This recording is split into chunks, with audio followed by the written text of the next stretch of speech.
potion thingy all messed up.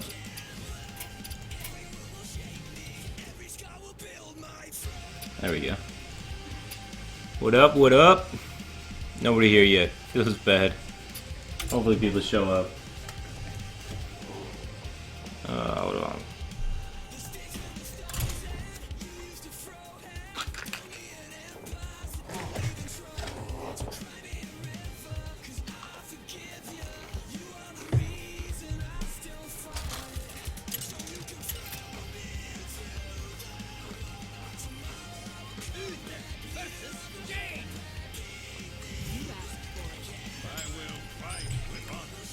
What up, MLG Jake? How's it going, man? Man, that curve, though.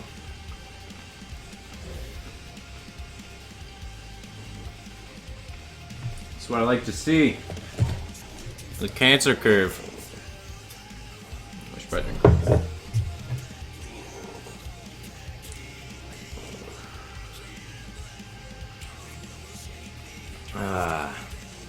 Morning coffee.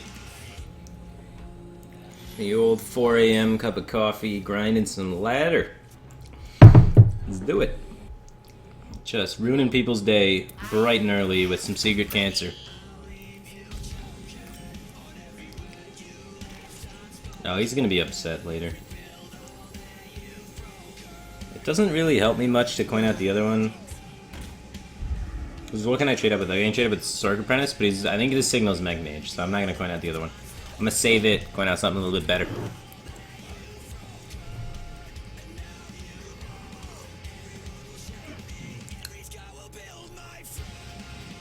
What's my sleep schedule? I don't sleep. Ain't nobody got time for sleep. I should have coined it out. I could not think of a 3-2 in my mind that would help against, but evidently that one. I'm gonna do this Tempo Repentance, so this is gonna be pretty sweet. He's still gonna play Spider Tank, right? And we had no way to develop to answer it. Boom, Repentance answers it.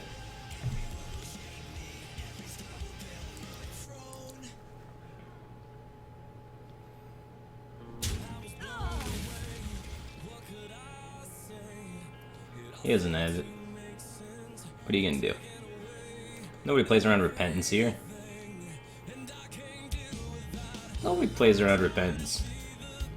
Just drop your Spider Tank. Oh, sure. Sneaky. Well, I want to save the coin for our Lord and Savior, Mysterious Challenger. So I think we're gonna do that, and just probably pick this guy up. He didn't seem important. Did me and Wreckful smooth things over? I never had anything problems with Wreckful. He got drunk on my stream one time, and then said very offensive things, but I'm an understanding person. He was very drunk. It's all good. I had a good laugh, though.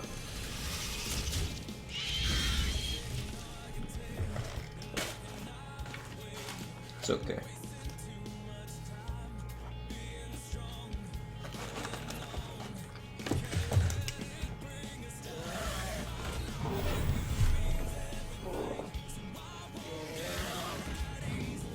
Shit, man.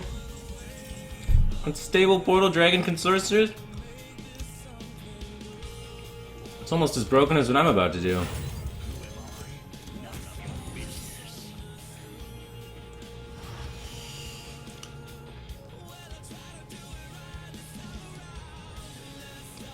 I want to preserve as many minions as possible, right? So let's just make this trade.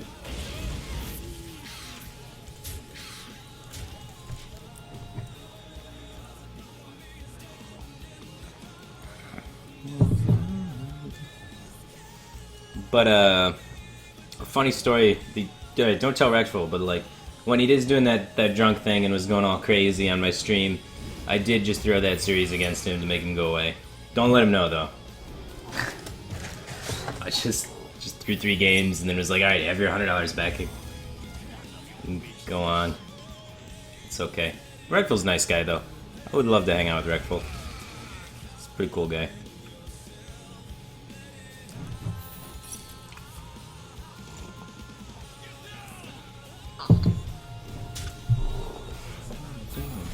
this time around. Alright. Now he's like, oh my god, I finally dealt with Dr. Six. He's running out of steam. I'm gonna catch back up. He thinks he's got it. He's like, there's no way he could have more after this.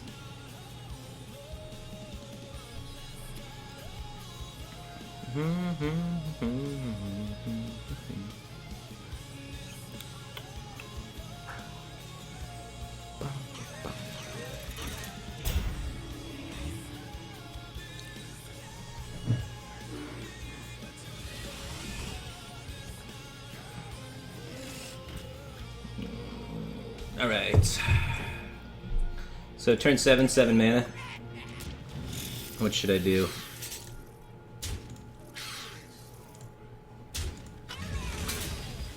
I mean, I guess I'll respect the Mana Worm, like... Might as well. I feel like we're in a good board to just respect these minions and trade. I like the board state here. What's up? Hey, buddy. What is this cancer? I would never play a scummy deck like this. I play legit decks like Mech Warrior. Dude, we're going full scumbag mode. Patron. I figured, you know what? It's 3 a.m. Yeah. Really early in the morning. Everyone's starting their day. Yep. Let's see how many we can ruin. That's the funniest thing you've said in a while.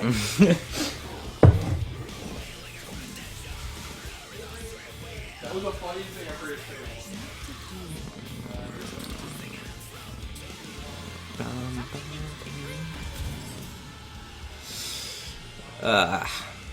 World champion go face. No, I traded there. I traded. World champion of trade. Alright, how much damage we got? 5, 6, 7, 14, 18, 19, 20. Yeah, I mean, Tyrion's still pretty good. I guess I'd double trade the Boombots into this guy, drop a Tyrion. Oh, did that actually give me lethal, actually? I might have missed lethal now. Alright, 9, 16, oh yeah.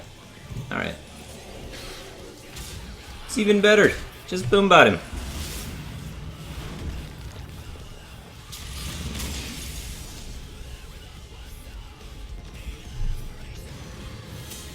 Just boom button.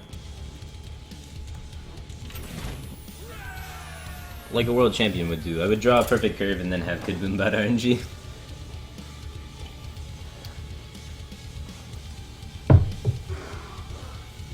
Esports.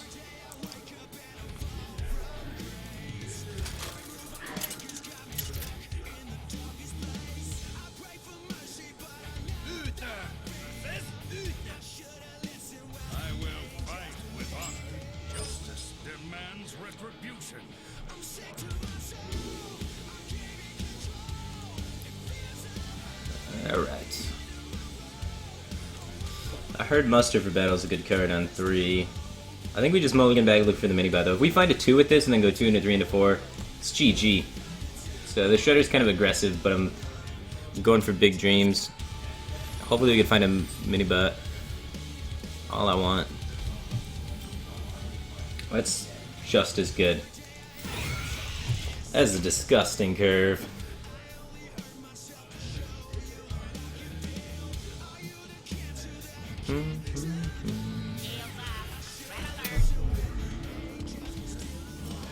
Alright, let's see if we can kill this mini-bot. Sometimes the juggles both hit this. Sometimes neither of them hit it.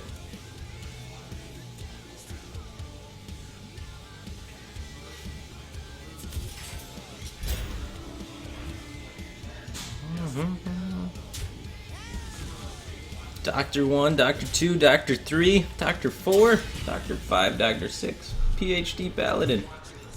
Forehead.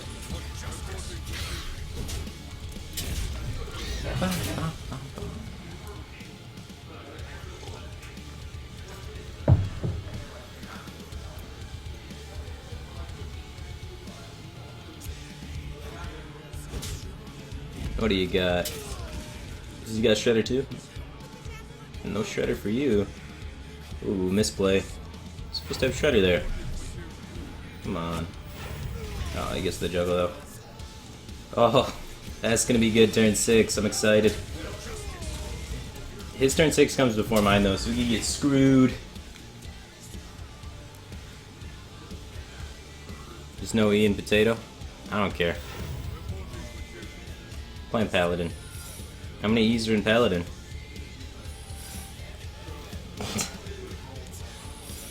Whoa, that's a lot of secrets.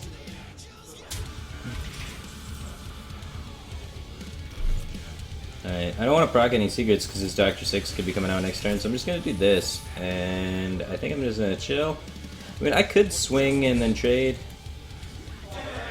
Nah, let's just chill, Keep it simple. Now, like, he's going to get less secrets if he plays his Dr. 6. And I'll feel good about that. Because if we proc those secrets and then he plays Dr. 6, then we're in a world of secrets. But, this way, 2 less. A little better for us. Even though getting the second challenger down is really rough, because oftentimes they can just race you. So we gotta hope we don't get raced from that situation. That's not gonna help you much.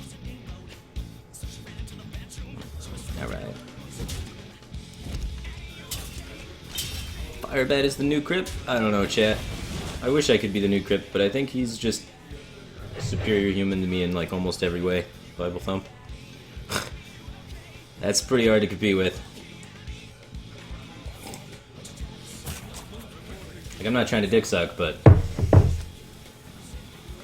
that's some standards I don't think I can keep up with. Alright.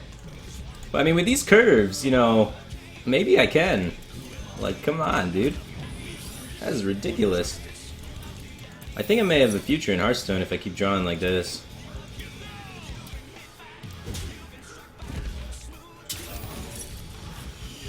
Look at how beautiful this tree is. Christmas came early today, boys.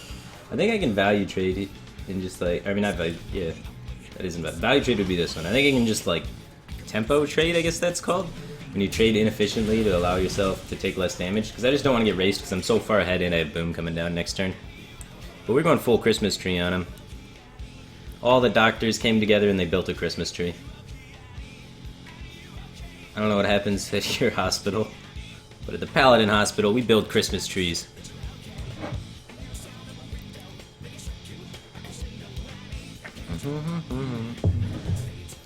The game.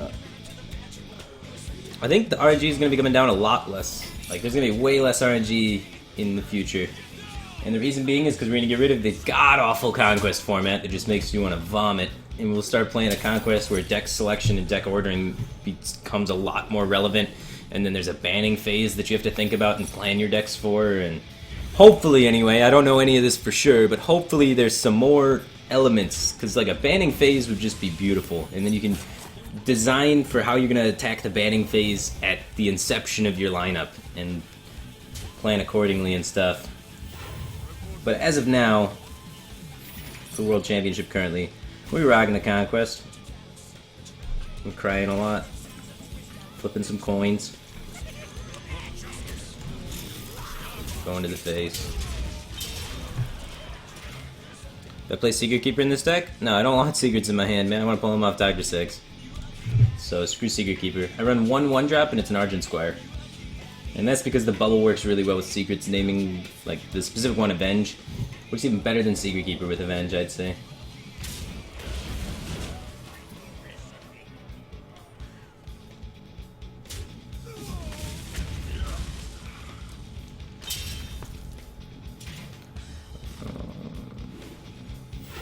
Dude, I played some Path of Exile for a while. I was really proud of myself. I got a top 50 hardcore character for a while before I ripped. I was trying to keep up with all the Gosu people. But that was like my first season that I tried to keep up with anybody. Still nub at that game.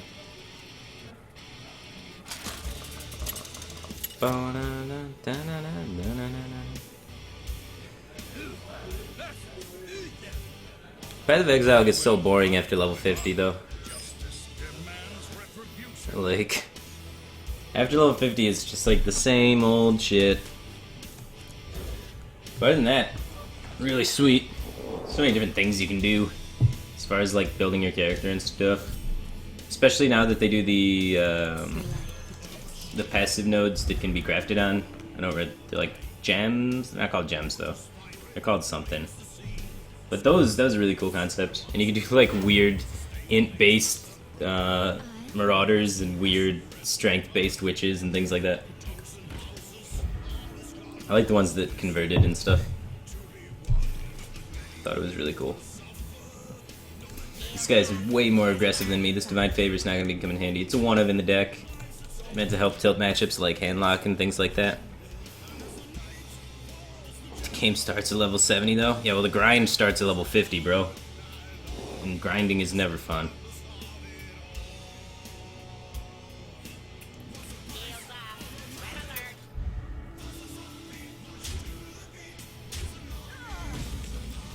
I don't know.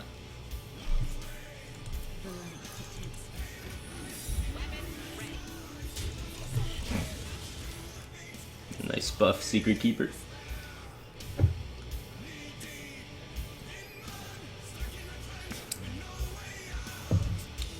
I should run Blood Knight. There was a Blood Knight over this Divine Favor originally. Divine Favor got switched in to help deal with Druid, Freeze Mage, Handlock, Patron.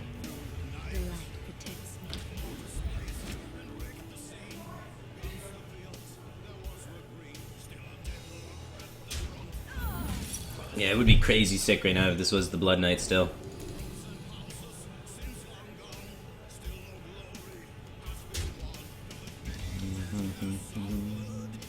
That is not a good draw. Uh-oh. I'm scared, boys.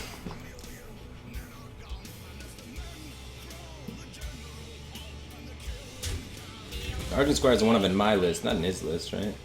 Oh wait, did I play 2? Oh shit, I did play 2 this game. I lied. That means the competitive spirit's a 1-of in this list. That was a change I made recently. The player recommended to me that I change one of the Argent Squires to the second competitive spirit.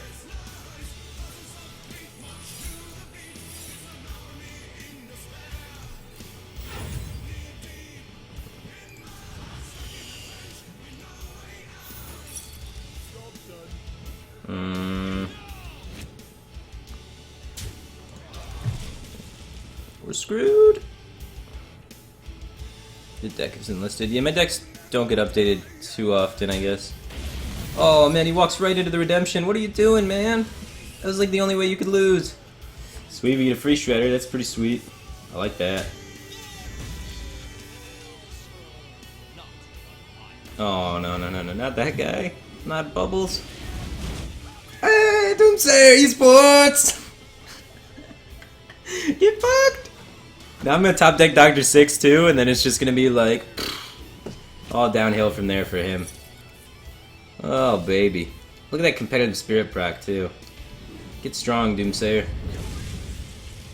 Oh my god, that's too much. Oh god. I'm having a good day. This guy's not. That was... What the hell? What are the odds? If someone were to do the math on that, I'd say 99% of the time I was fucked there. Hearthstone! Oh man. That's just glorious. No matter what you say, that's awesome. Imagine if this was like the World Championship or something and that happens, like some like super money game and some guy's just getting completely wrecked. Just boom. Oh wait, that's happened a lot. Alright. But the thing isn't, in Hearthstone the skill doesn't come in playing, the skill comes in preparation and deck building, so it's okay if most of the games are esports fiestas.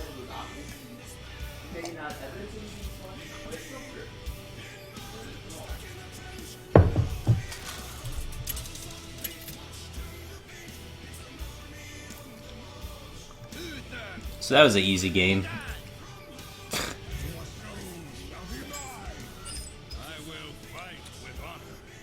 Alright, 2, 2, 3, 4. I like that whole hand.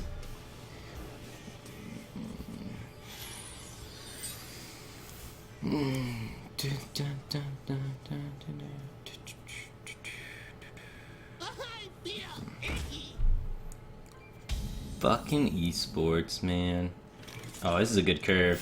This is a good curve. This is a good curve against Leper Gnome, man. Leper Gnome doesn't have anything on Haunted Creeper. Handlock and Patron don't have many RNG cards. What happens when Handlock doesn't have a 4-drop on 4? They die. But, yeah. Handlock and Patron are pretty skill-based decks. Especially since, like, Patron draws its whole deck. But cards are cards, man. Flips are flips. Things happen. It's real life. In a digital card game world.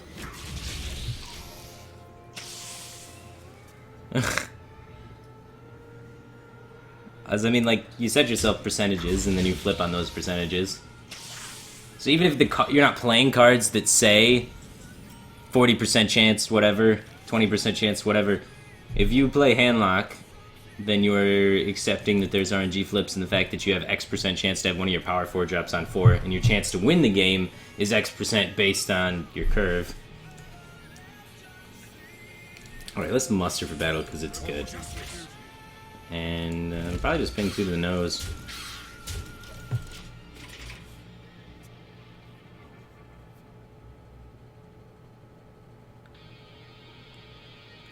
So it's not about what the cards do, it's just the fact that it's a card game, and if you draw certain cards, you're in a better spot. This is a good card to draw here.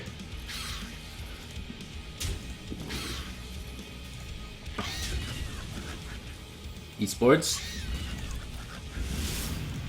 I'm always so lucky. Never am I ever not lucky.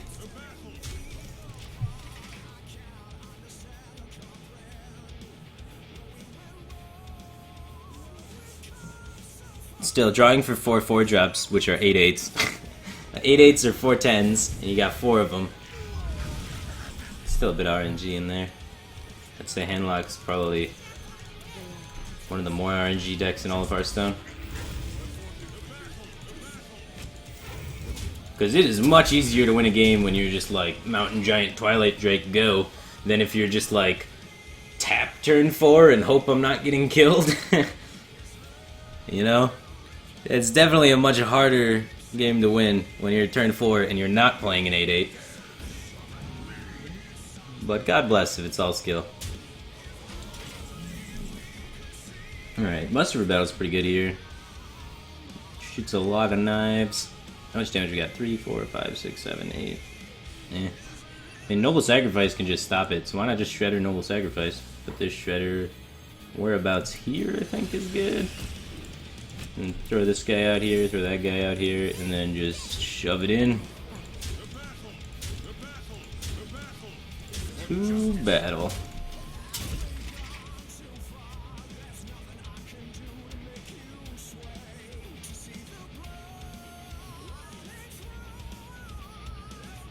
But yeah, I'm saying card games have random elements. I'm not complaining about it. I'm just trying to explain to these people that are saying, like, Hearthstone's, I mean, Handlock and Patron are all skill. It's like,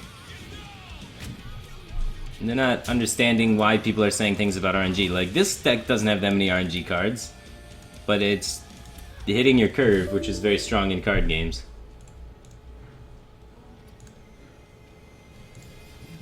And that's not going to go away.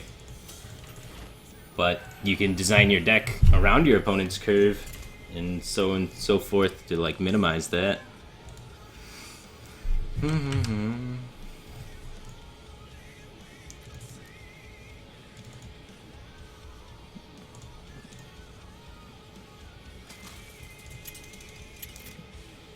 Getting that Doomsayer earlier was RNG.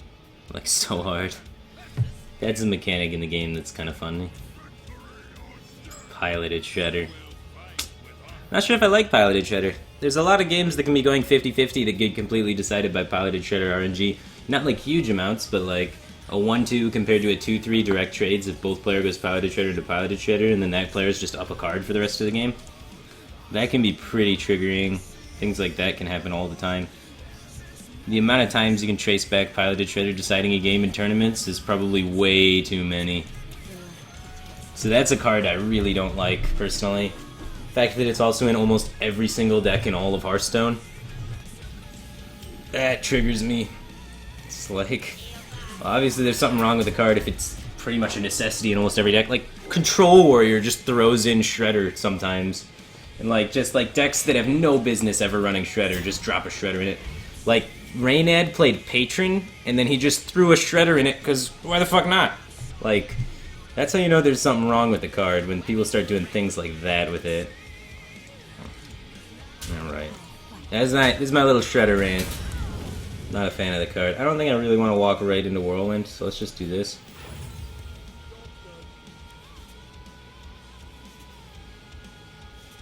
Why don't I like Conquest? Because Conquest forces people to bring middle-of-the-road decks so that they can't get power swept, or like have any of their decks get like super targeted on and have all 3 of their opponent's decks be able to beat it. So then you bring all middle-of-the-road decks, and turns out all middle-of-the-road decks are designed in a way that have a very linear curve. So you have X amount of 1 drops, X amount of 2 drops, 3 drops, 4 drops, 5 drops. So you try and curve 1, 2, 3, 4, 5. And then you have limited removal and utility spells along with that. And every game's pretty stagnant, dropping things on curve and hoping you hit your curve, and whoever hits their curve better wins. That's why I don't like Conquest, because it just forces the deck design window to be that. And it's a pretty shitty way to do it, I think. It's just not fun, in my opinion. Some people may like it, but I don't like it. Alright, what am I doing here? None of these can like trade with it cleanly, and it's really awkward, and I don't have a 4-drop to play. I might just Knife Juggler Haunted Creeper. Just play the most things.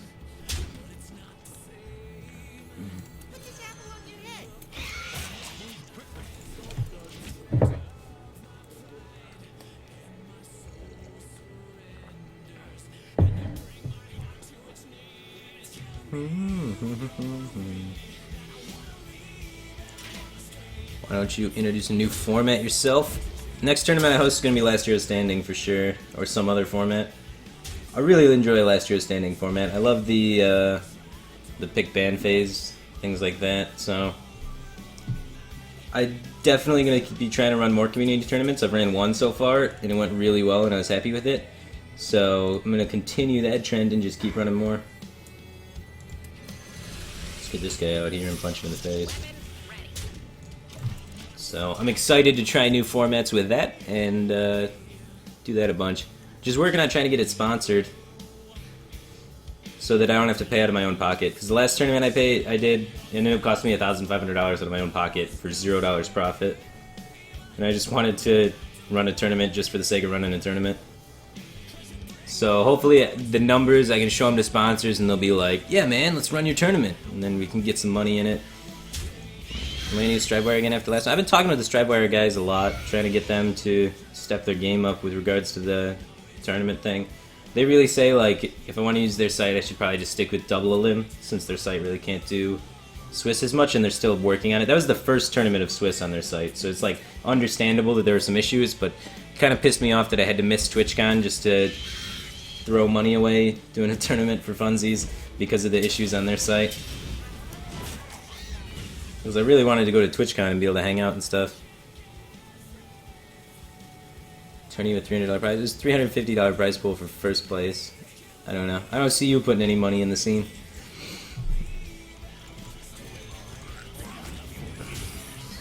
The total prize pool was much more. Tried to distribute it down to 8th place and then have giveaways for people that just randomly participated, so I could try and incentivize casuals to enjoy it and make it a cool and fun experience for more people than just competitive people.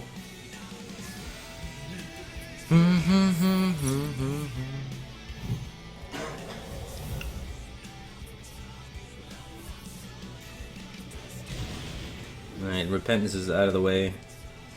That's kind of scary because now patrons are live again for him.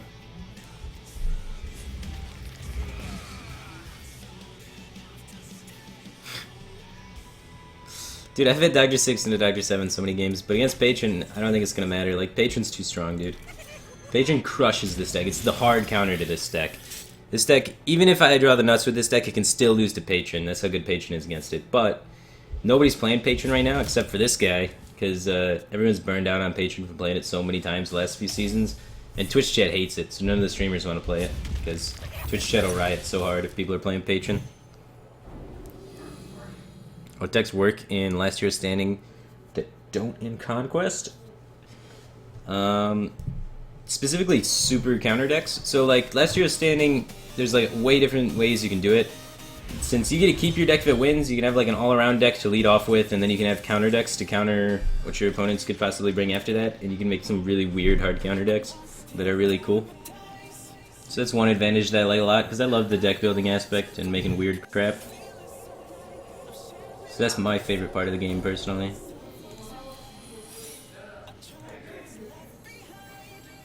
Do I want to muster for battle into his Warsong Patron turn? I don't know, man. If he Warsong Patrons, though, he can't even, like, clear. Oh, he might be able to. We'll hold back. I think it's good. Would I rank Patron in this meta? Patron's, like, top tier right now, just no one's playing it. It's going in deep. Going in deeper. All the way deep. Patron's really good right now because no one's playing it, so no one's playing things that beat Patron. No, there's some Control Warrior like sprinkled in, but like the Control Warrior is teched for anti-aggro and not for anti-Patron. So there's no like double brawl Control Warrior like back when Patron was super popular.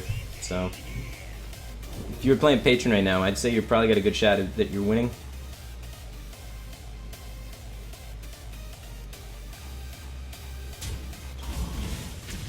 Cut him. We got lethal. We got lethal.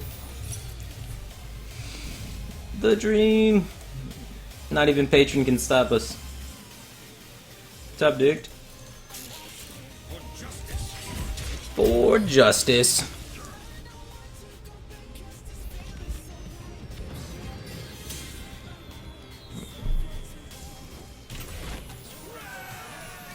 Do I regret the choices I've made in going into Hearthstone, and what's my backup if it all fails? That's some deep questions for 3:46 a.m. But if this all fails, then I'll be just like 19, and then I'll probably just go back to school. Pretty sure that's just a valid option until you're like over 28, and then it gets kind of creepy because then you're the creepy old dude on campus. But prior to that, I think I can just go back to school, finish school, get a normal job. I'm not too worried about it at all. So I'm pretty comfortable just YOLOing, doing what I gotta do in Hearthstone. Having a blast, man. Trying to make it as a streamer slash player. Going for the dream.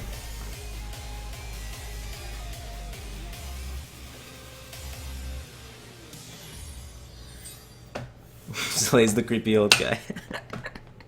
Oh, poor Zale. That's why I said 28, by the way.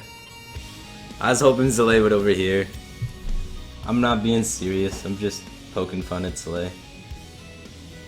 Alright.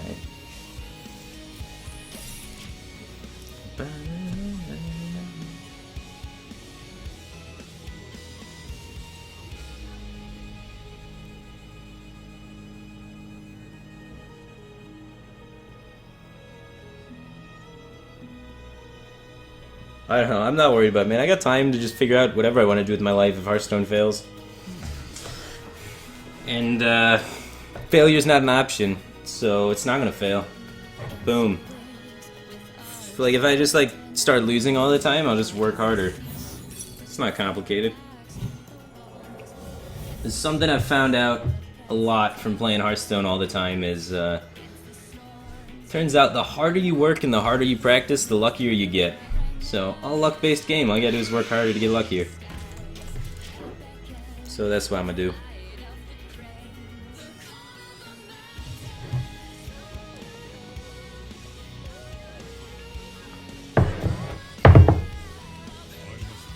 Oh baby, keep her the groove.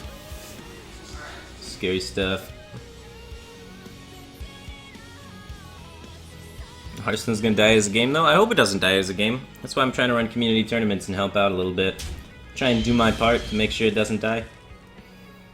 A lot of the tournament organizers that are swooping in are just doing invitationals only, and they're just trying to invite the popular players and have a super big popular tournament that gets tons of viewers because all the popular players are in it, and then not really care about trying to build the scene or trying to bring new players into the scene or do anything like that, and then just move on to the next game.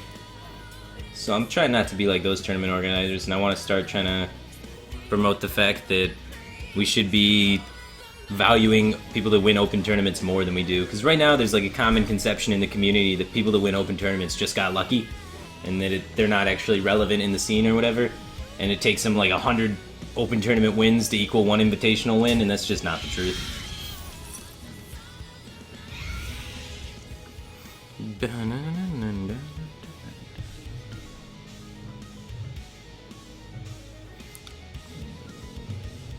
It's kind of annoying inviting the same people over and over again. Well, that's how you get the money, man. If you want to make money, invite the same people over and over and over again. The same super popular people.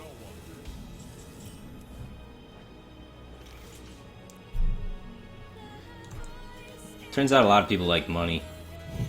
Who would have thought, right? I feel like the odds are he's gonna have a hard time silencing off this Kings. Does have that trade though. So let's pop an Avenge out there.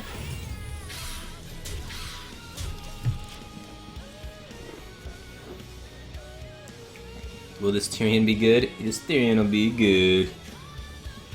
Maybe I was supposed to hold the coin then. But Tyrion's so far away, like, I think the presence on board is better.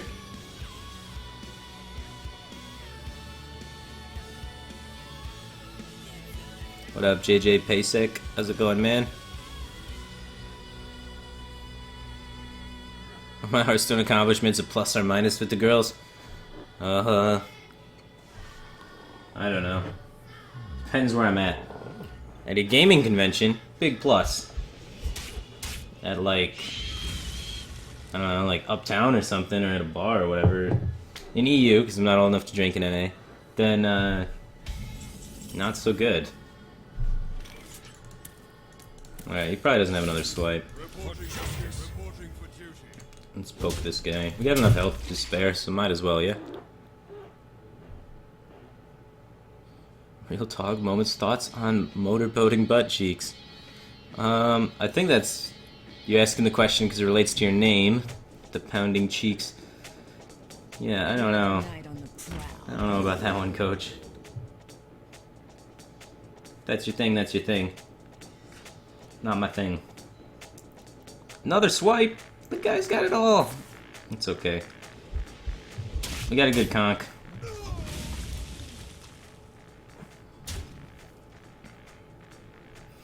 This guy's got swipes for days! We're gonna find this Paladin deck. I can't send you this Paladin deck because then you're gonna play it and you're just gonna really cancer up the ladder a lot, and we can't really have that. So we gotta keep this hidden.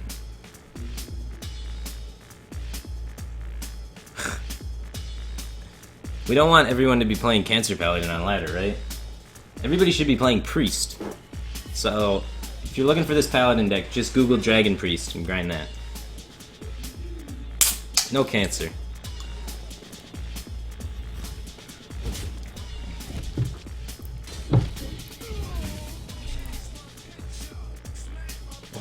Only one allowed to cancer is me. I want all the cancer.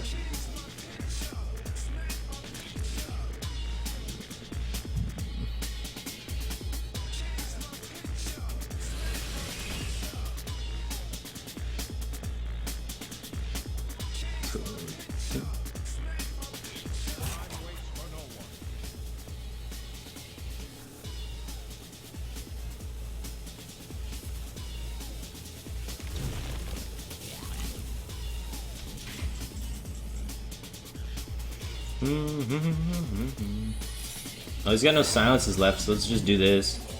I know he doesn't have any silences already, so... Seems pretty sweet.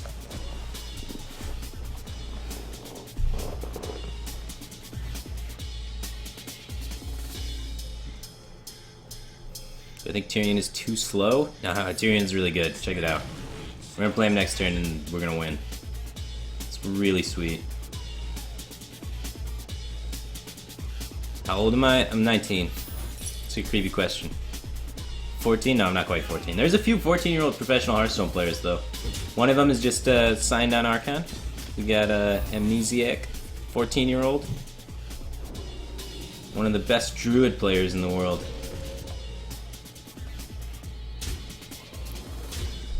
Alright. Do I want to trade into that Fel Reaver? I don't want to.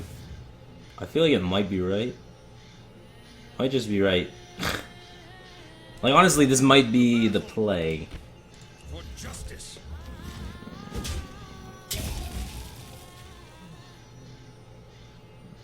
I don't know if I'm supposed to trade or not. This is a point that really matters, though. I don't have a Consecrate or anything left to finish it off after the trade into here, so I don't want him to be able to just, like, hero power this, then, like... I'm gonna trade. I'm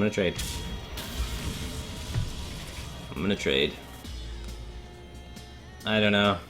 I felt like I had to.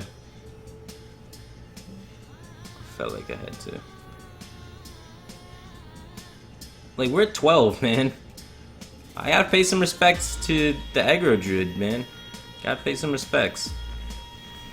I'm hoping Tyrion can carry us home. I'm putting my faith in the light with this one. Leaving him out there all in the field all by himself. Alright, that's the second Savage Roar, so he has no Force Roar combo available anymore.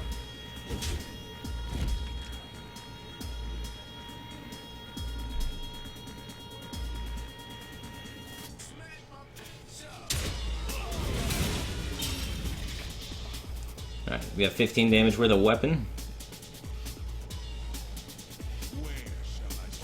And we're pretty screwed. Oh man. The light failed me.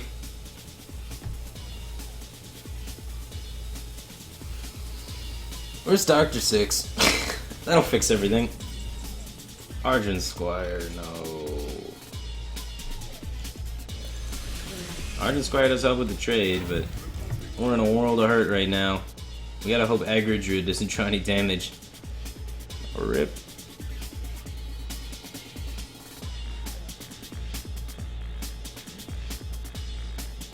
Incoming Force of Nature.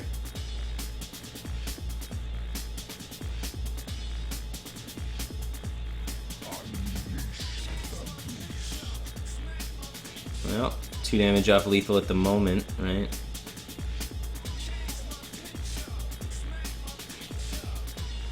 We could still win.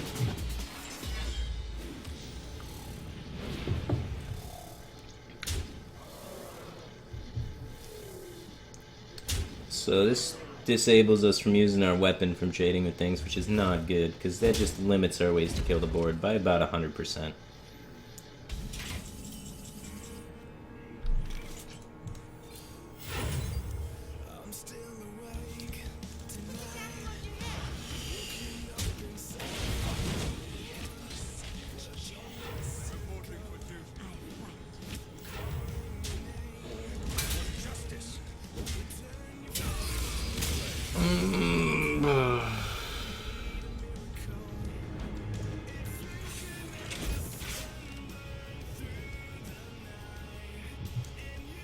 Fallen hero drops, just to describe the game. We lost like a fallen hero.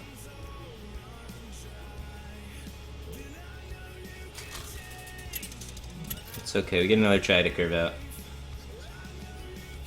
Warlock. We've been seeing a few zoos here and there. Maybe it's the young zoo.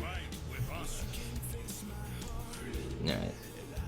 Against Handlock, like, Shredder is key, so I want to keep it, but against Zoo, Shredder is generally speaking a bit too slow, just like a wee bit. So we'll see how it goes, but we got a sick curve right now, 1-2. 1-2, question mark, 4. Not a bad curve. Donation hype. We got a $3 donation from Dr. Tilt. Crimzig won your open tournament and had been legend every season, at least since he added me from a tourney we met a year ago, including top 50 last season, so people who win open tournaments are good. Yeah, man, that's what I said. I actually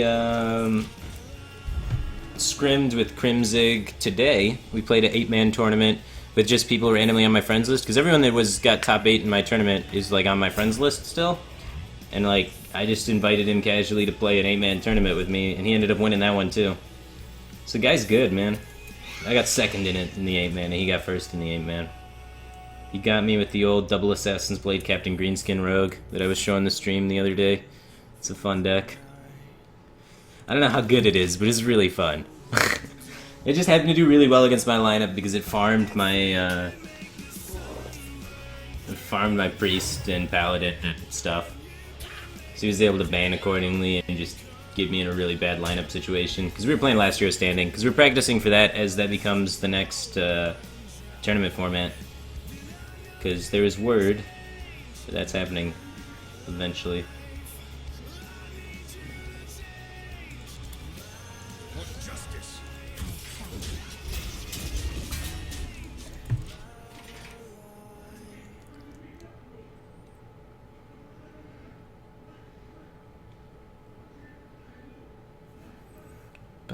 This is the second zoo, guys. So if you're playing against Warlock, assume zoo. Assume zoo. A lot of zoo. So many zoos. Zoo's a zoo.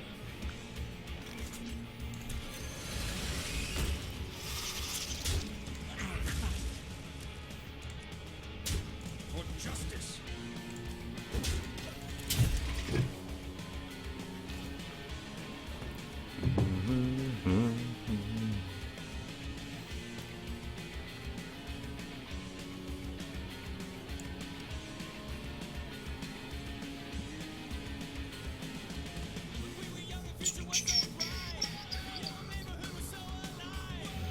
I don't know what the new format is for BlizzCon, but I was just saying there's a few tournaments that I have been offered to play in and said yes that I want to play in them that are last year standing format. So like, there's definitely a few tournaments coming up that are going to be last year standing. I don't know what the official BlizzCon format is yet though, but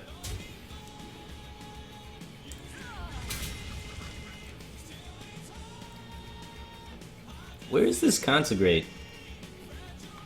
It'd be pretty good. Explosion for 4 is really strong. Ah, there we go. I mean, you just gotta ask for it. So what's the correct way to do this? I want to trade here first, and then I want to trade there.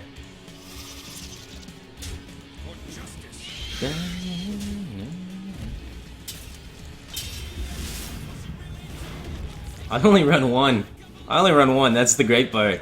It's the second time that's happened this stream. I only run one. Like, I'm not even running it as a 2-of. It's just not fair. I mean, but after the success it's been having, I might want to just throw in the second one, you know? Alright, probably just challenge her and go face. Challenge the face mysteriously.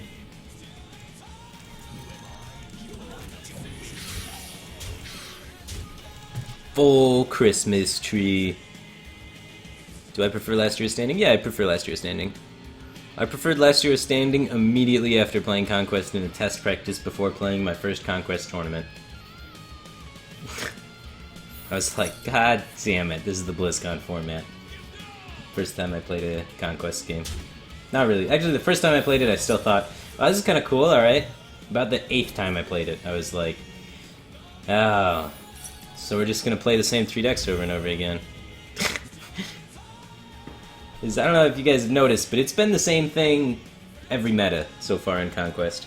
The same exact thing. Like, obviously the decks have been different because the meta's been different, because the cards available have been different and such. But this isn't new, this whole, like, 3 decks that are just better than all the others in Conquest, and then everybody playing that, and then people trying to counter those, and then failing at countering those X% of the time, or playing against people that are being hipsters and then automatically losing in the first round because you can't always... your opponent just doesn't have the deck you're trying to counter. It's not a new thing. It's been around for a while. 4, 7, 8, 9, 10, 11, 15... I mean, like, I think the big downside of Conquest right now and why people are getting so sick of it is because Conquest has been the official format for a year. A year. That's like a long time. Like, very, very, very, very, very long. So, people naturally are going to figure the best way to do things out. People are going to get bored of things after a year. That just happens after a year. So I think Blizzard should really learn from that and not not release the BlizzCon format so quick, and maybe wait a little bit and release it as things get closer to BlizzCon, so that we're not playing the same format for a year. Because I don't care like what the format is. I don't want to be playing the same format for an entire year. That's like 365 days, man. It's too long to be playing the exact same thing. Hearthstone has 9 classes. It has all these different cards. There's so many different things you can do with a format that why wouldn't we just like have a whole bunch of diverse formats all throughout the year instead of just having the same exact one format? Like, I feel like they're really just limiting themselves by not, or at least this year they did, by not letting people just do whatever format. But I mean, like, at the same time, though, they had to figure out a way that they could standardize it for BlizzCon points, because they wanted to give BlizzCon points away in tournaments. And since they had to have it standardized for that, then everybody had to play the standard BlizzCon format, and that was just whatever they decided it to be. So it's understandable how it worked out, but I'm going to play this to try and make this trade with that.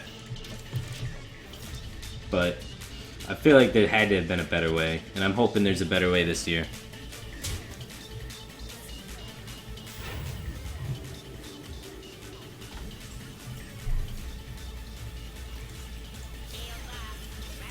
Rogue and Shaman are classes. Man, Tofu was #1 with Rogue earlier today, I think. So a guy hit #1 Legend with Rogue earlier today, I'm pretty sure. So, I don't know, man. I think Rogue's a class.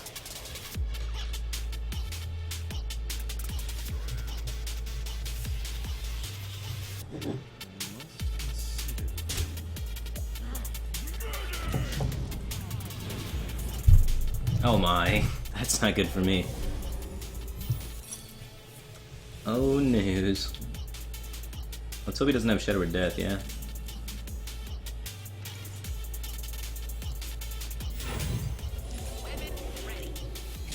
No Shadow or Death, no BGH, let's go. He hasn't got it.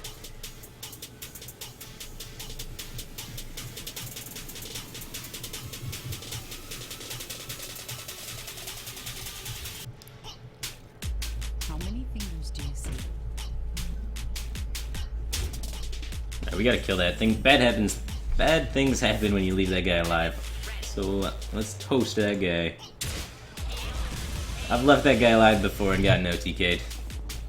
So the old wild pyromancer trick with some circles and stuff. So let's just play it safe there.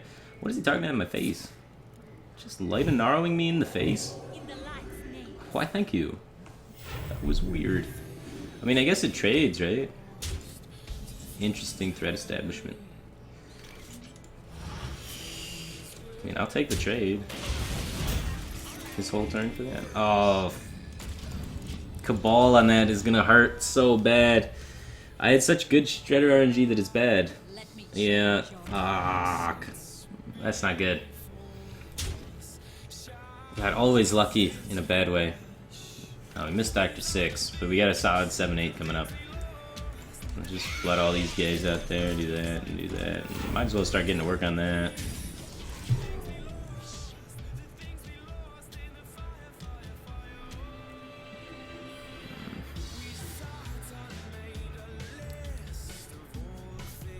Man, wouldn't it have been great if I just got a 3-2 off that Shredder? Got a 3-2 off that Shredder, you can test the Zombie Chow, doesn't get stolen by Cabal. Game's mine. But now, things get interesting.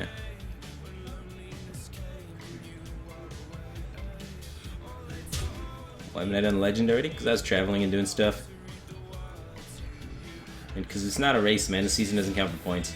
Most of the season I was trying to play weird OTK decks with Godzilla in them. If I'm being completely honest with you. And I had a blast.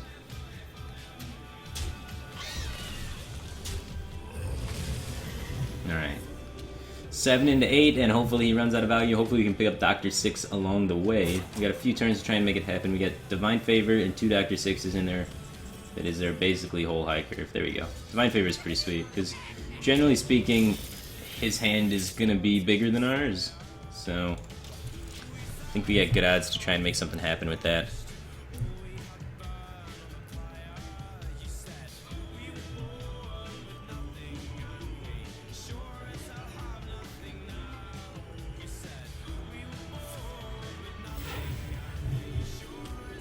Do you think Gang Up can make a Control Rogue list viable? I've tried variants with that, yeah. None of them have worked too great for me. Usually just like get run over by Druid. Druid's like the biggest problem, but I'm gonna try and bait out Shadow Word Death with Mysterious Challenger before dropping Tyrion. Because Tyrion's really annoying when they don't have Death, because then they gotta pop the bubble and then kill it.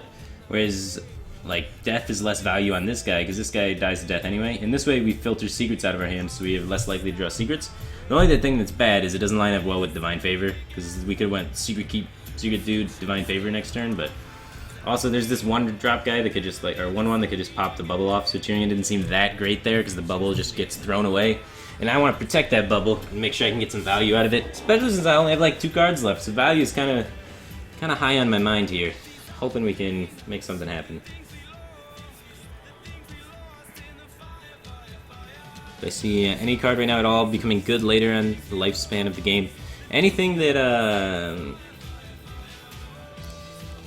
affects what your opponent can do is going to become a lot better as more cards get implemented into the game. So, like, for example, Zalay and I talked earlier about the 1/4 that disrupts your opponent's Battlecry minions, which is currently, like, not playable at all and not a very good card, but I feel like in later stages of the game, we said, that's probably going to be a pretty good card, because there's going to be more Battlecry minions added, there's going to be Battlecry-based decks, things are going to be relevant with that, so it has the possibility of becoming a lot stronger. Alright, that guy's still alive, I like that. Maybe he's trying to set up some sort of Holy Nova. Take 9. So any cards like that are definitely going to get stronger as the game goes on. Did I miss a sub? And his name is John Cena. Elefino, HS! Man, Elefino, thanks for subscribing, dude. An elephant and a rhino. Elefino, man. One or the other. Or both. Thanks for subscribing, dude. I appreciate the continued support. Awesome, dude. Alright, let's just play all of my cards. He's already light bombed. He's already Holy Nova'd. What is he gonna do? I don't care if you draw cards. I'll Divine Favor then.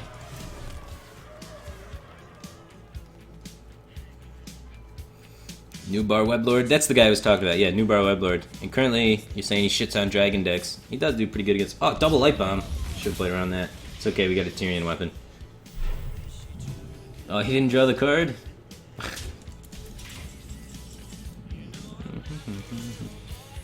Alright, we'll draw the card then. Might as well. That's probably the worst one here. This is like the only unplayable card we could draw.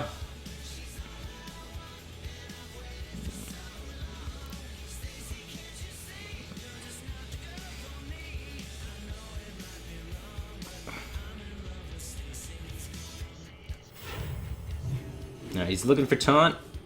He has one mission. Well played.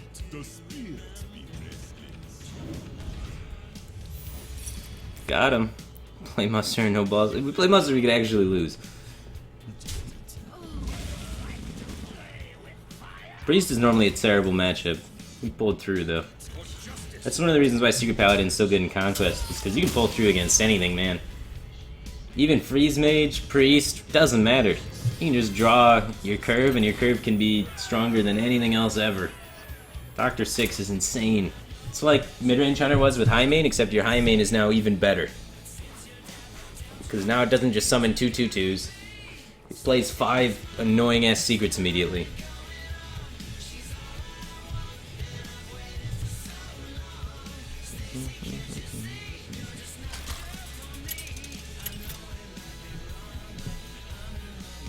What does Rogue need to be playable as a control deck? If you want to do like the full control Rogue and go with like the fatigue route, you need a better board stall. Like Banish is cool, but like that's a really expensive board stall that affects your own board as well. So some better board stall. But the problem is if you put board stalls in Rogue, then they're just gonna stall your board and then hit you in the face with Assassin's Blade and then kill you. So it just helps the aggression side way more than the defensive side, because Rogue's offensive options are just already so good. So I don't think they can give them the board stall that they need to really make Control Rogue super solid. Do I want to keep Muster against Rogue? Like, that's so YOLO. I think I'm just gonna hard mulligan for Minibot. I'm not hard mulligan for Minibot. Like, the card's too good. Alright, we got 6 into 7. If we can fit curves in between, it should be good. Item Secrets isn't that common in Conquest, just the Patron matchups? Yeah, the Patron matchups was one of the big matchups that made it so it wasn't too popular. Alright, we got 6, 7, 8 already. Good to go late game. Just gotta fit in this curve for now.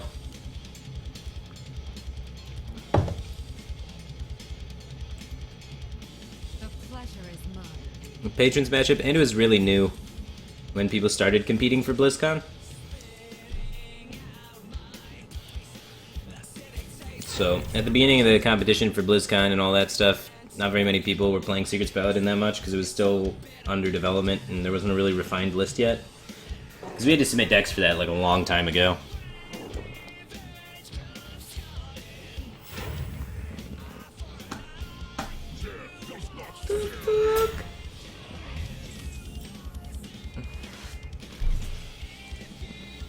What the hell? Do I want to just start getting to work on this? No, let's develop first, get to work next turn. Ugh.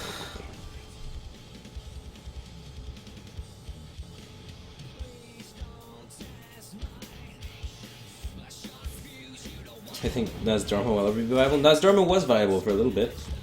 There was the Joust glitch, which made you just win games. Nozdorma was really viable when that was around.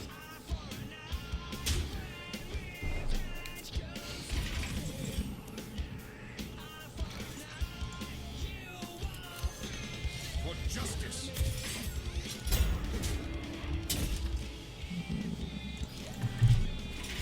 Well, Deathlord's gonna die eventually. We're probably not gonna pull any of our big minions. Because they're in our hand.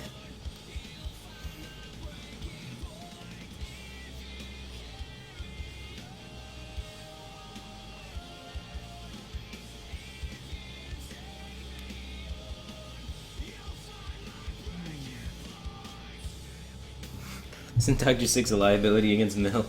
I guess it kinda is. Maybe I'm not supposed to play it. I think the most important thing is just getting the Tyrion weapon up and hitting him in the face for 15. And early pressure. And we just totally missed the boat on early pressure, so we gotta hope we can try and make up for it by just making sure all 15 damage of Tyrion's going to his face. We got 8 damage with True Silver, so it starts adding up pretty quick.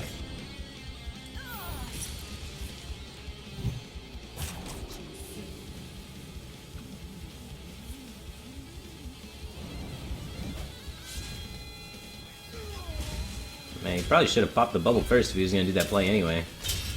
Seems very sketchy.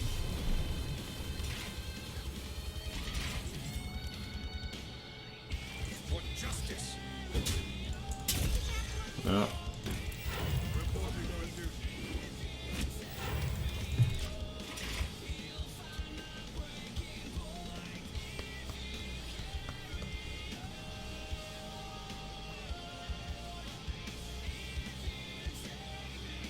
We're getting wrecked. Like, this curve has been so bad. Oh, man.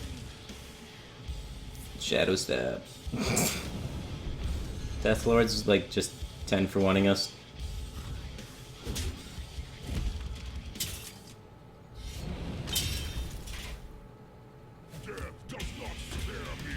Yep.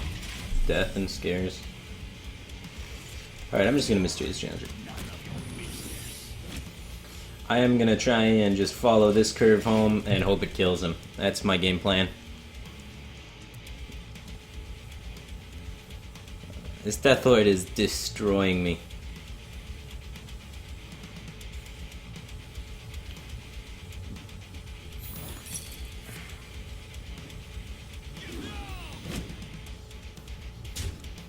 Got him.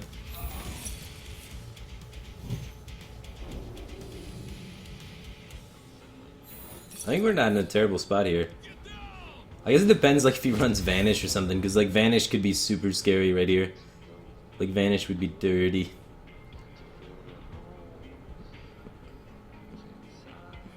We got lucky with the Avenge. The Avenge going on the other, they're going, like, split things is really good for us. Okay. I'm okay. I'm okay. We could re-Doctor 6 if I wanted, but I think I just Doctor 7 here. Still got Repentance up, so holding the weapon's pretty sweet, so you can just, like, nug off whatever he plays.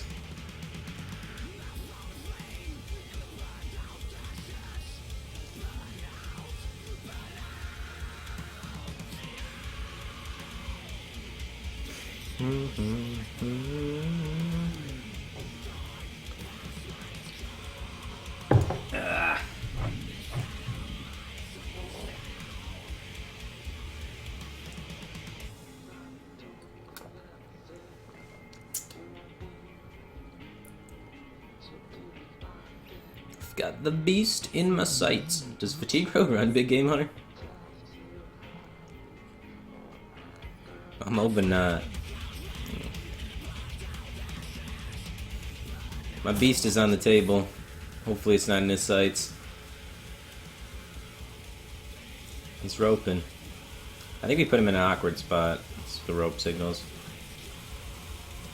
He's got a sap in his hand. Oh. Called it.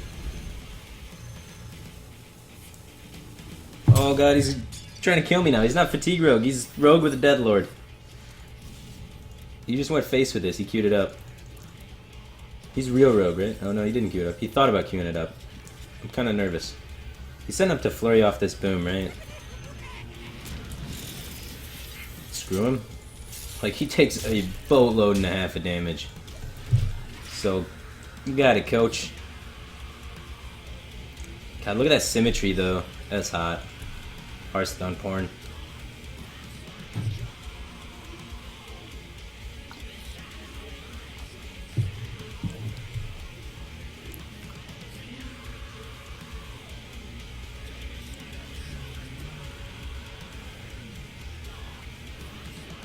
Vanish number 2.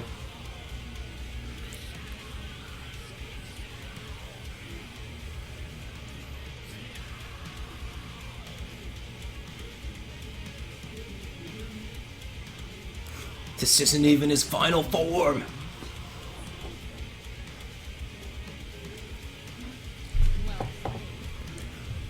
Well played. He's just gonna concede now? He's not even gonna try and take it down? Man, he is just roping hard every turn.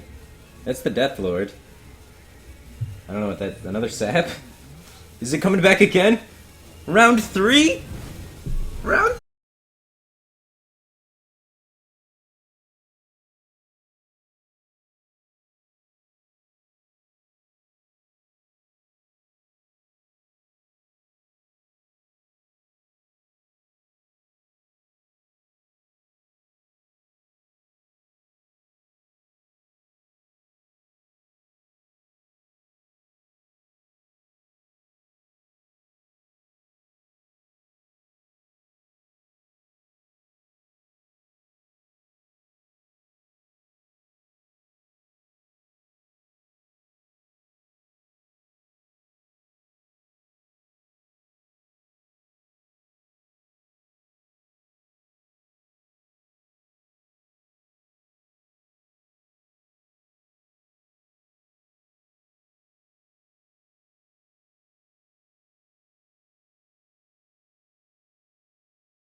Tyrion's pretty good here. Stops him from being able to hit my Challenger in flurry.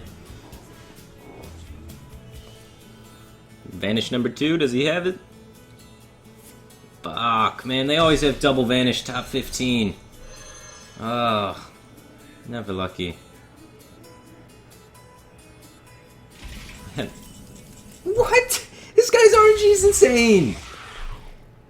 Both times right after vanishing when it's actually, like, relevant. Otherwise, like, I just kill it, because I just have board advantage the whole time, right? So I could just totally just smack it at any time and kill it. But this guy... he is insane. Alright, we don't pull any secrets doing this. I don't want to get the Tyrion weapon happening, but like he's got 2 saps, which is scary.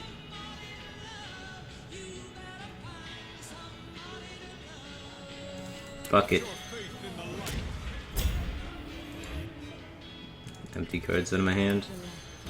Try and put as many bodies on board. Make it really annoying for him. But like, come on, man. Both times immediately after vanish when I don't have a board that could just simply kill it.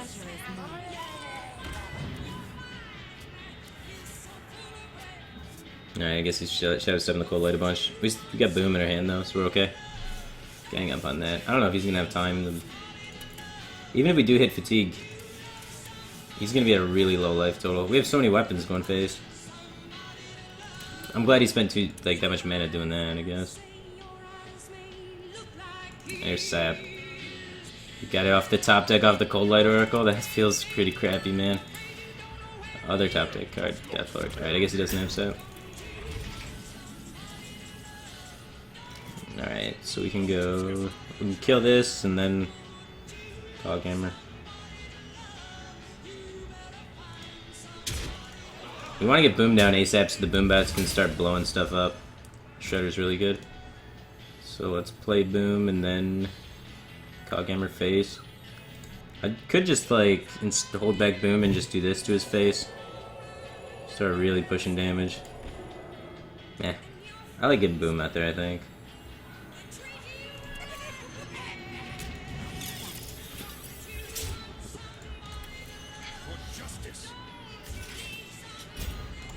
Screw trading. I'm just gonna hit him in the face. We just need to kill him really quick. Pressure, pressure, pressure. But like, connecting the kings there was reasonable. Like, it stops us from playing Boom, but at the same time, kings him in the face. So there's a lot of times when you can't really connect the kings. But I'm hoping this board can stick around since both vantages have been used. So we can find an opportunity to king something to his dome later. And just get the initiative of the Boom out there this turn.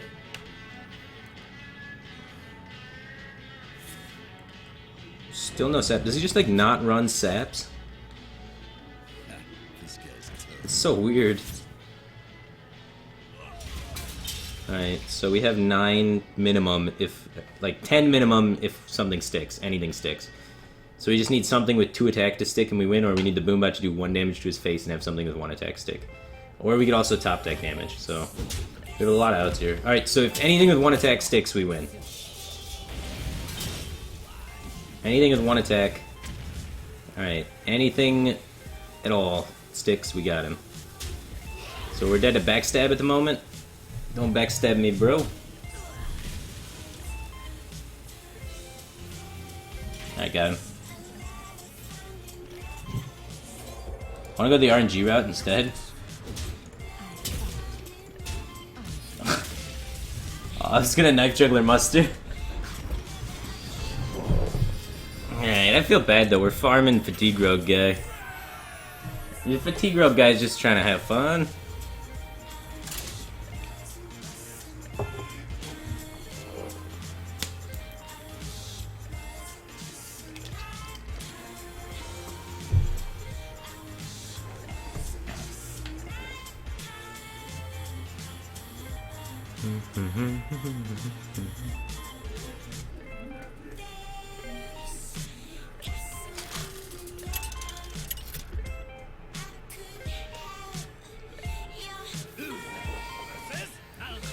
Druid. Druid's a pretty good matchup most of the time, but Druid can do Druid things. So they can always sneak some wins in there. Seems like a good hand though. A lot of low curve cards.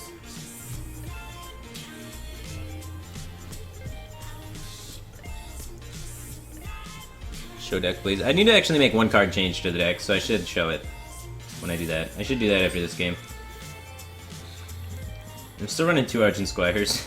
There's only supposed to be 1 in there right now.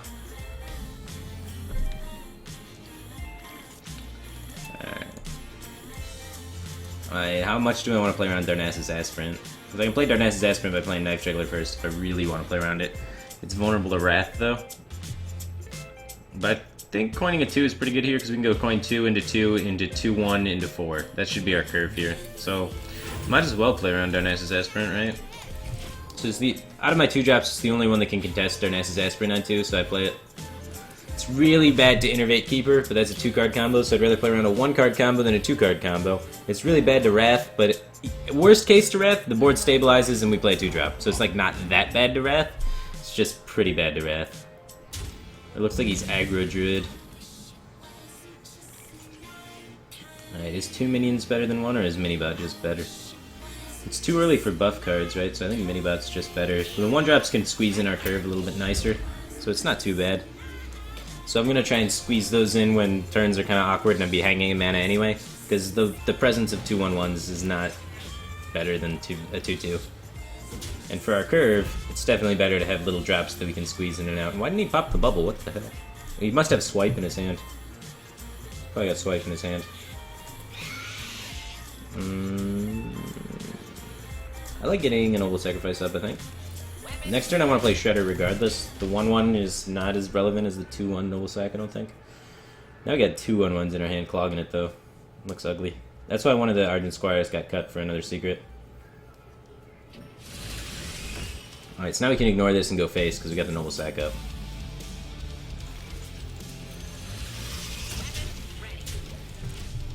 And he's not threatening to like value into our Shredder or anything without using a hero power. And if he uses the hero power, he's slowing down a lot, and we're happy with it.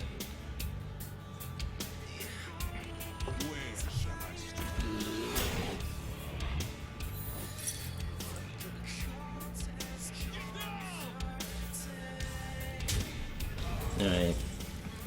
Dyro Alpha one time. Well, that's not a bad one. Alright, we can go here to protect the dude. Now maybe he gets a 3/2 and Noble Sacrifice is meaningful. Oh, that's a good one for him. I don't like that. Well, hopefully not Swipe. We don't really have too many choices. Noble Sacrifice doesn't actually currently proc on this board because it's full. But like, it's not like these cards are getting any better in our hand. And we should really get them on the board so that we can contest what minions he plays. Because if he just plays a minion, we're screwed because we have no pressure on the board. It's unfortunate that all of our cards can't really play around AoE though, but you need pressure to be able to contest his minion more importantly than playing around AoE. So if I just play around AoE the whole game and then he just drops Emperor and I don't have enough pressure on board to kill it, I'll lose. But he did have the Swipe.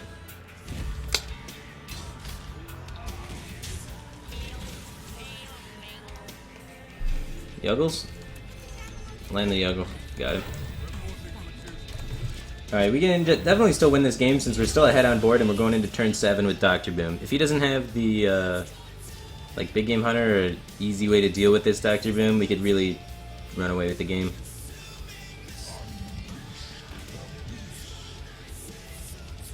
That by itself can trade with Dr. Boom for 7 life, so that's kind of scary for me.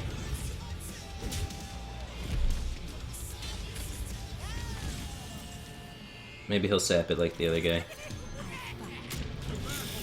Limited options here. Like, we get King's Trade, but our guy dies, and then we're left with a 1/1 on board, and then we hero power, so we got 2 1/1s, and then he just plays another thing, and we're in the same spot. So I think Dr. Boom's a little bit better there. Uses mana better. Is actually good. Oh shit. Stuck. Alright, we have some options here now. Oh, Lothib stops combo possibilities. We also have like King's Trade as an option, and then try and like boombot some things down. Put 7, 8, 9, 10, 11, 15 damage. I think we just Lothib. And he's got 10, 15. He's only got 15. There's no way he can kill me. So I'm just gonna Lothib in base. like swipes 9 mana for him. I guess with swipe he can clear. If he's got second swipe, it's really bad for us, but I think this is the time to YOLO. Like, we've been behind resources all game. We've been having 1-2 cards. He's got a 5-card hand. So, we're definitely on the back foot, and we gotta make the YOLO plays if we're gonna be winning this. We can't just compete with him card for card here. Interesting. How's he dealing with Dr. Boom? You trading both of his minions into Dr. Boom, then? He's leaving Dr. Boom up? He top decked Big Game Hunter, didn't he? What's going on here? Alright. How am I supposed to do this now? We could like... Alright, we could like Dr. Boom and then like try and value trade Boombots, or we can try and like overwhelm this, run it in, and then run that in. And then we got 7, 8... Boombots need to hit face for 2 for lethal. So he sports it. I have no idea what's correct. Or we could run this in here and then try and like buff one of these guys into that and then trade down this and then try and not die to combo that way. We're gonna run out of steam on our hand though, because we got nothing. We got nothing. It's like an esports lethal or there's the control play. And let's see what we mill from his hand to gain information here. No combo pieces or quality cards. He's probably got combo in his hand.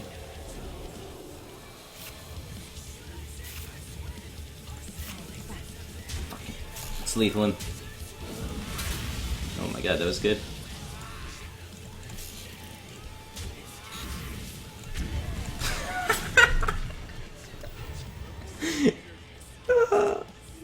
That's just... I did that perfect. What? There's so much esports. Oh, does he have double combo? No way. Double combo. Double combo. No, he doesn't. He doesn't have it. We're good. We're good. That was filthy play. We could still lose, though. We're still not in the great spot. We're top decking still.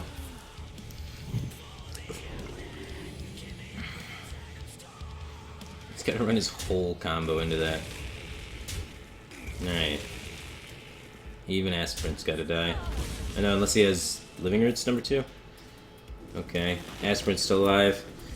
We're both very low on cards, but his cards are generally more quality than mine. Yeah, like that's not a good one. I don't even think I play it. I mean, I could play it to kill his Aspirant, I guess. Fuck it. It's not very good. Probably shouldn't have played it, but... Killing his Aspirant could be relevant, because 2 damage accumulates over a while. Or he may make a mistake with the ordering here and then leave himself open.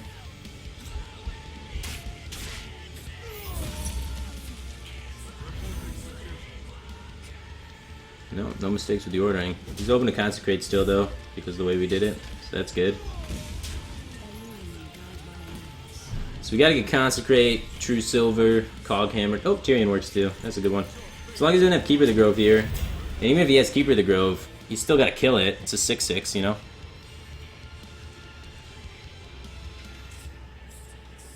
We had a lot of top decks for outs.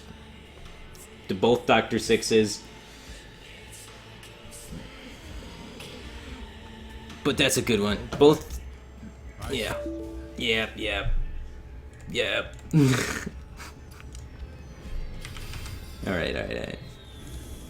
Woof. Crushing it. Climbing all of the ranks.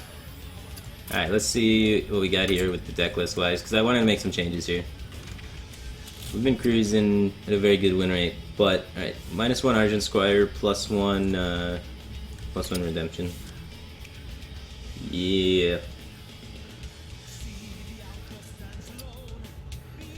They have similar effects early game, and Redemption's just way better late game. So I've been told. A few of my friends have said that that's a tweak that they wanted to change to the deck list when I showed them my version of Secret Paladin. And I was like, alright, let's try it. I'm not sure like they explained it, and I was like, okay, but I really gotta like play it myself to know if I like it or not, you know? So I've been meaning to try it out. I thought I honestly had the card change already in there, because I like saved it that way, but I guess not. For some reason it didn't stay that way. But let's see how it goes. Alright, we got Dr. 3. Oh, this is a bad hand. Finally a bad hand. Feels bad, man.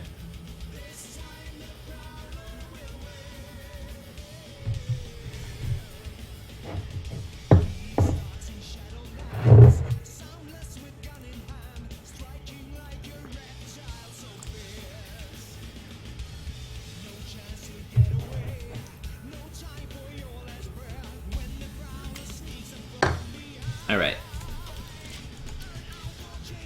Is everything a doctor now? Yeah, it's PHP Paladin, man. Did Purple try to convince you to put Blood Knight in the deck? No, I had Blood Knight in my first version. I took Blood Knight out for the Coghammer. But originally there was a Blood Knight in here. Oh no, I took Blood Knight out for the Divine Favor. So there's a Divine Favor now as that tech card slot. I like the Divine Favor a lot against Handlock, against Patron, against Priest. Like, it just comes in handy a lot as just being another big finisher card against the control matchups where you can run out of steam. So I like it a lot in those matchups, and I only like Blood Knight against Paladin. So there's only one matchup Blood Knight's good, and there's like 5 matchups that Divine Favor was good, so I like it as that one-up tech slot, where you can just put any sort of flexible card. I think it's pretty good.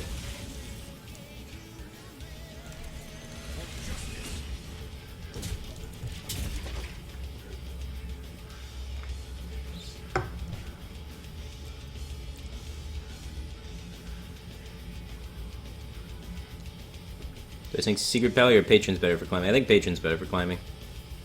What about the Horse Rider? I guess Horse Rider could go in that slot too as just some sort of utility drop, but I don't know. The curve's already like solid, and there's enough drops at every slot for like optimal curve. So you don't really need like a 3-drop or anything, it's just in there as the tech card slot.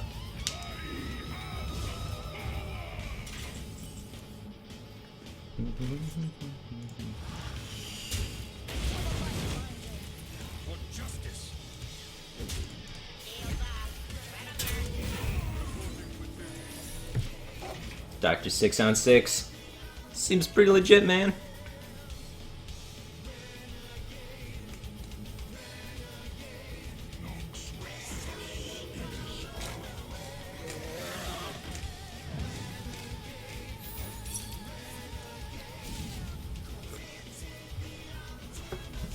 Was Consecrate just better here? Like, I'm gonna be honest, this is a really good Consecrate against Druid. Nah, let's just kill this guy and play Dr. 6. But it is a really sick Consecrate. No joke.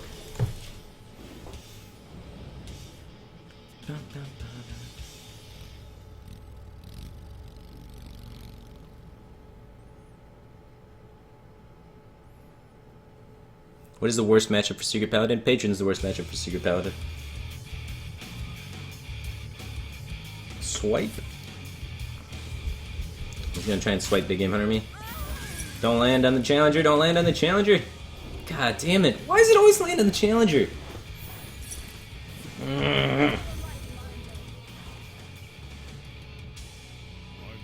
Oh good, it's only a keeper. Phew! Oh, what a relief. I thought for a minute this was gonna be bad. Well, we know he doesn't have Big Game Hunter, right? So... what a life total we're at. We're at Noble Sacrifice, and we're at 16. Noble Sacrifice isn't a number. And there's been an Emperor proc, so that he can possibly use combo this turn, so it's gotta be, it's something that we gotta kinda like try and play around the best we can. Which, is there even a way we can do that? Like, True Silver him in the face. Trade this 2-1. I mean, that's the best we got as far as defensive plays that turn, so we'll see if it's good enough, you know?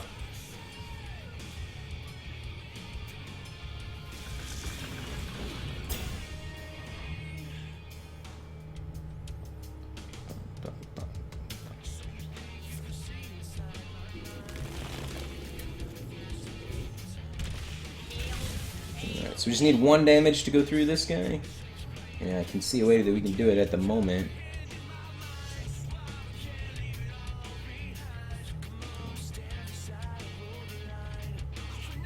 Combo would still kill me. Good thing he didn't have it.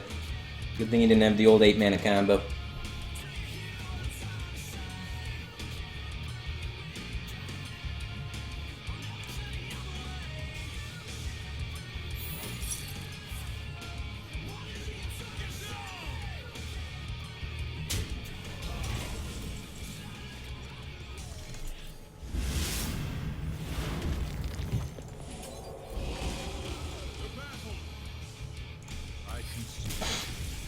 Inefficient trades are efficient, man. Got him.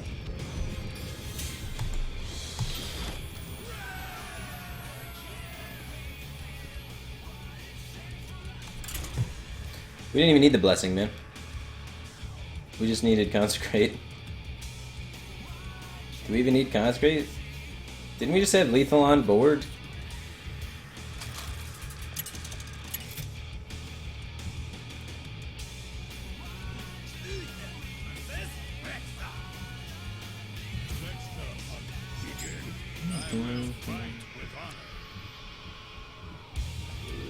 Alright. We could keep True Silver, it lines up really well with Animal Companion, but then we can't coin Minibot, because then we have to play turn 2 Minibot into coin True Silver so it lines up with the Companion. It's not a bad line to follow. I'm gonna keep it. So hopefully we find a 1-drop with this. See, now I got 2 2-drops, now I want to go coin 2 into 2, and then True Silver won't line up with Companion. But I think that's bad, unless he plays Leopardome. If he plays Leopardome, then we're like, alright, screw trying to line up with Companion, let's just deal with that guy. But at the same time, like, coin Minibot's so good with the 2-drop to follow it up. So maybe we just hope we hit Dr. 3. Alright, we have to coin 2s now. We got 3 2s in our hand. We don't have a choice. We had options earlier, but it's out the window now. So, which one do I want to do? I think Haunted Creeper's the best one. It's either Haunted Creeper or Juggler. I'm gonna go with Haunted Creeper. This way I can, like, play Juggler and then trade to kill things. And have the most presence on the board. It is more RNG related, but it's stronger overall if it works. So now we do this. We win the juggle, we win the game. Boom. Got him. Ain't no thing. What up, Cerubi? How's it going, man?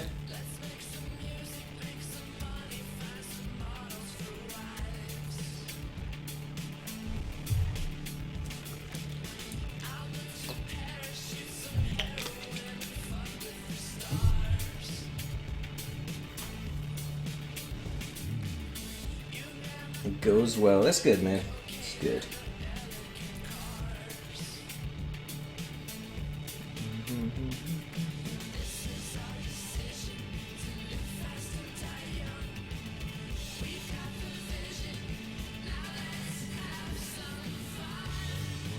What do you got? The plays. Feels the pressure the Juggler forced. Too quick shot. He's got a 1-drop in his hand, he's thinking about it. I don't know if he's thinking about a 1-drop or not. Do I want to hold back Repentance just in case? What 4-drop does he play anyway? Like Shredder? Do I care if it's a 1-health? I want a True Silver next turn anyway, so it's fine. We can squeeze this in later. He held back there, he hesitated. He's probably got a 1-drop and... like... We got True Silver anyway. So we want to be clearing something the turn we equip True Silver. Or we want to be King's Trading next turn. So both of our cards are removal cards next turn, so we're not really looking to get Repentance value on that turn. We want to get Repentance value on a turn that we're going to be developing a minion. So like turn 7, right before Tyrion, we can play Repentance and then get huge value off the Repentance and then... success. But we're developing a removal card anyway, so screw it. You know what I mean?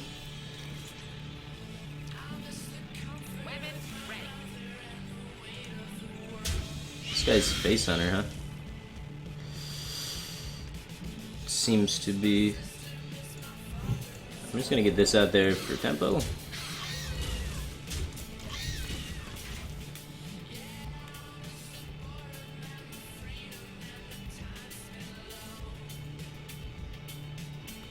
Alright. Always offer. Oh, that's... Oh, that hurts. That hurts. Hurts the soul. Consecrate would be great. He doesn't trade with the 2-2. What are you doing, man? Alright. Nice life. Alright, we can play around Explosive Trap. I feel like he's got Explosive Trap up because he left both of our minions alive. And he's like just not giving any fucks about minions. So I'm gonna make this trade here. And then go face with this. Play around Explosive Trap. Possibilities coming up soon. And now I'm going to find the time to squeeze in this Repentance, because now we're not going to be equipping removal cards, we're going to be looking to play minions. And because the likelihood of our top decks is going to be mainly minions instead of removals, but, you know. No. He just knew what it was, man. He's been holding the Leopardome for days. Nah, this is top deck Leopardome. Thanks. I mean, Repentance isn't really getting too good value against Face Hunter anyway, so... What are you gonna do? Like, I didn't know he was Face Hunter earlier, but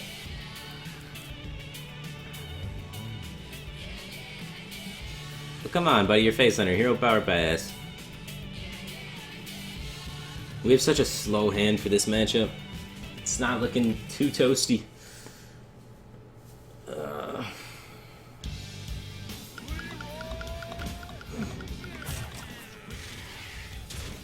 Oh man. No Consecrate.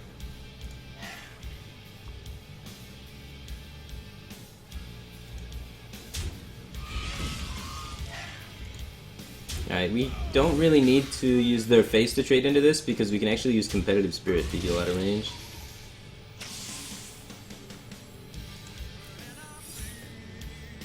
How relevant is a 1-1? I don't think it's too relevant to us, so I don't think we're gonna Hero Power.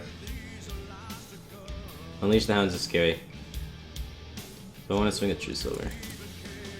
Am I gonna use it on a minion? Like, I don't think it's very likely I am. So I might just want to be swinging it at his dome. Having the option's nice.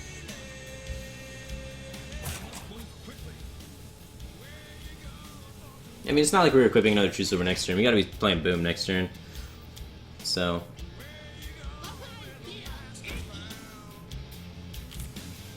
Alright, he's got like Kill Command in his hand. He's got either Kill Command or Unleash in his hand. Both of them are bad for me.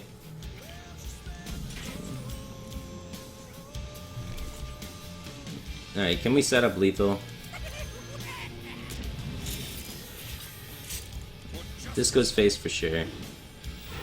Now, we have 13, 14, 15 damage on board. With some Boombot RNG, it could be lethal. Or we can just punch him in the face and say, try and kill me. And he would, because if we trade with the Leopardome, it does 2 damage regardless, so I don't find that it's too reasonable to trade into, because we missed 6 damage. If we trade into it, Death Rattle deal 2, the game's over next turn either way. So there's no point trading into it. We just want to set up our own lethal. So he needs like Unleash Kill Command is 4, 5, 6, 7, 8. Yeah, Unleash Kill Command would kill us. Or any 3 damage card plus Kill Command. Scientist is not going to do it at the moment. It was Kill Command. Looks like you're toast, son. Alright. So we got him. Yeah, trading with the Leopardome actually did not remove any damage from the board. Kinda weird. So setting up lethal is just like so much better. Face Hunter's a really tough matchup for this deck, so we don't have too many taunts, and our deck's like curve is really slow, so it's really hard to win against Face Hunter. But we were able to pull through, man. It's because we had that mini bot early, and that just 6 starting curve was so good.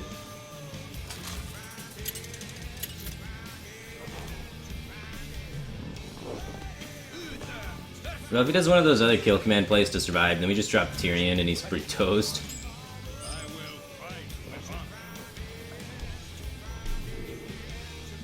Right. Kings is like super strong in this matchup, but it's pretty greedy to keep it off the mole. It doesn't matter what 4-drop we get as long as it's not Consecration. Drawing into any 4-drop on 4 is going to be good.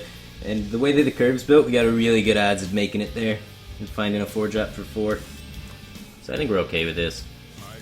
This isn't that bad against Druid early. Sometimes it can do work.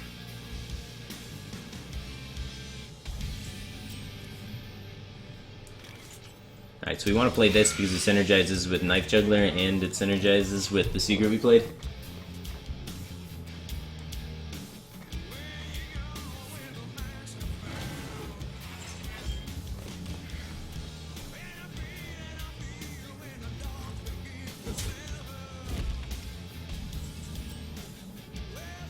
Alright, we want to play this because it synergizes with the card we just drew. So we can king straight up with something. And we don't want to let Knife Juggler out there to die. We just want really hard to remove minions in case he tries to just use removal spells here. That's okay. Alright, we don't want to really kings that just yet. Because if we kings this turn, then he could just keeper it on curve, which would be really bad for us. So let's just hero power, try and juggle this guy down. Missed. Alright, let's try and play around swipe and do it this way. Feels bad because we got the kings in hand and we lose the bubble, but it's still better than just getting trashed by swipe. Alright, looks like he's gonna get a 5 dropout. Nope, 7 dropout. Alright, that's not good for us. Can I kill it? I mean, I want to be able to deal with it as best as possible this turn so I can play Mysterious Challenger next turn. So let's go with kings. Bunch of trades. If I kings either of these, they actually survive. Like all of these, except for this one. We want this one to die though, because we want the juggles to help us, I think. So we can hit here for 1, 2, 6, and then both juggles hit would make it. So it's probably got to be the juggler, because our jugglers aren't that good. Let's see the juggles happen first, see what, and figure out how we need to buff from there. Both of them? Oh, if we got both of them, that would have been sick. Alright, so now we have to use the juggler to bump in.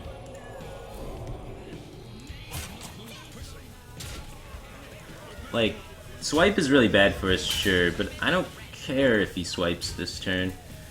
Because, I just dropped Mysterious Challenger. So it's all really good for me. But I'm going to put this up just in case like he has to hero power this down, then he can't do it. But it is going to make it so Noble Sacrifice doesn't get pulled from our deck, which is kind of bad, but it's not the worst. The second Innervate. And a Wild Growth. This guy's deck is crazy. Oh my god, more secrets. Alright, mini Christmas tree. The candy cane. We haven't seen any keepers yet, though, so Tyrion's kind of weak. It's going to be like a 6/6 that forces him to silence. Oh my god.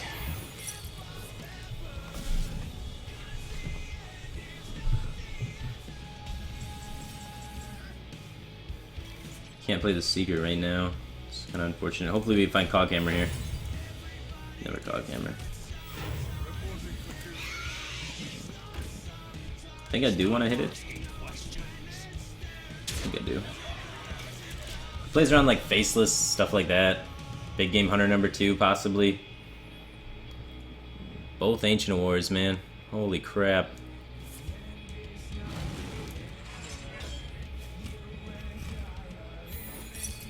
Like, I think I'm pretty okay if he trades that into my 7/2. So hopefully the buff doesn't land on the 7/2, so it lands on something else. So we don't lose the buff for free. That's the only concern, but most of the time we don't. Cool. No free buff loss.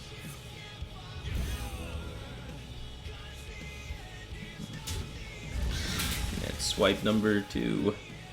Double Ancient Award, double swipe against Paladin is really good. Alright. Oh, it's just Wrath. Just Wrath. We're okay. We're okay. Or is he Wrathing for 1 to swipe us in the face? No. Double Innervate, double swipe, double Ancient Ore, Wild Growth. And we're still in it, because our draw was insane. We both had crazy draws. Super crazy stuff. When both decks draw perfectly, who wins? Druid's nuts draws are insane, man, because Innervate. So I don't actually know who wins when both draw perfectly.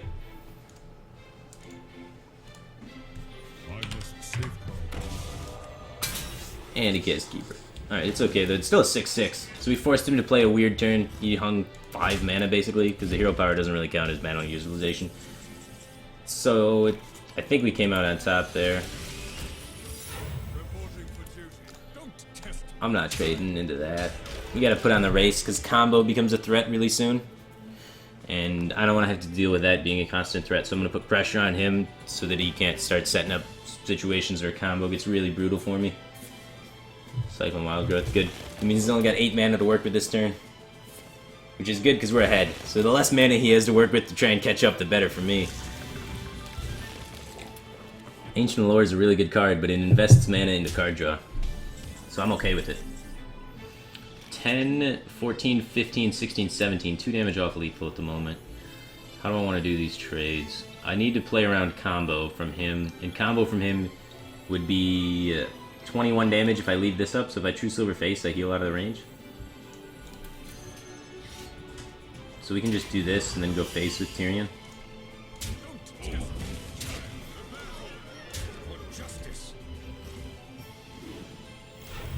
Make a dude. Cool.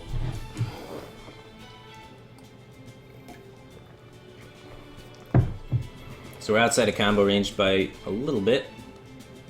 You get like combo clear us, which gets kind of scary though, but we get the Avenge up, so hopefully we have 2 power left over on the board after the combo clear, and then we can kill him.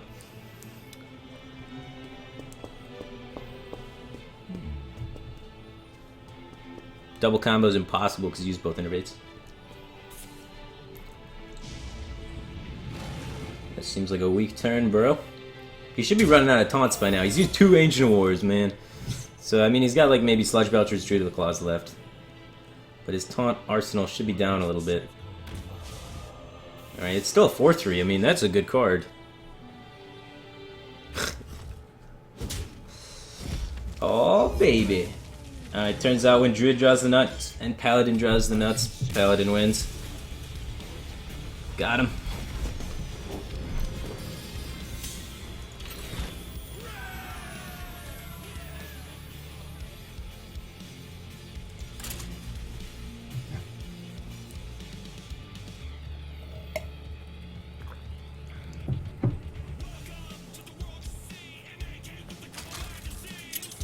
Is Argent Squire better than a Secret Keeper for Secret Pally deck?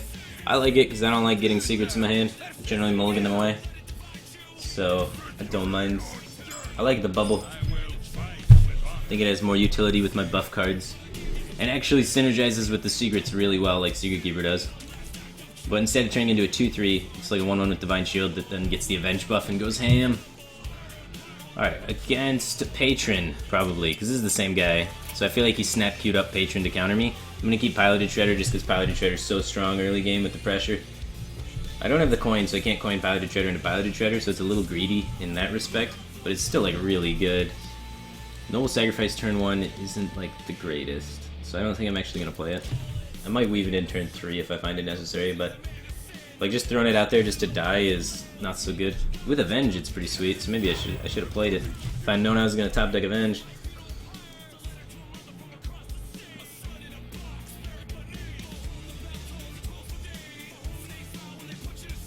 Alright, here comes Acolyte of Pain.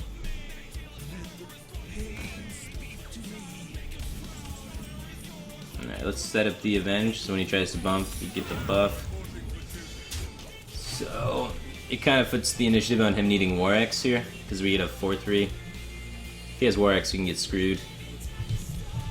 But if not, feel pretty comfortable about it. No War Axe, please.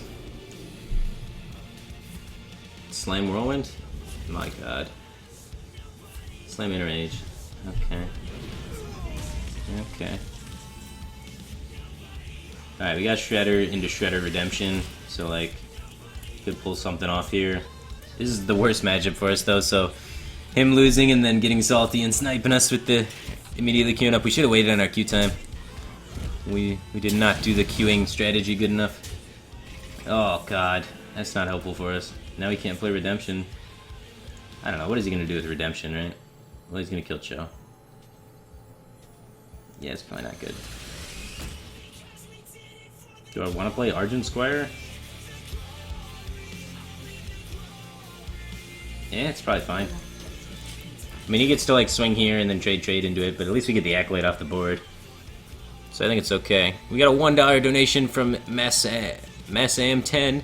Level with us, Firebat. Who's brought home the most girls in Archon House? My money's on it being Slaveberry, maybe Skamaz is the dark horse. Definitely wasn't Zixo Kappa. I don't know. We don't usually bring girls home, but like a lot of people try and like hook up at events. That's usually where all that stuff happens. And Orange has been he's the big player on Team Orcon, I guess. I don't know. Yeah, I'd probably say Orange. Alright, this Lore Walker chill, man.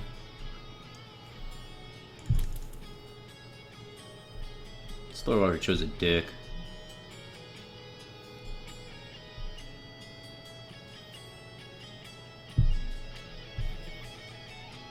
Let me think.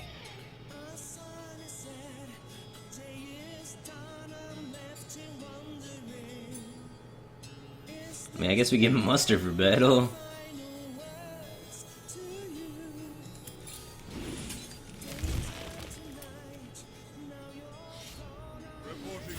Reporting for duty. Dragon Queen.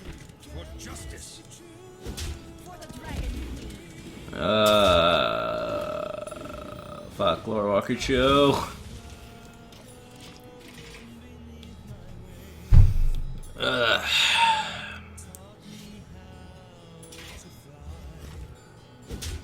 Oh, good, he killed Lore Walker Joe.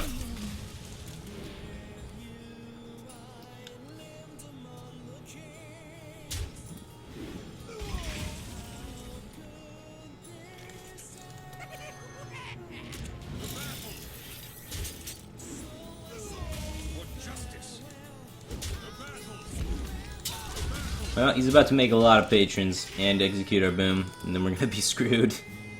But not much we can do about that. That's why this matchup is just so bad, man.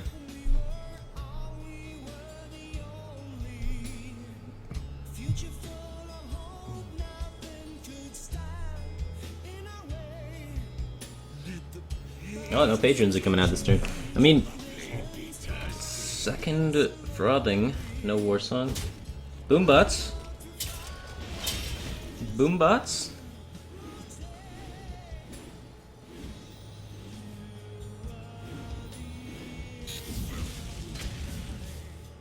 Got him. Alright, now if we get like Tyrion or something, I guess we could be in it. Cool.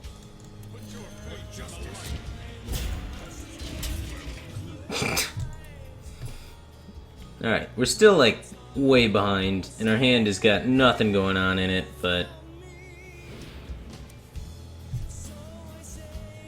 and he's almost got every card in his deck.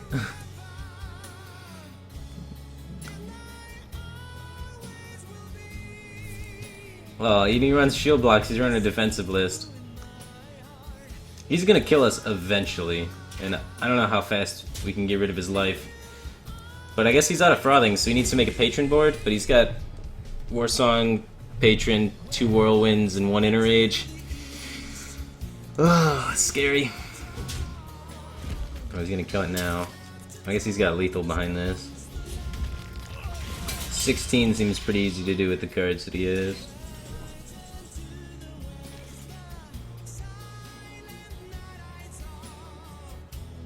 For justice.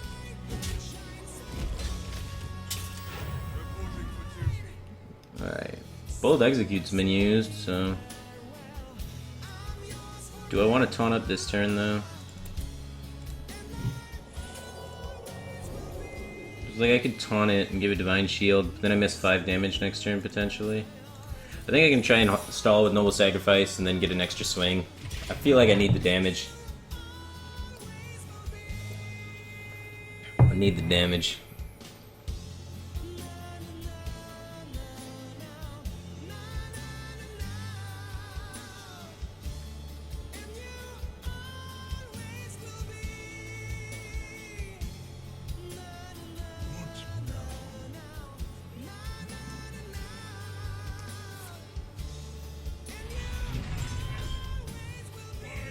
Okay. We're dead next turn. I've played this game before.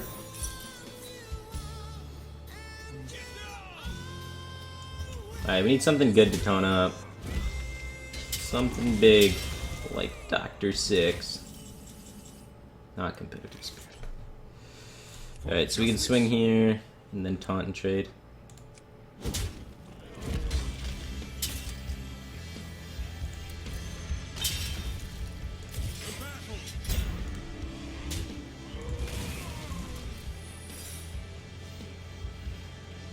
I don't know how we win, but it's probably not by making a hero power. He's got Warsong, Patron, Inner Rage, kill me. Yep, yep. I've seen this before.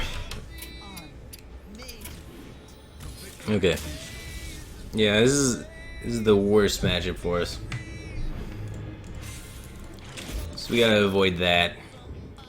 He's probably gonna try and snipe us back with it.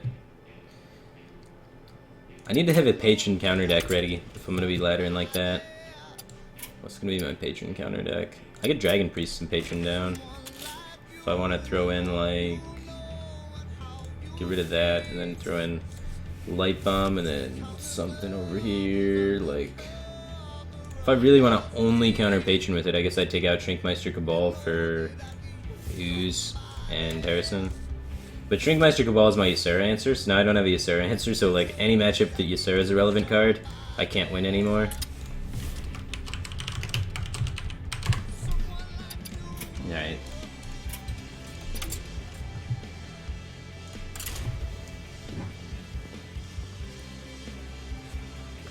So we throw like 6 control matchups just to be able to win against Patron, but it's okay with that deck.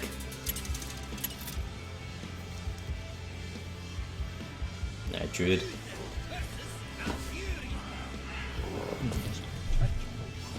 All we have to do is build the Patron counter deck and it scares off the Patron snipe. Don't actually need to play it, you just have to build it. Major Domo or we go homo. I don't know, guys. I've been on a win streak. I just lost the game, but like I've been winning a lot, and I want to just finish this legend climb. Because I've been really procrastinating on the legend climb, so that's why I'm playing like real deck, going hard for the legend climb. Now that I say that, I'm gonna just start losing non-stop back to 20. And then if I start losing a bunch, we'll play Major Domo Mage. Now people are gonna snipe me with counter decks to try and make me go Major Domo Mage. But I want to finish my ladder climb, man. It's already like day 9 of the season, man. I gotta get this done with. I've been a slacker.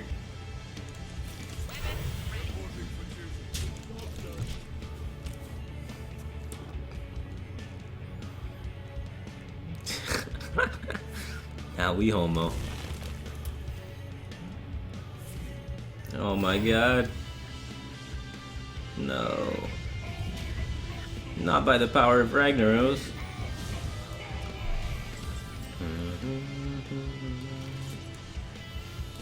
Am I supposed to trade up with it this turn or just let it live? I should probably trade up with it this turn. It's really tempting actually just to drop Piloted Shredder though. And try and like set up better trades for against it next turn. Because Piloted Shredder is going to be way stronger on the board than this play, but letting Emperor proc twice is really scary. Hopefully it doesn't have an aspirant or something here to benefit from the proc. Sweet. We were able to maintain board through it, so I'm pretty happy with the outcome.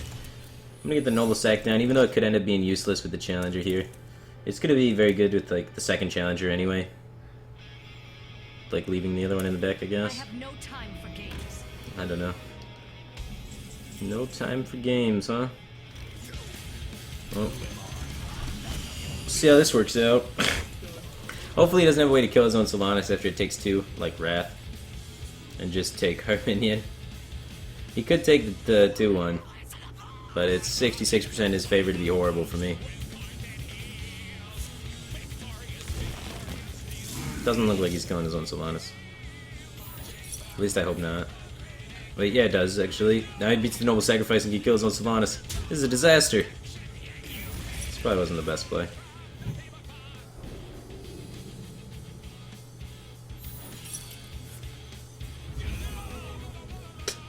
Maybe I was supposed to trade the shredder? I don't know though. This seems bad for me. I think he trades into 6-6 and takes 7-5. Looks like a good play.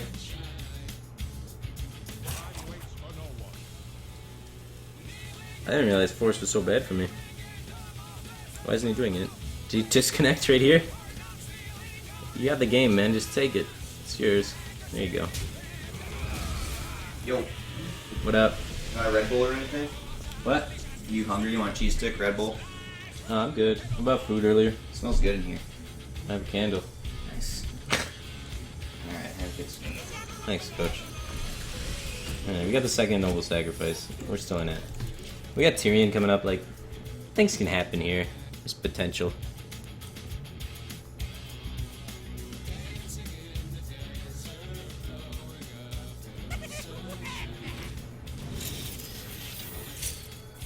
Got him. It's gonna be some fun. Alright. Boombot, don't kill my things. Alright, just kill the boom, kill the boom. Kill the Dr. Boom. Oh!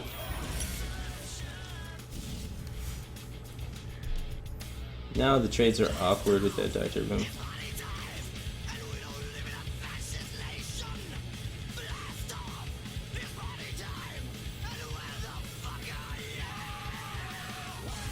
Alright, I'm just going face. Screw it.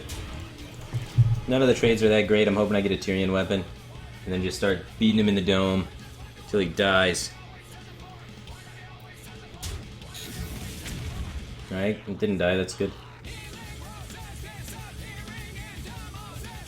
Like, either way I do these trades here, he gets to kill Tyrion for free.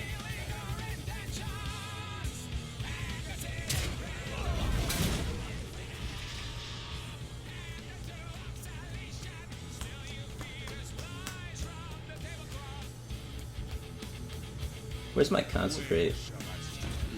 Where's my consecrate? Where's my bomb lobber now?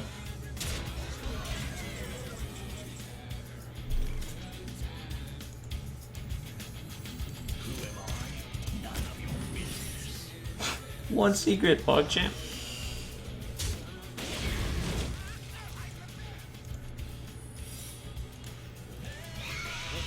Something tells me he's not trading. He's 2 damage off lethal at the moment.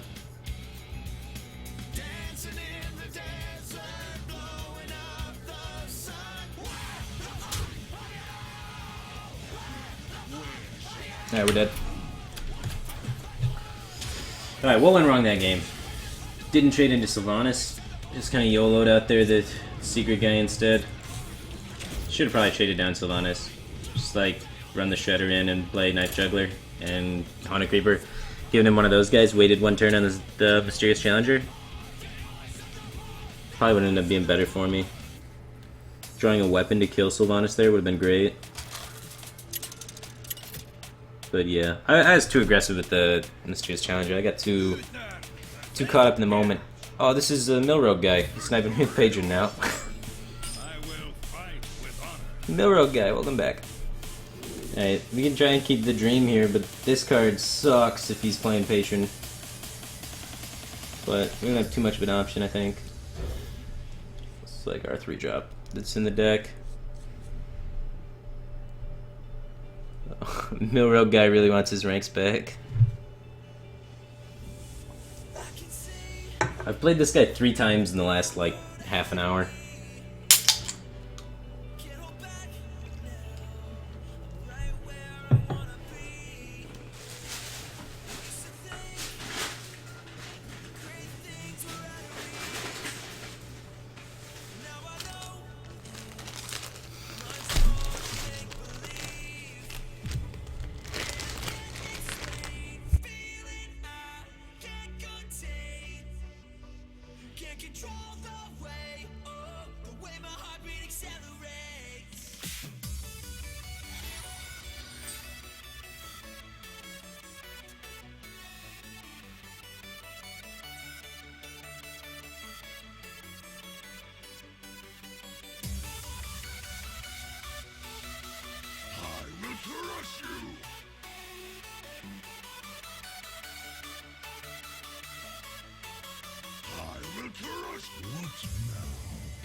This is gonna be a really boring game because this guy's just sniping me and spamming emotes with a counter deck. Feels good, man.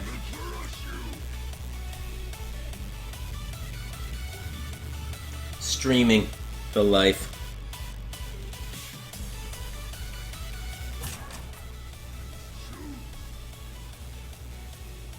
He's gonna roll me every turn.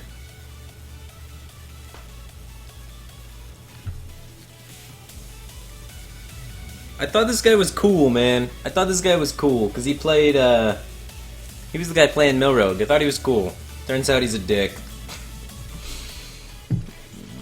Alright, we're gonna hope he doesn't have Warex, and we're just gonna clean out the juggler. Try and aggro him down. Get him.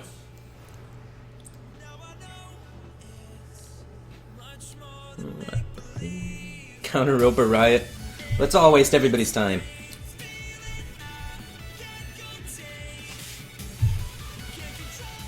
I thought he was cool.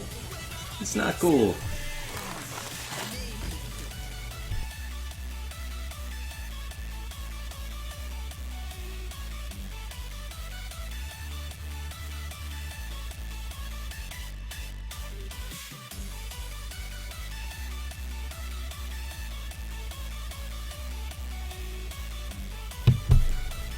So, how's everybody's day going? You guys all doing good? Alright, let's move on with our life.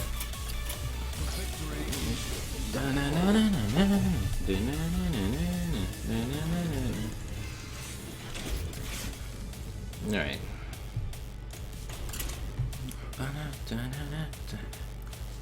We'll queue up really fast so he won't get us.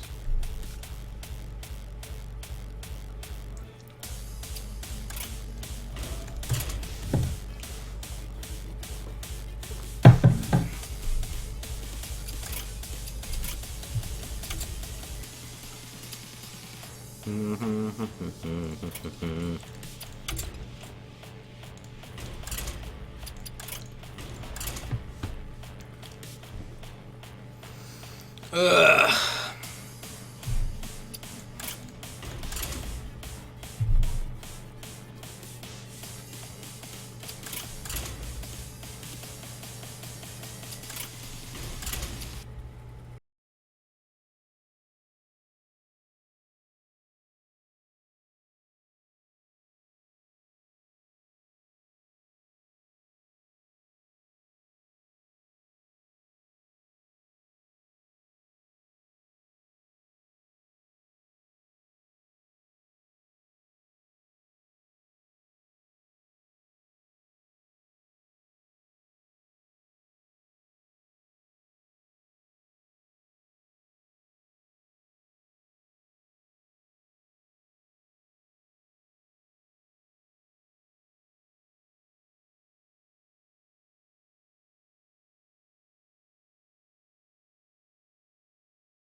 Can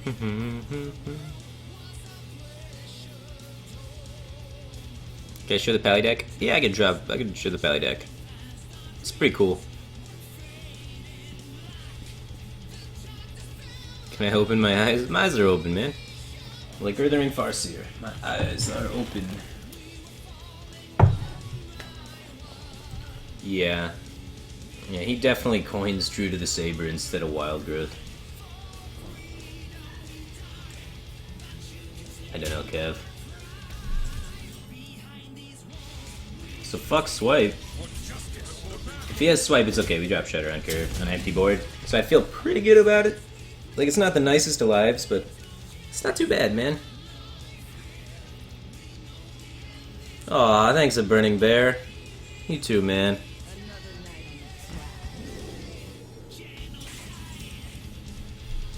Aw, sweet, he didn't have it.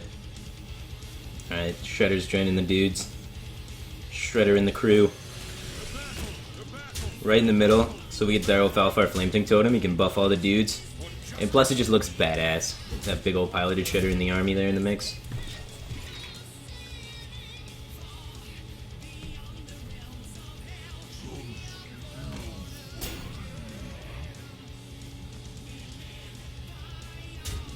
Alright, alright.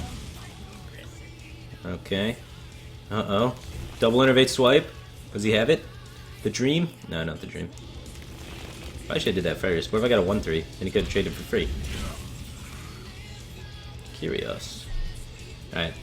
Shredder's coming back. 3-up the Shredder. He was good to us. He didn't have Swipe yet, so the odds of him top decking Swipe are fairly low. So I think it's cool if we just maintain our board here and chill. Big ass board and chill. I'm feeling it. Do I want to swing? What does swinging allow me to do? If I swing, the next turn I can Cog Hammer and possibly trade this in there. It's like, that's pretty cool. But he might just hit one of the... No, he's not going to hit one of the dudes because I have the secret up. So yeah, let's swing. Let's swing. I don't see him having, like, overwhelming pressure anytime soon that I'm going to be afraid of face damage. Like, 3 is okay. If it helps us on the board, it helps us on the board. We're just hoping it does. If it doesn't, boo-hoo, we're at 3 life. But the board is the most important part here. So let's focus on that rather than 3 life. Alright, 3 life is becoming to seem a little bit more important as he keeps bashing me in the dome. Alright, how do I want to do these trades? Because I could trade all these in and make sure I can get the Cog Hammer on this. It's kind of weak to keep her, but at the same time, it's still pretty good.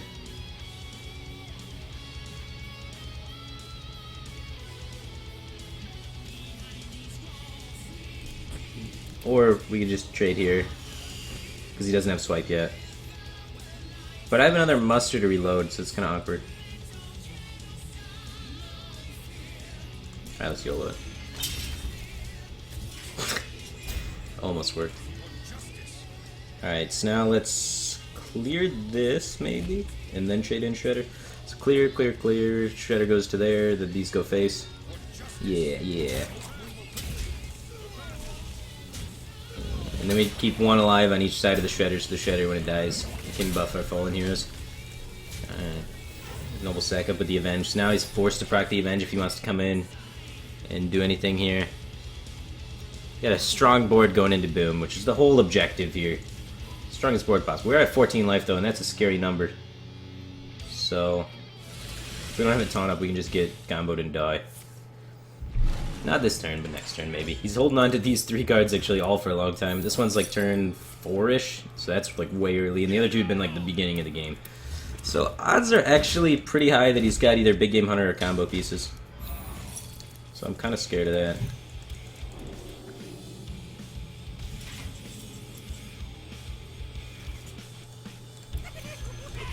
So to play around that, let's kill him.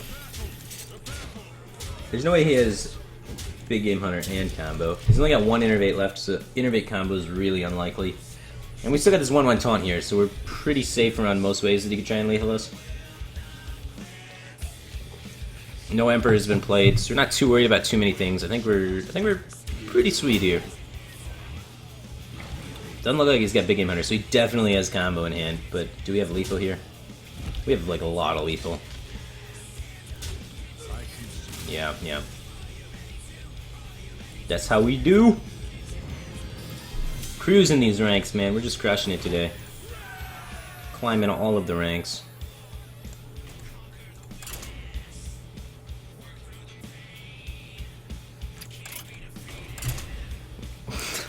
Just diffusing the patrons.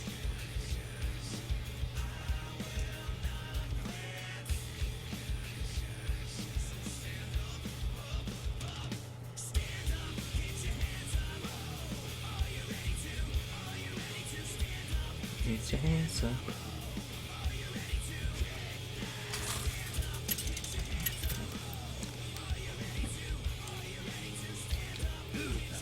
Jukes! Successful jukes. Alright. No problem, we got him in and outs all day, every day. None of these cards are good though. If it's handlock, actually the Shredder's pretty solid, but we've seen no handlocks today in like 3 zoos, so I feel pretty good. I don't think the last guy was sniping at all, by the way. So, I don't know, he just played kind of slow. He was not a sniper though, I don't think. Not everybody's a sniper, guys. Just the guys that rope every single turn and emote you the whole time and talk in your chat and call you a faggot. Those guys usually are sniping you. One, you can kind of gives it away the fact they're talking in your chat and roping and emoting every turn. But normally, I think most of the people I play against is fair game.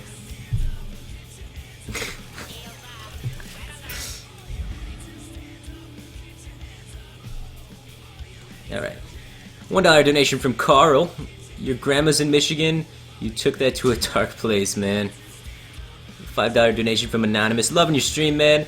Are you going to do more bad decks played well? Hashtag LT, right? Yeah, man. Maybe after the Legend climb. Once I hit Legend, then it doesn't matter, right? Because then we just tank our rating to whatever and it's okay. But prior to Legend tank, I think I gotta try and maintain a level of professionalism. And cancer. And walk right into this Hellfire. We don't have really another choice there. Do we want a Hero Power Pass? Not really. So, if he's got it, he's got it. Like, he's got 2 Hellfires in his deck, maybe only 1 Hellfire in his deck. He's got 4 other possible turn 4 plays that are minions that would screw us if we take a weak play on the board here. So we get screwed by Twilight Drake, Void Caller, if we don't muster for battle. And if we do muster for battle, we get screwed by Hellfire, and it's possibly a 1 of or a 2 of. So I think the upside's just too good not to do it there. We're an aggressive deck, so we gotta be taking an aggressive stance most of the time, because we can't win the value game late game, so let's kill him. You know? Can't always play around everything.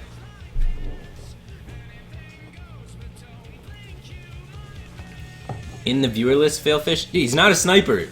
How many people in the world do you think are named Alan? Like, I think odds are that he's just a dude named Alan.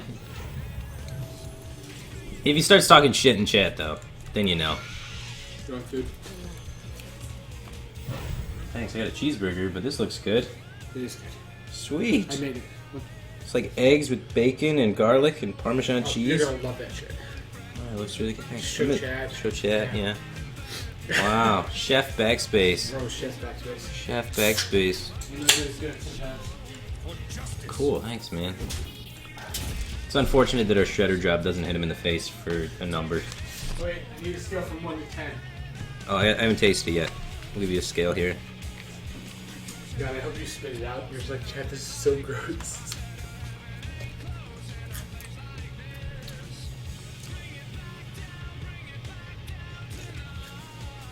This is a good reaction.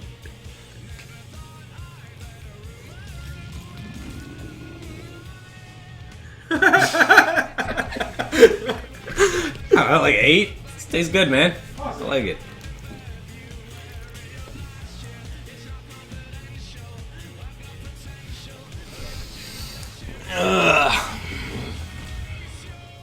Alright, he doesn't have a taunt up. Hopefully he doesn't have a heal bot in his hand. My hand is not good right now. So we're gonna do this and hope. We're just hoping we don't have too many taunts here. We don't really have another way we could play this hand. Like, we didn't draw any of our value creatures. After the first Hellfire, we were pretty toast. If the Shredder drop was anything that did damage, by the way, though, he'd be like, if it did 3 damage, for example, he would be dead right now. Because it would have been able to swing 3 times. No, it would have swung twice. He'd be at 3 health.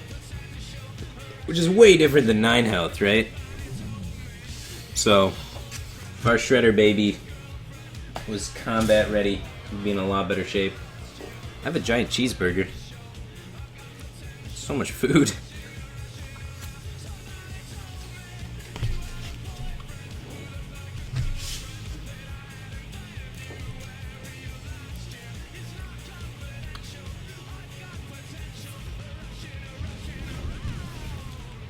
Alright, no heal bot, no heal bot.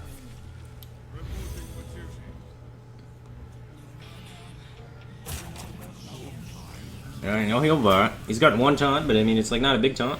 I ain't too scared of it. True Silver's a good card. Should definitely be True Silver in this. 3, 6.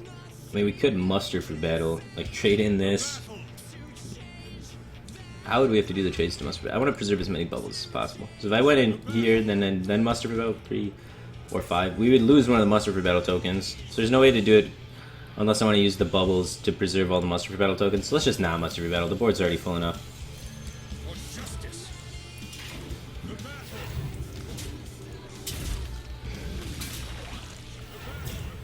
Alright, we just gotta hope he doesn't draw a taunt giver here, and then we got him.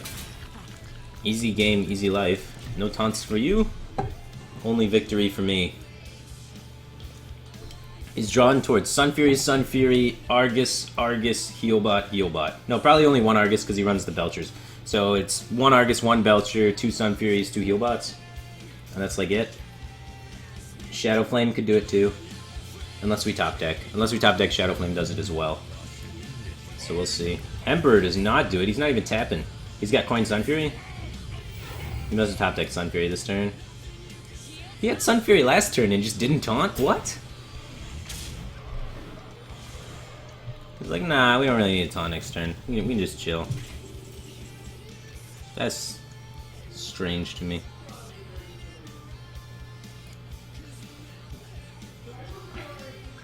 I guess I'm dead.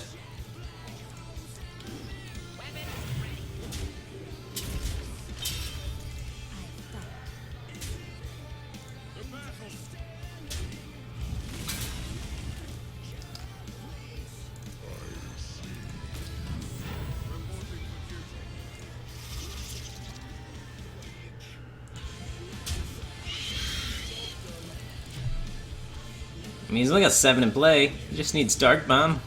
But maybe.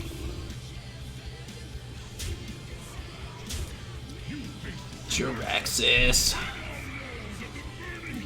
We're close. I don't know, man. We just didn't find enough value with our draws. No Dr. 6s, no Dr. 7s, no Dr. 8, no Divine Favor. We played the hand that we were dealt very well, though. Which was all low value cards that said go face. So when you got the hand that says do that, you gotta do that. And we did it really good, so I'm proud of us for playing the way we did, but unfortunately just didn't have the our cards didn't have the girth to compete with the hand lock powers. Alright, Hunter's a good matchup for us. Unless it's Face Hunter, then it's pretty bad. But we can still win against Face Hunter, especially with this curve. This is the curve of champions right here. Just the Craigasm curve. It's beautiful. Not all hands go face. Like, if we get the Divine Favor or something, we can actually outvalue Handlock. Like, because we just draw as many cards as them.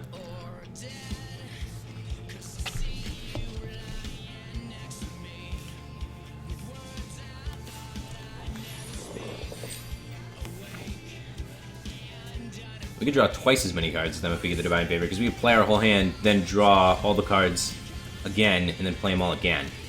It just gets ridiculous.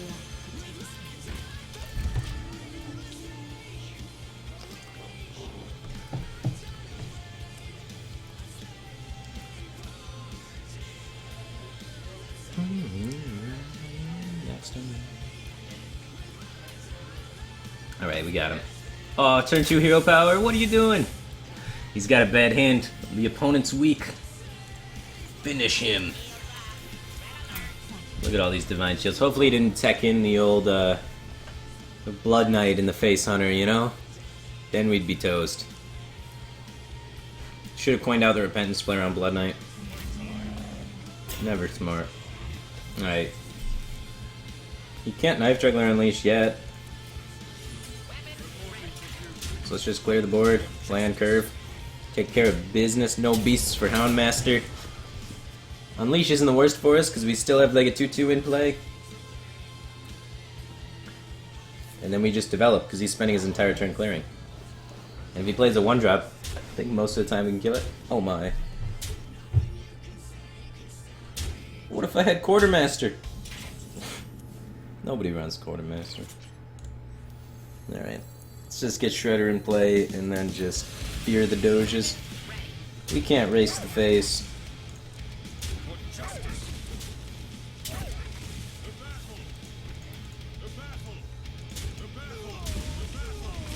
To battle. Alright. We gotta save this coin for Tyrion, I think, at this point, and hope he just doesn't have Owl. It looks like he's Face Hunter. Even though he had a bad hand, like, it still doesn't look great for us. Depends what his, like, follow-up is, I guess.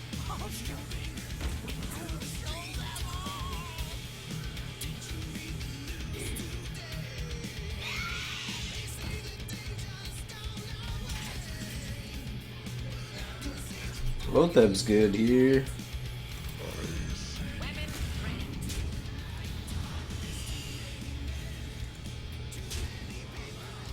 I'll make him trade with me. I think we can win this race at this point. That Lotheb might be able to push us over the top here towards victory. And his weak turn last turn, he didn't even like hit us for any damage. He might not even be Face Hunter. If he's not Face Hunter, I really like putting the pressure on his face. We're about even the life totals, but he has initiative because he takes his turn before me, so it's not as even as it looks, you know? Is there a deck that always kind of works no matter what the meta?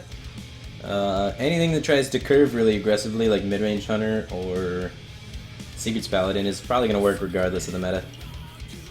Unless it's just literally all the hard counter, but there's not too many great hard counters to those decks, because if they draw their nut curve, they win. Because their nut curve's too nuts. Now guys, I think he is Face Hunter. 9, 10, 11, 12, 13, 17 damage. Not quite enough for lethal, but we can get Tyrion Fordring out there.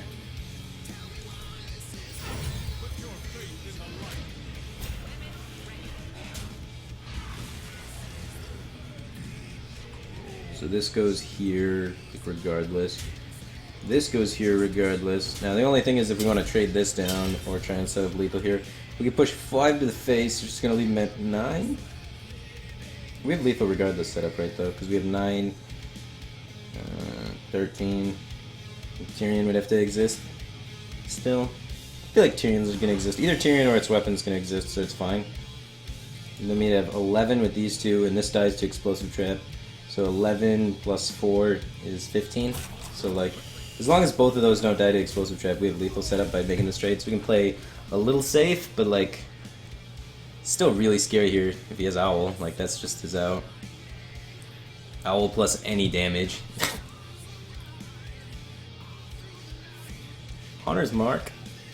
Does he have Second Unleash? Second Unleash would be pretty brutal here. Alright, we get the Tyrion weapon, so that's 5. So we have 10 damage now and 4 plus the Kings. So we have lethal set up through Explosive Trap. The Scientist didn't even pull a trap. Boom, got him. Yeah! Setting up that lethal though. That's what's up. And him not having Hoot Hoot. I bet you, by the way, he cut an Owl for that Hunter's Mark, and now he's like, God damn it, why did I do that? Because that's a common change people make with Face Hunter. They kind of like play around with that slot. Some matchups the Owl's better, some matchups the Hunter's Mark's better. Against Tyrion, obviously the Owl is a little bit better.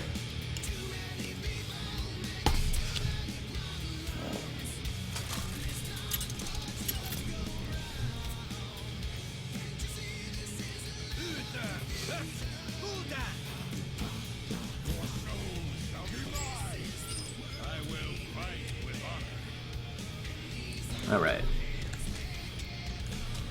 This is the hand we're given. Coghammer's insane if it's Zoo. But with Monster for Battle, then it's like too many weapons, it gets kind of awkward. Noble Sacrifice is pretty good against Zoo too, but we're looking to go coin 2 into 2 against Zoo. So that's why I pitch that back. Go for the Dream. Looks like another hand lock here. Alright, we're gonna go coin 2 into 2 into 4. Or 2 into 2 and 3 into 4. 2 into 2 into 3 into 4. Following the curve. Oh man, Hoot Hoot already. Means he doesn't have Hellfire, I think. Otherwise he wouldn't aggressively owl there. So at least that's my read on the situation. He may have Mortal Coil or something though, but no Hellfire in his hand and probably no Mountain Giant in his hand as well. Maybe not even a Twilight Drake, but a Twilight Drake could still be in his hand and he just plays aggressively with it. Or he's just Malagos Warlock. What? Alright. Let's go. Do I try and make this trade to... No.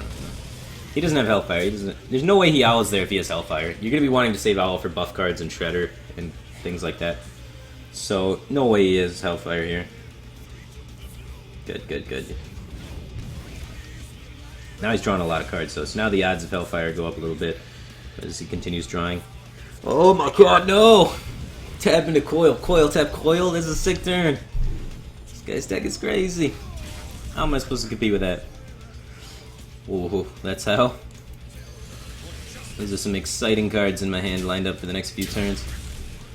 Hellfire's not that bad for us still, because, like, it takes his whole turn and we still have a board after the fact. Belcher, though. Belcher's awkward. Usually they run like one Hellfire, one Shadow Flame in these sort of decks because they grip the board sorely. So then the Hellfire gets a lot worse because it kills all their own like Imp Gang Boss and stuff because they actually have early game drops, unlike Handlock, which doesn't. So that's something that's good for us. Oh, that's a pretty good Shredder drop. Thank you, Shredder baby. Alright, let's just try and follow our curve here. If we pick up Dr. 7, it's gonna be insane. It's gonna be insane. Oh man, I can't play spells, except I'm gonna play 5. Actually, I'm only playing 4 spells. Can't play 5, because I already drew the Competitive Spirit. Only 5 spells this turn. Oh, use the top deck to one to tilt him. Alright, that's pretty sweet. This goes face for sure. Or am I really worried about the Shadow Flame on this? I don't think I am. Like, the Shadow Flame isn't that great for him. Especially because, like, Avenge and stuff happens. If the Avenge lands on the 5-5, then the Shadow Flame's, like, really bad for him. So hopefully we can land this Avenge 50-50. Cool. Big Game Hunter's bad for us. That deck sometimes runs double Big Game Hunter. I know it used to run double Big Game Hunter back in the day when it was trying to target Handlock, but since Handlock's kind of fallen out of the meta, I don't think it's supposed to be targeting Handlock right now. So I don't know if it's going to be running double BGH. It is definitely running 1 though. So we got 1 BGH for sure. Well, thank God we won the Avenge flip. Can't complain.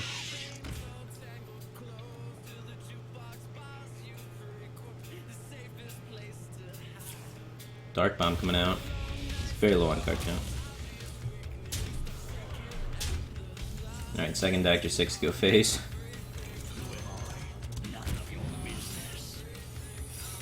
Do I want to make the trade? I don't want to make the trade. I think we just try and set up our own lethal here.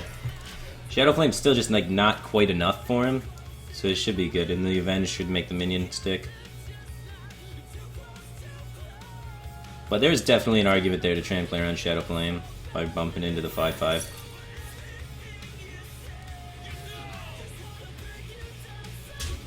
At the same time, damage.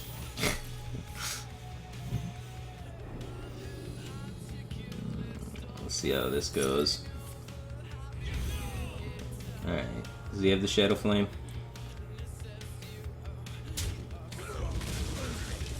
No Shadow Flame. Does he have second Big Game Hunter? Hopefully he doesn't. Stick? Ah! Come on, man. Come on.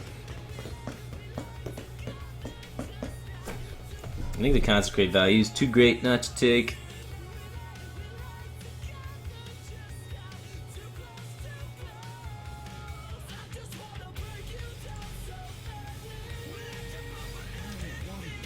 I don't think I care about Lotheb, so I don't want to develop the Cog Hammer. I'm just gonna Dude and Divine Mini Bot. Consecrate value is too great. Sets up the Lotheb to die. He's out of Mortal Coils to ping off the 1-1. He's used one Dark Bomb, so he's only got one other Dark Bomb to help try and clear. Man, this guy's a dick. Alright, we got the trade here and the Tyrion. Try and carry it home. He's used one Owl so far, so hopefully he doesn't have another Owl. Siphon Soul is sometimes a one-of in this deck. Double Big Game Hunter was expected, though. I kind of talked about that. Ooh, is that better than Tyrion? Just because Boombot pressure? It's less vulnerable to Owl, and we get to make a Dude. It may be better. Maybe better. Tyrion protects our guy. I don't know. I want to get the Tyrion weapon up and start hitting him in the face with it, I think, as fast as possible. Next turn I can Dr. Boom and Coghammer in the same turn, so let's do it this way. In case I just, like, need the taunt for something. But I think, actually, Dr. Boom's more pressure than Tyrion is, but Tyrion's more of, like a slower threat, I guess. And pressure might be what we want here, because, like, what the board is. Yeah, I called this Siphon Soul from a mile away, I should play around it. But I can't play around Siphon Soul, actually. Dr. Boom dies in Siphon Soul, too. Alright. Oh, Knife Juggler. There we go. Now we're talking. Got some plays here.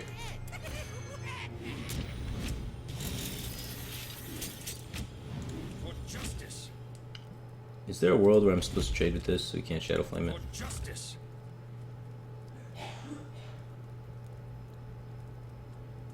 I mean, if he Shadow Flames, I'd have lethal set up either way, but then they're like heal bot situations and stuff. I think I'm supposed to trade here. Honestly, do.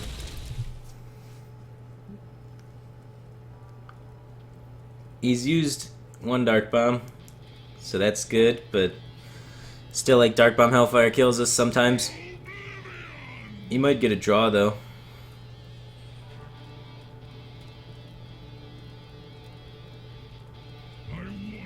If I go face there, he gets a draw every time with the Dark Bomb Hellfire line.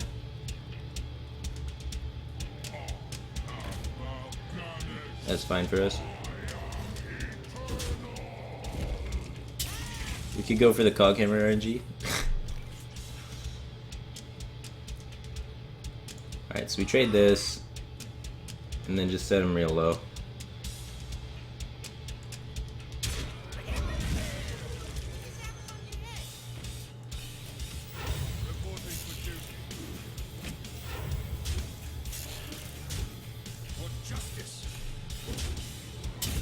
Alright, I'm gonna set up the taunt to preserve my life, and hope that's good enough.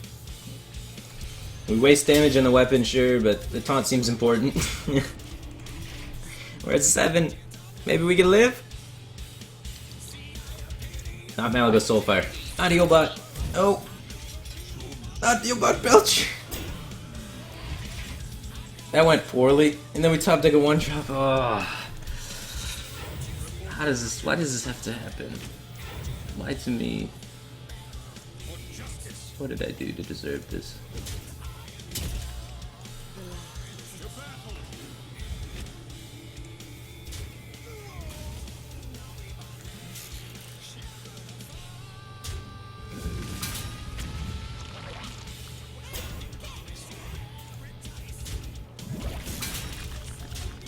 Alright.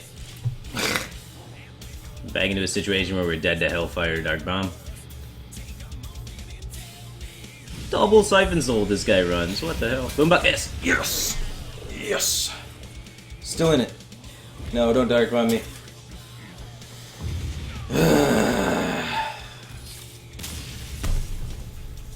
Double Big Game Hunter hits on me and he's got the double Siphon Soul. Ugh.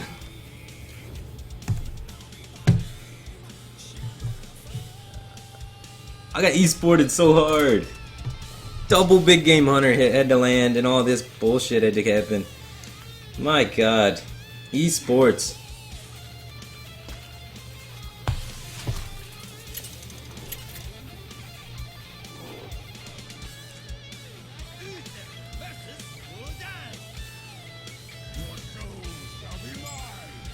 I will fight with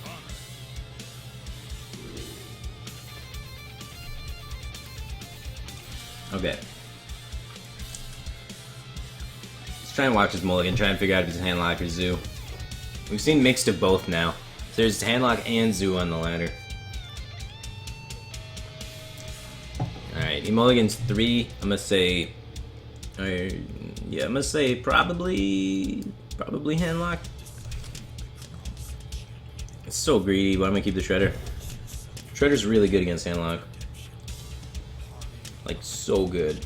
So bad against Sue, though. Unless you, like, immediately have board control, it's not gonna be doing anything. Alright, turn 1 secret, might as well. It's Avenge. It's it's the best secret to play on turn 1, in my opinion. Alright, cool, he's handlock. We're gonna play Minibot, because Knife Juggler just dies to Dark Bomb. I don't want that happening. I want him to tap here second Divine Favor. And just load up my hand. Oh, yeah. Oh, baby.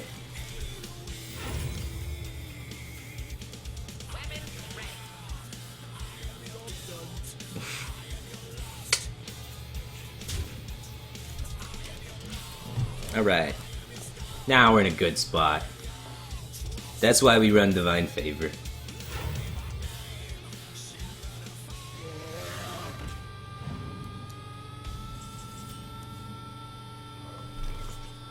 Alright.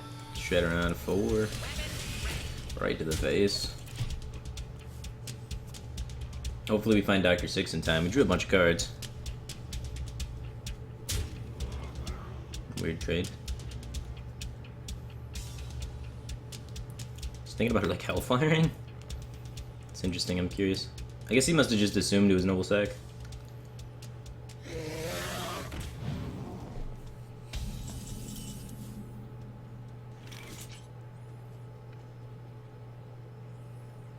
We'll probably just value trade this. I don't know, I can Loatheb go face as well. Awkward spot. I'm gonna take the trade. Too much value, deny.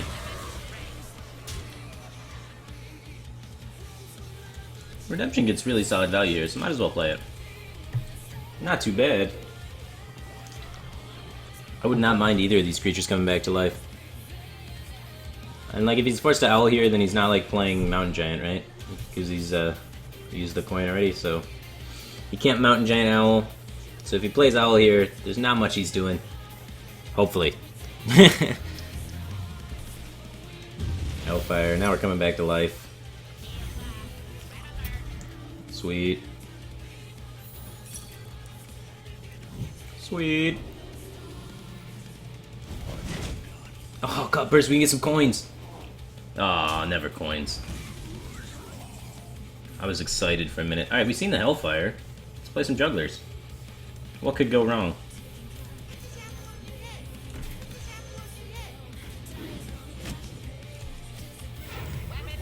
No, are you kidding me? You stupid jugglers. Erg. If he's got second Hellfire, this is so bad for me. Is 5 damage worth though? I don't even know if I want to be putting him that low. There's no way he's got second Hellfire anyway. What could go wrong? That's what I just had to say that. As soon as I said that, then RNGesus was just like, his ears perked up and he's like, oh shit, I can make things go wrong. Let's disappoint some people. RNGesus is a bitch, man. Never say what could go wrong, because then everything goes wrong. They let you know.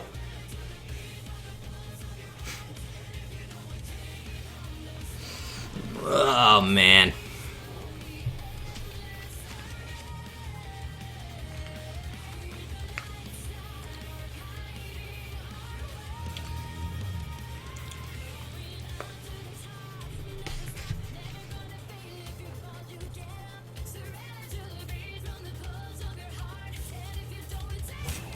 Alright, that's not a Hellfires. That's pretty sweet. 3, 6, 7. So we got... that's a lot of knives. Alright, 7, 8, 9, 10, 11... 11 damage-ish. This just seems too awesome not to do, right? This gotta be the way to go. Am I supposed to swing first in case Mal'Ganis? I guess if this pops Mal'Ganis out, we can just kill it.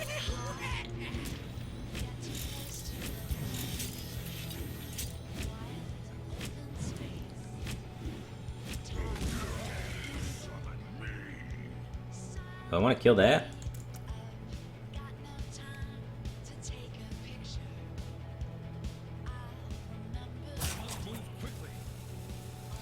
Fuck him. It's about where I'm at in life. Like, I could killed it, but like... I can't... Like, those are jugglers, man.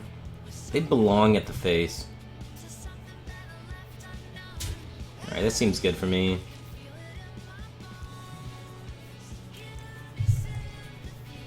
There could have been a world there where trading is correct, but... It's like really close. Because like, my hand gives me definite value for going forward, like... Unless he has exactly Big Game Hunter, like, I could trade there and grind the game out and probably win the long game, because his hand size is so small that his... Like, his Giants are pretty crap, and he's already used both Drakes, he just used a Void Caller, so like... He's running out of resources, honestly. We could actually literally grind the handlock into the ground if we went the other route. And this way we're just playing into like Molten Shadow Flame really hard. Because we don't have Burst out of hand at all with this deck, so if he would have tapped and gotten the Molten Shadow Flame combo and done that, then our Boombots would e-sport him. But if they don't, then we could be screwed.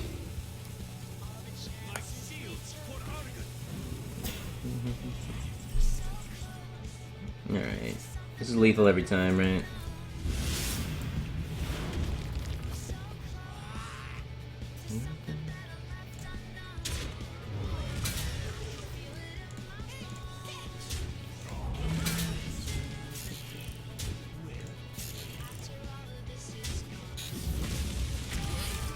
Forward esports. Got him. Sometimes lucky.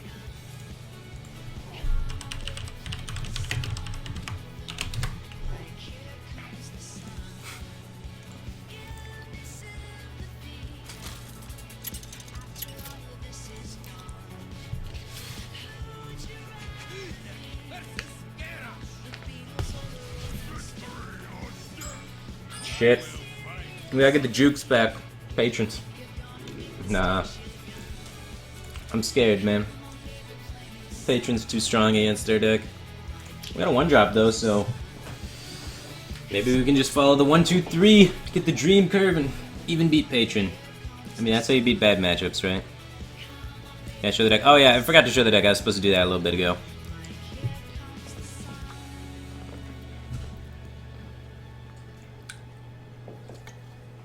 When I was building my collection, what was my way of getting cards? Prior to TGT, it was all arena grinding. I did not actually spend very much money on this game. Mainly because I'm a cheap ass, but now that TGT's out, I actually was like buying a lot of packs for TGT, so that was my primary way for TGT. But pre-TGT, I was an arena grinder. I had to get them all the hard way. But now it's just like, I'm not an arena player, so that's like not my thing. And I don't know. Death does not scare me. Oh man. Not a Death Lord. Avenge is sick here though.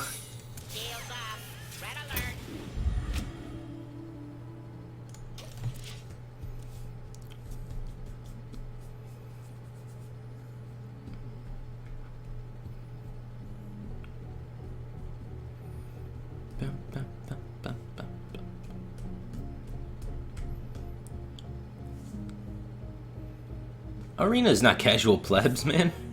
There's a lot of really good arena players. There's definitely skill to arena. You cannot deny that. I mean, there's skill to like most things in life. There's people that are just better at things. There's definitely people that are way better at Arena than me. So Arena is not plebs, man.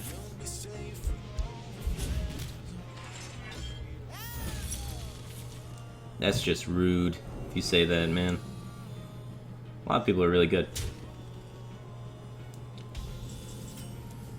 Oh, the curve is so dirty. So dirty. Oh yeah, just give me another mini bot. Line them up, knock them down. That's how we do. What's the best way to build your collection? Your credit card. It's really good at it. I'm just being honest. The fastest way to get a full collection is to buy it. The second fastest way to get a full collection is to be making sure you do all your quests every day. Rerolling quests that are low amount of money. So like some quests are like 40 gold and some quests are 60 gold and one quest is 100 gold. So whenever you got quests, reroll the ones that are 40 gold instead of doing 40 gold quests and try and get the 60 gold quests or 100 gold quests. And then make sure you do all your quests every day. It's like the best way. Alright, so here comes Brawl, right? So let's not Kings. Just drop Avenge for this Brawl. And then hit him in the face a lot. I don't see any reason to Kings here. It's just like too ambitious. We already have enough. We could have even held back the dude if we wanted to be real tricky, but then he won't Brawl and then I'll feel really dumb. So I had to make the dude out of like, I don't know. Just have to. Probably wasn't even right to make the dude, but it's just like, it feels so wrong. Like if he doesn't Brawl and I didn't make a dude there, I feel really silly. Is that weird?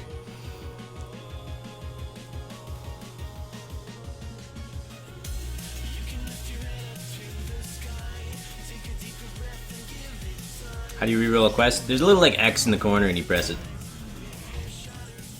I'm glad I made the dude.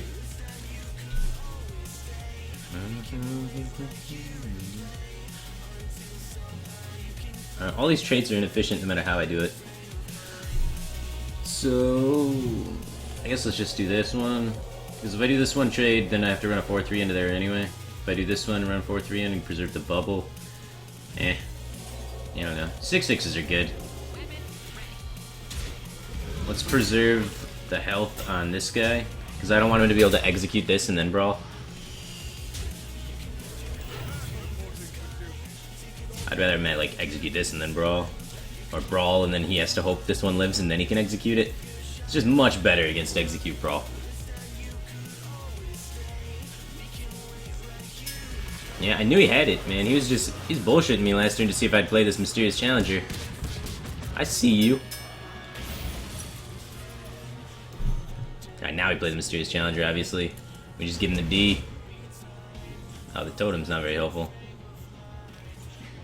Lotheb damage push isn't bad either. No, but you can just Lotheb push after the Mysterious Challenger. If the Mysterious Challenger sticks, we have this as the huge push afterwards. And that's a sick push. You should pretty much lock him out of the game. If he can't handle this too effectively, and with nothing on board, and no, like not even a weapon, it should be really tricky for him to handle this too effectively. And he just used a Brawl. Did it work? Yeah, I jumped a little bit. Cancering people. Hours later, just ruining people's days. God bless you, Firebat. Dude, I'm a nice person, but not in Hearthstone. not in Hearthstone. Not today. Today, I'm They all full gotta cancer. die. Everybody's dead. Dude, Muster today. Lotheb? That seems like a good thing. Yeah, he's pretty screwed. He's trying to play Fatigue Warrior, I think. Oh. It's really good against Screw Paladin, you, right? I'm rooting for him. What? I don't know, you came a little late for the rooting, like... At this point, You you're think it's rooting good for a against Paladin? corpse. No, Fatigue Warrior sucks against Paladin. Yeah, that's what I think too. Backspace said that he said his list with A-Bomb was doing okay though. Yeah, he runs like double Death Lord, double A-Bomb. I mean, it works. I mean, if I could just beat Paladin with Fatigue Warrior, I'd be pretty happy. Well, like, what else is A-Bomb good against? Who cares? Who cares? Fuck Paladin, man! Fuck Paladin. Get him!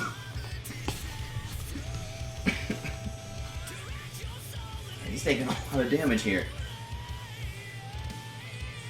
12, 17, plus 5, 22, plus 3.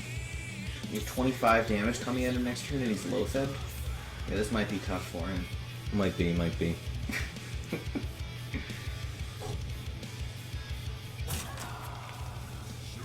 Yeah, I should just try that. Just put double A-bomb in my fatigue warrior, just get him. Just get him. They're never gonna see it coming. I don't know what that heal bot's all about, though. Amnesiac loves the heal bot. Yeah, I know. I tried it out a little bit. I didn't love it. I don't get it. Alright, do we have lethal? I don't want to gain life. I just want to kill I have stuff. 17, 18 damage on board. Yeah, you had 25 when I counted it before the consecration. So I'm going to just say that you probably have lethal.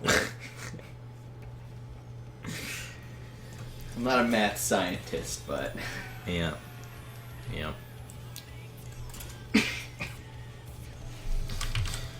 Oh, science. Lethal scientist. Where is the lethal Oh yeah, Orange is in Sweden. He's the lethal scientist? He's the lethal scientist. Why? I don't know, he was the guy that makes the lethal scientist joke a lot. Oh, okay. So we just start It's calling a good joke. It's a good joke. Yeah, should take that from him. Yeah. You want to be the new lethal scientist? I don't think that's going to go well for me. I don't think I want to associate myself with anything lethal related. I just want them to forget all about that. What are you talking about, man? You've never missed lethal. That's true. Did you go to the gym yet? Yeah. Oh, nice. Backspace. So we're all caught up. Tomorrow's leg day. Yeah. Rest day. Leg day, then rest day. I'm excited for break day, man. Yeah, it's going to be good. Oh, man. My whole body hurts. I'm like sitting in this chair right now, and it's just pain. Dude, I did arms, and then I was like done, and then back was like, oh, do these other arm exercises. Like, okay. And then I went to the treadmill, and just my arm hurt for like the first 15 minutes. Like, my legs were fine, couldn't feel anything there, but my arms were just like hurting. Oh, yeah. It's weird. I didn't even run. I did the bike instead for cardio. I haven't tried the bike yet. Oh, it was just much better. Sitting down just felt so much more comfortable. I feel like it would I be was more less exhausted. comfortable for me because I'm just not used to it. I don't know. Bike was easier than running. Okay. I hate running, man. Treadmill's the worst. Anything besides the treadmill is just great. Yeah. I can understand that sentiment. Like, holy god. This guy just says armor's missing the War Axe. What a god. Yeah. I mean, my curb's so weak. Yeah, we're very unlucky. Oh, man.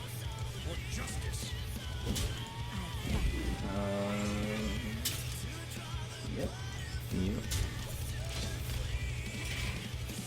I don't know, though. This matchup's so hard, especially if he ends up being patron at the end. What if he ends up being Fatigue Warrior with Armor Staff? I doubt it. Believe, man. Man. Starting to think he might be Patron. Yeah, I gotta juke the patron starter. Don't Don't worry, we can find enough damage to finish the game quick enough. We got this. Eh, We got this. This is what I wanted to happen. Yeah. This- Look, if he doesn't draw cards, this could actually be good for you. Yeah, this is the plan all along. Yeah. So, that doesn't seem right. Wait, this way the dude dies to the thing. Yeah. The spin, the flames. Yeah, but it's like a 1/1 that dies, and then he doesn't get like a bunch of extra armor. Look, man, it'll be okay. Check this out. Okay, I'm checking it. Boom. Just curve shredder. I'm Wait, saving what if we this. attack? Yeah, that's good. This one. Yeah. I'm saving this coin for a turn. Yeah. That's happening for sure. And I mean, after this, he's only got 2 shield blocks left to go. That's only 10 more life. And look at how low we've gotten him already. 35. He's almost dead. 5 more turns like this, and he'll be at 40. Doing good. Oh, good. You only drew 4 cards this turn, so you'll probably run him out of resources pretty soon. Oh yeah. This is going great. There's no way I lose. Zap-o-matic, please. Oh, that's Alright, I'll take it. Yeah. Damn right, it was an error. I think I coined that. Yeah, that card does. Do I trade? We have Noble Sack, so... Lets him activate execute though. On what? Things like On the noble swing sack, it. right? You can swing a weapon Oh, though. Like I don't want to. he is at 31. That's an argument for trading, right? Like, Yeah, like a lot of damage to kill this I guy. need board control more than face Oh damage. wait. We should hit him. Sure. I don't know. We have a muster for battle, yeah. Yeah, I got you. Makes sense. Dr. GG! Easy. He's only got 7 cards. So, No way you can beat this. yeah, he's dead. Probably gonna play like Angry Chicken, Angry Chicken concede. obviously. Angry Chicken's actually pretty good with your opponents. We're hoping he goes Grim Patron Whirlwind. Grim Patron Whirlwind would be a sick turn. There's no way he knows one of these Or if units it is goes Grim repentance. Patron Enrage it, actually. That's even better, right? Then your 6/6 Oh, yeah. isn't even wounded for execute. He just goes Grim Patron into the Repentance, Enrage it. And then he's like, that was a mistake. That went poorly. Damn it. God damn it. I had a plan and it wasn't this. Well, we lose. We don't beat that card ever. Just, We need. that was not the right draw. Alright, we definitely face tank 5. We can't even like play any of our cards here. No, our cards are very bad. Like they all How do you hurt. feel about playing nothing and hitting for 12? I think this is the plan for the rest of the game. Alright, Yeah. 12. Take 12. This could work, right? Technically possible. There's an argument for Minibot because we already have Noble Sack, so it's like already sort of balancing Patron and like how much are 1 toughness Patron's worth. That's true. That's true. And then once we're Minibotting, maybe we just Look at- jam out the muster, just fuck it, fill up his board. Why didn't you make this argument? I don't think it's a very good argument. Okay. So I wasn't This worked gonna out rush to better. make it. He's queuing up the Despite to kill us next turn, though. No way he can kill you. You think Patron has burst?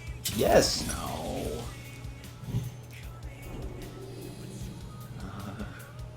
Just talking about Stoya again. That's great. We got lethal. That's lethal. No way he's gonna do anything else this turn. Shit. Never mind. Alright. So Noble Sack seems like a good thing. Avenge seems like a good thing. Muster doesn't seem particularly good, but it does attack for 1.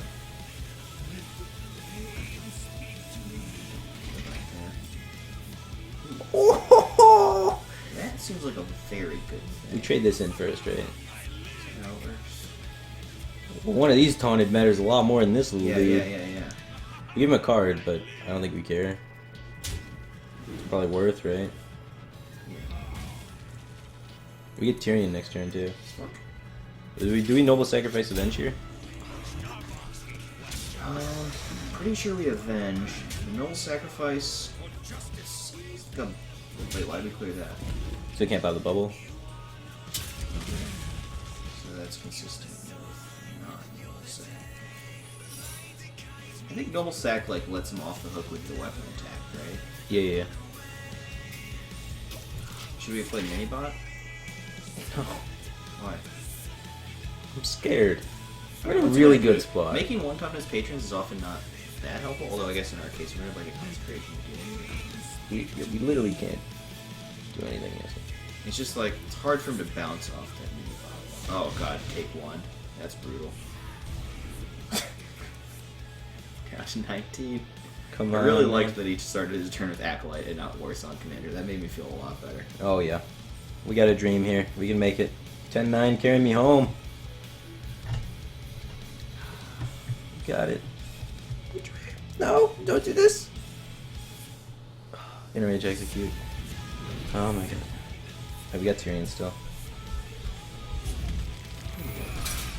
Oh, we have lethal still. Unless he doesn't have like another execute or something. What does he got? He's gonna swing face for the draw. He's trying to find the answer. He's a believer. And Doing something oh, up. we took another damage though. Out of 14. Don't get it, don't get it, don't get it. He runs Oh revenge my in his God, patron his list. Revenge killed our guy.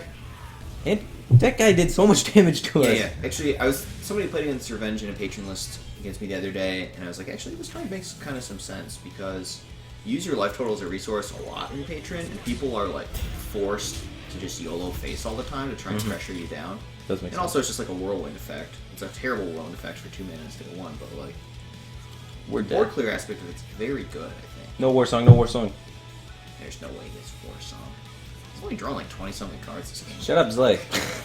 No, alright, this is not war song, this is not war song!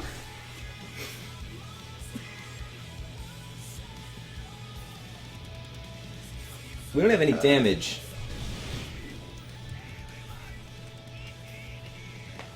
We only have one card in our deck that wins us the game, which is Consecrate, and that's only if he doesn't armor here.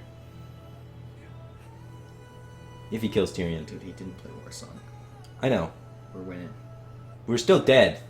Like, I'm really excited that we're not dead yet, but we're dead the next turn.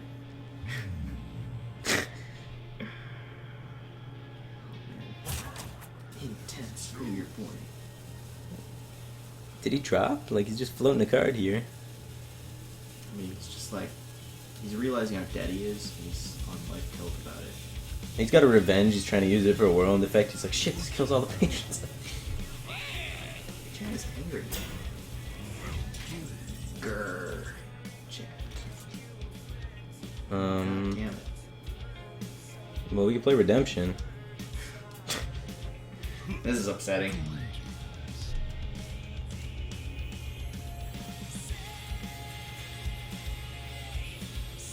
We just can't beat that, huh? We can like hit it with our weapon, so that next turn we can hit it with a monster, so that we can get patience. You want to do that? That gives him more patrons to attack us with. What choice do I have? Well, you could not kill the unstable, so he doesn't get 2 extra patron attacks. So you want me to do this? Justice. It's a thought. I don't know. You gotta figure it out, man. Well played.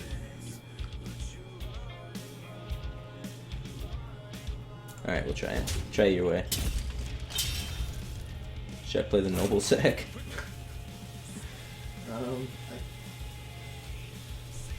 Doesn't seem to help or hurt really.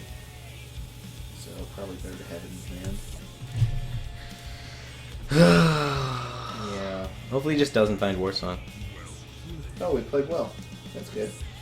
Yeah, I yeah. don't think he's telling us that we're dead because he talked to War Song. Oh shit, he is. Yeah, he top deck War Song. What are the odds?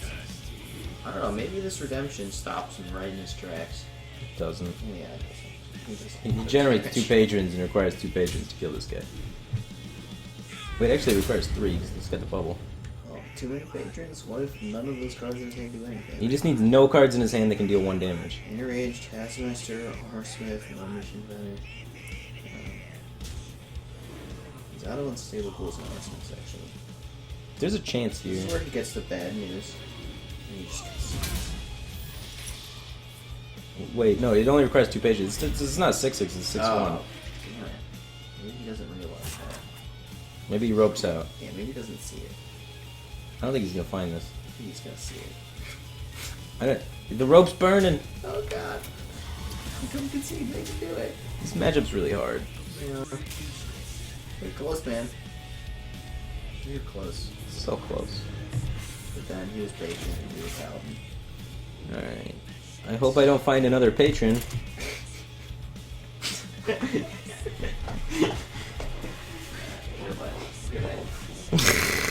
See ya, dude.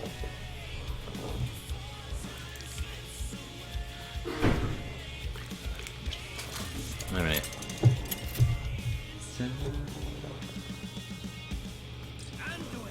Oh man.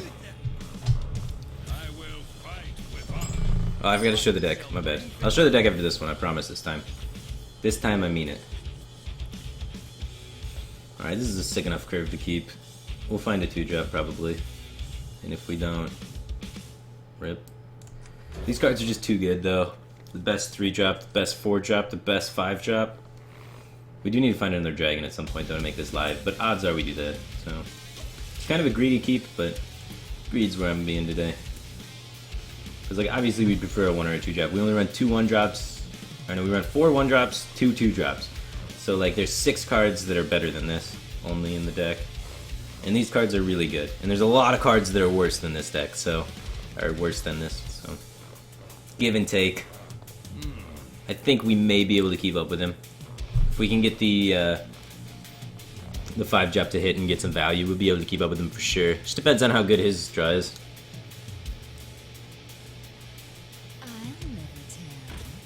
Scary. Alright, we got the dragon for Blackwing Corruptor, so there's some upside to this. Then we got 3 and a 4 and a 5. And hopefully we can just take it home.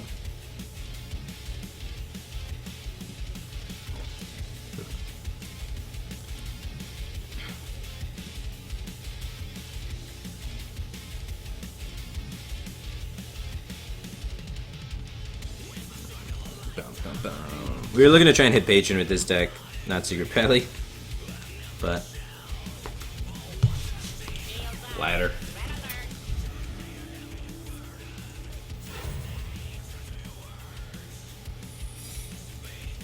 Alright, it's still in Blackwing Corruptor range, and it still dies to Technician, so that's pretty good for us. Holy Nova's sick in this matchup, glad to find that one. One of our only ways to keep up with that muster for battle, though. Looking like it's pretty gnarly hand. Pretty gnarly hand.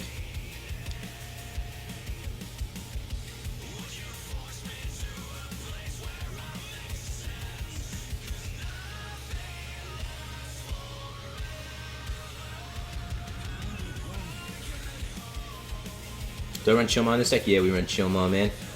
Control that aggro. Well, this is scary. This Secret Keeper's going insane. Oh, a Light Bomb's gonna be sweet later. Glad I picked that up. I don't even think I attack. I think I just chill right now. Because like Noble Sacrifice and then Avenge proc, and it's just adding more damage to the board. So I'd rather not have that happen. So let's be patient with it. Oh my.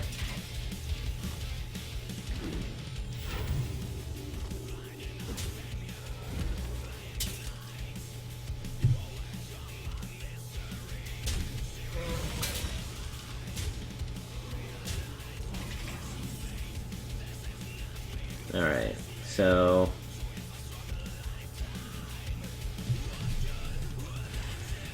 now I guess we can proc the secrets, see what happens.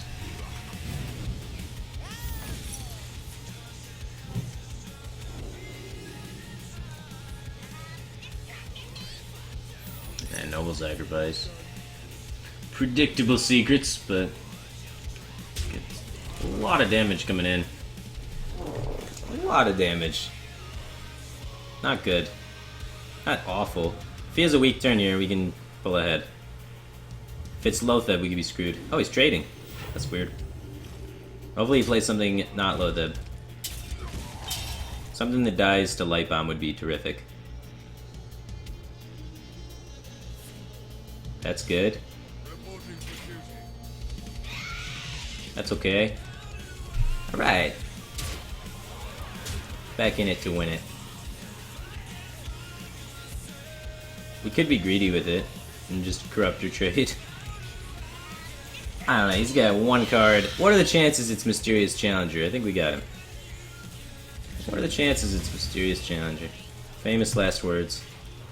Hopefully it's something we Blackwing Corruptor and then just Blackwing Corruptor heal.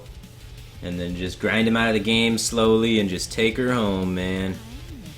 Yeah, that's a good one for us. Oh, shit. No! Top deck's Divine Favor when we got no cards in hand. Oh, that's gross. That is gross. He's doing to me what I've been doing to people all morning, man. Ah, that's why you run the 1 of Divine Favor. It's like a 3rd Dr. 6 when you need it in these situations. It's so good.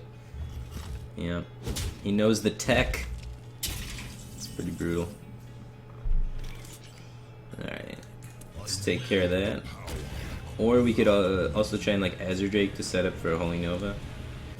They don't have that many 2/3s anyway though, so I think I'm pretty good on that front.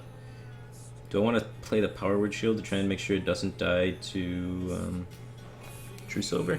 He's already used the one True Silver. There's not usually two Silvers. Doesn't even play around Kings because you can get this up to 5 and then that's 6, so you can kill it with the Kings anyway. So let's just do that. Only because it still dies to Kings anyway.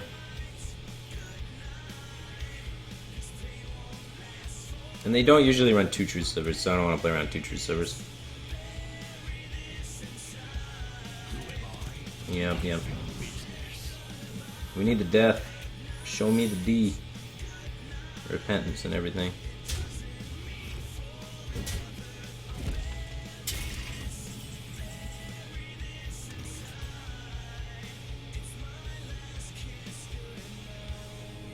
Yeah, we're dead. He's got 6, 7, and then the buff happens, so 8, 9, 10 damage, and we can heal for 2. And if...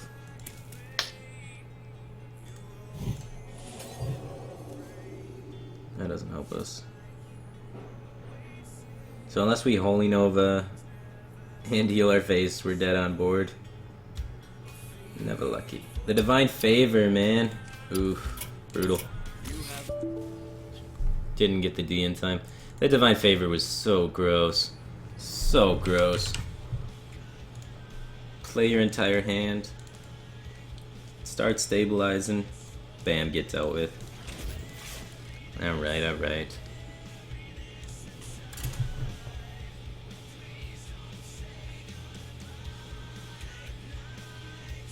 Good night.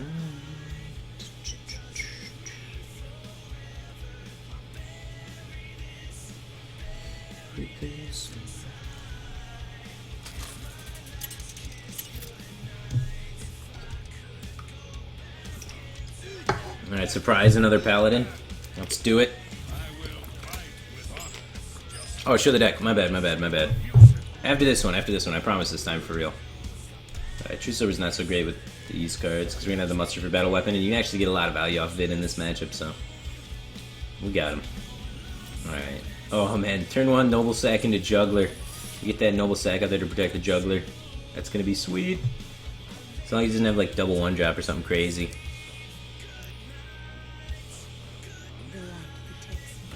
Oh man. He's got Argent Squire too in his deck. Okay, got this guy. A lot of people are starting to play the Argent Squires.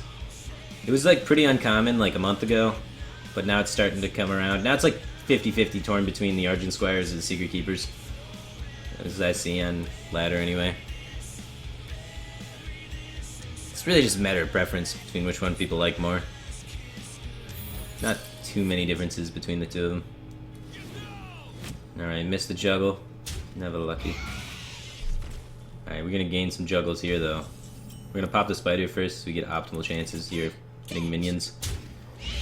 And just destroy this board. Got them all. Caught them all like Pokemon. Alright, if he coin consecrates, we got reload with Haunted Creeper. Freeze beats Patron? Freeze doesn't beat Patron all the time. Freeze beats Patron if you tech in like Duplicate. Then I'd agree with you.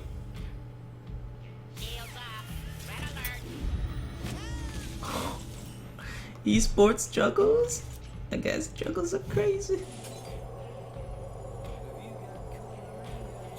Alright, I guess we do this. Fuck those juggles, man. Let's get him off the board. Try and maintain here. Hopefully he doesn't have Shredder. If he's got Shredder, then he's coming back this game. Oh, he's got it all. Alright, where's our Shredder? Oh, yeah.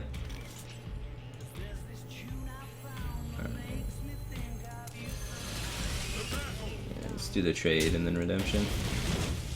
Sweet. And we hold the weapon. The weapon's actually good in this match if we're grinding things down. But he gets an egg, which is pretty useless unless he gets the King's connection. We don't have an owl or anything, so the King's connection on that's actually kind of brutal.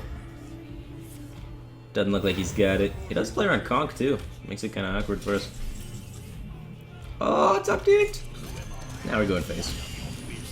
Take care of this guy.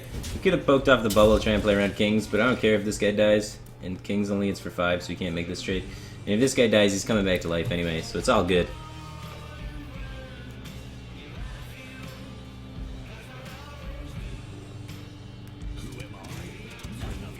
Mine was first. When you get the first one, you gotta race him usually. We don't have a conk or anything though to clean up. But we should be ahead in the race. Because, you know, we're awesome. And we got Tyrion on 8. Feeling good about this. So we're just going face. Right? So that goes here first, just to see what's happening.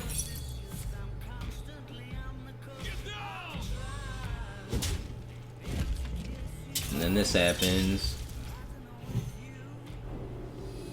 Oh, he hits the egg. Perfect RNG. Always lucky.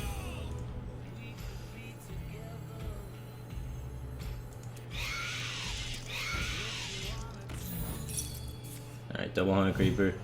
I can hold back on the dude so that the Redemption still gets value. No, Redemption doesn't get value. We got Noble Saga. What am I talking about? We could try and clear things here if I wanted to reduce his value, but... like, I can go here, here. But no. Let's win this race. We have Tyrion on the backswing, man. We got our Dr. 6 out first, so usually you just race and then this happens, and usually you win the race. I don't know, though. It might be hard to close it out, because the egg.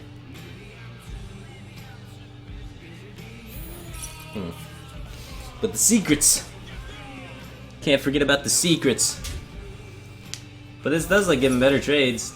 But then, like, if we don't Smork there, and then he has Consecrate, and we miss all that damage, then we lose the game. So it's like, you kind of have to. Because you just lose way more often if you don't do it. Because, like, Consecrate really blows you out then.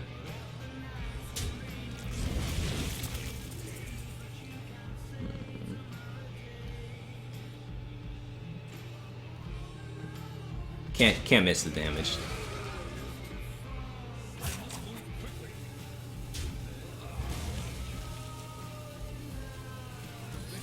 The victory is mine. Thank you. Oh, we played well. Alright, we caught back up to stars. Let's get that rank 3. Let's close them out. Halfway there. Easy stride in rank 3. Oh, deck.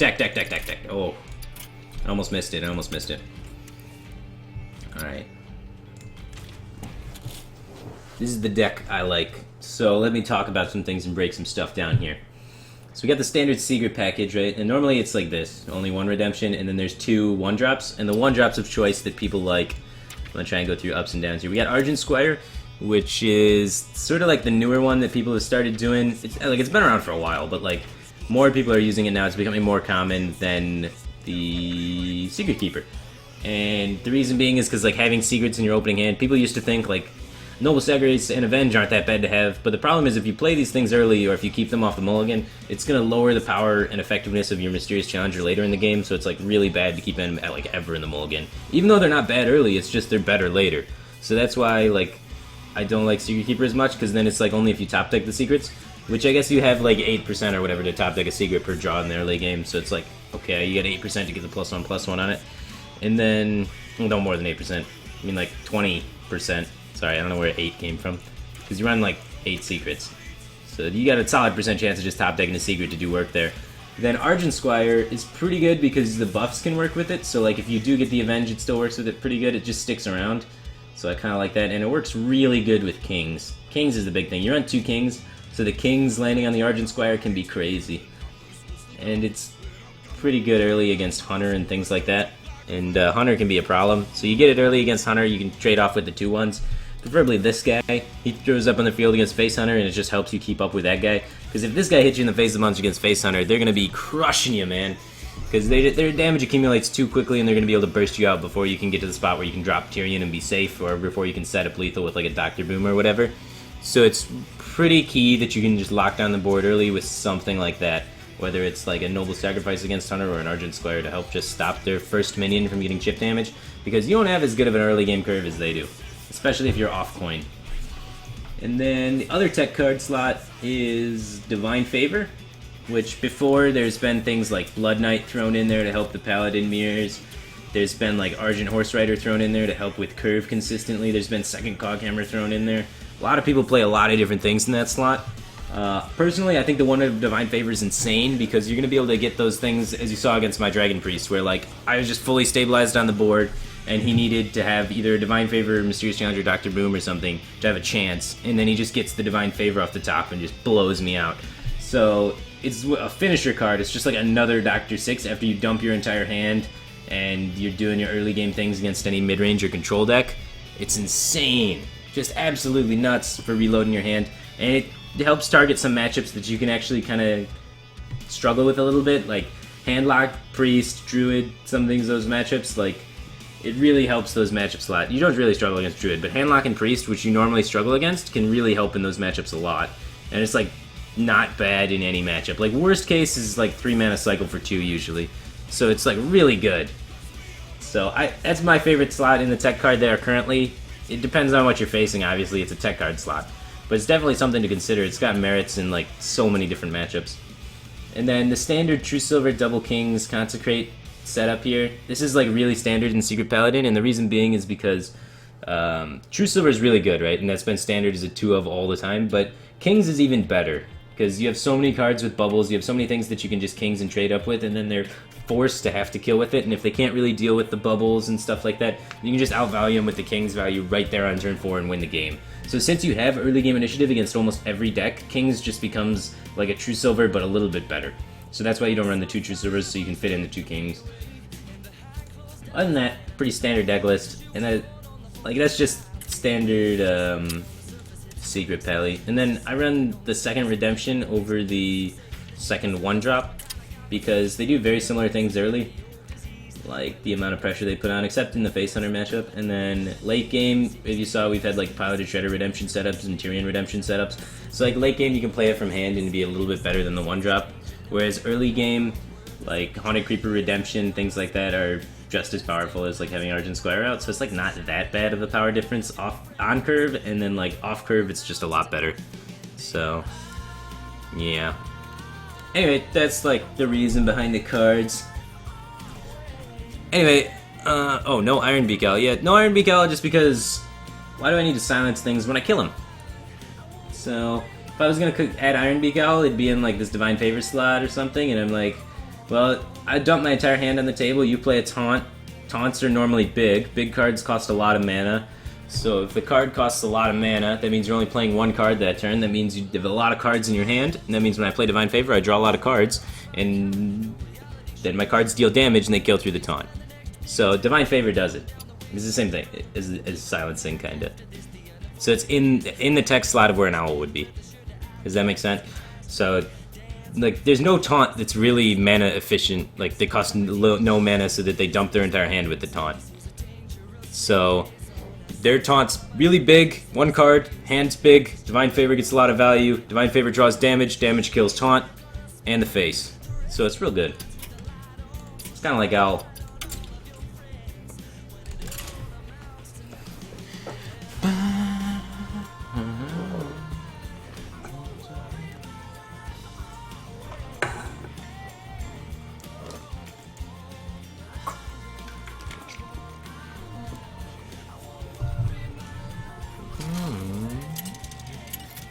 Feral Spirit is a mana efficient taunt, Kappa. Feral Spirit's not even vulnerable to Owl, it just doesn't make sense.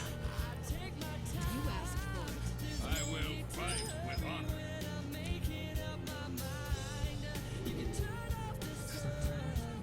honor. Alright. I mean, this isn't even bad. We could go 1-2 if we wanted to. 1-2, coin 4. It's pretty sick. I don't know. I kept Redemption. I feel bad about it immediately. But I'm trying it. I'm trying to see if it works here. It's probably not good. But I did it. I'm trying to keep this curve. It is a sick curve if the dream happens. Now I have to coin the mini-bot though, so now this is stuck in my hand and just a complete waste of space. Yeah, it didn't work. Test failed immediately. Did not want to keep that secret. That's why you don't keep secrets. They seem good, like, then they just be too situational.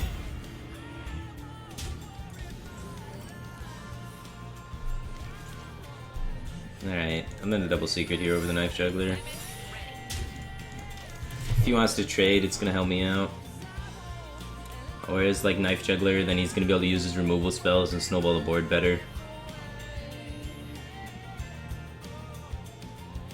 And plus, it's like super awkward here because he's got to think one of these is Noble Sacrifice. So he may not even attack this turn. And then when I drop Knife Juggler, it's way more scary for him because he's like, Noble Sacrifice for sure. Really, he's thinking about swinging with the 3-2. Like, he's a god if he just swings into 2 secrets. Especially since it's a secret kept off the mulligan. Secrets kept off the mulligan are like always Noble Sacrifice.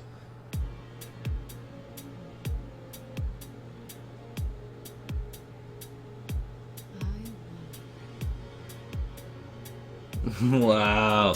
The balls on this guy. Okay, dude.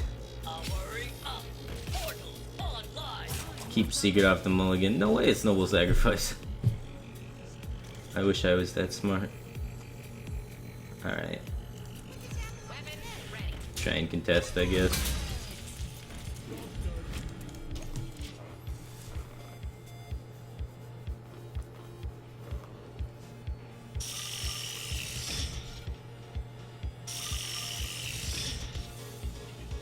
This went bad.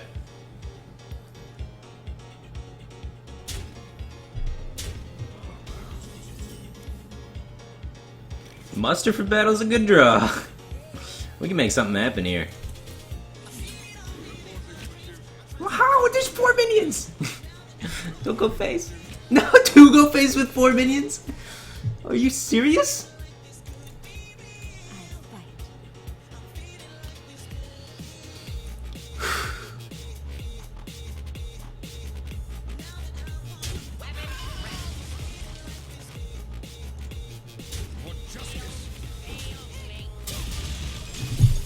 Are you serious? 4 minions, 2 go face. Yep. Oh, and his kill 3 minions.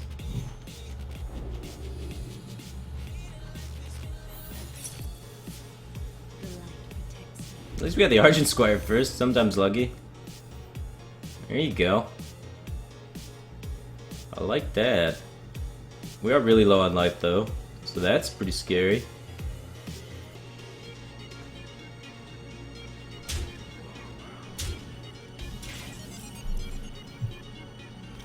Alright.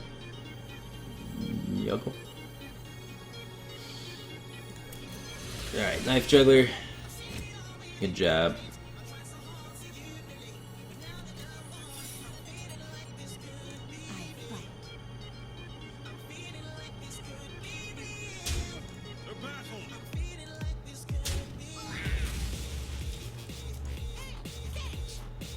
I guess I just want to make him ping. Take 1 extra damage. Is 1 extra damage even relevant? Like, not really. So let's just do it. Just to force him to have to ping. We're just gonna get fireballed anyway. We're dead.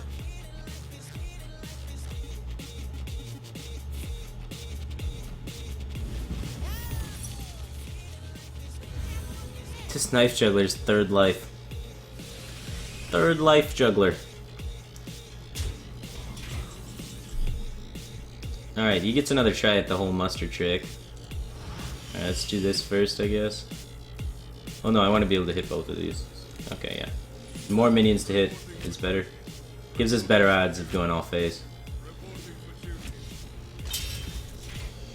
Alright, and then trade.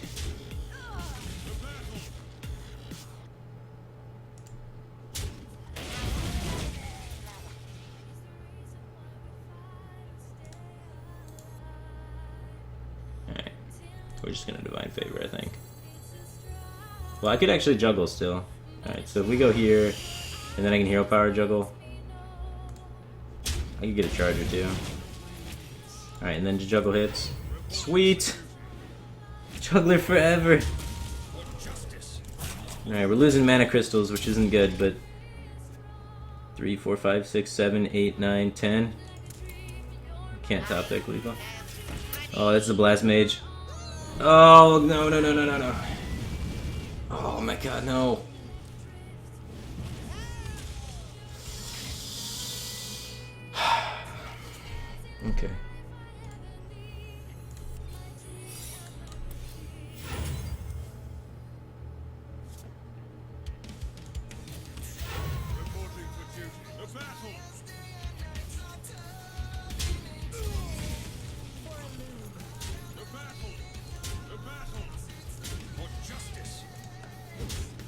I missed a card draw. Just noticed that. Missed a card draw. Should kill Clockwork Gnome first.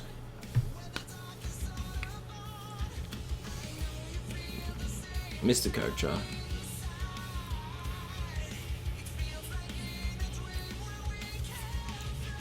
Man, the double blast mage though. Ugh. Ugh. Got him. Get down. Get out of here. Oh, that's a good spare part. I would get that spare part as well.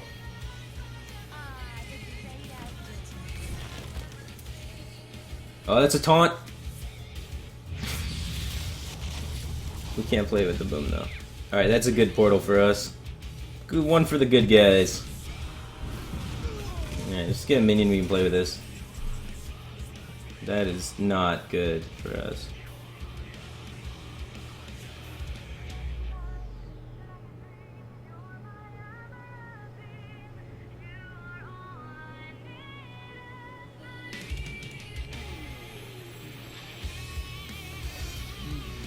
We can't play boom this turn?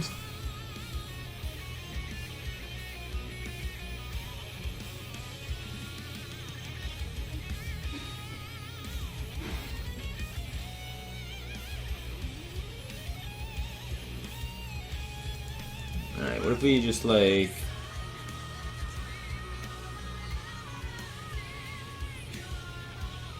This has to die, so let's do this. And just like...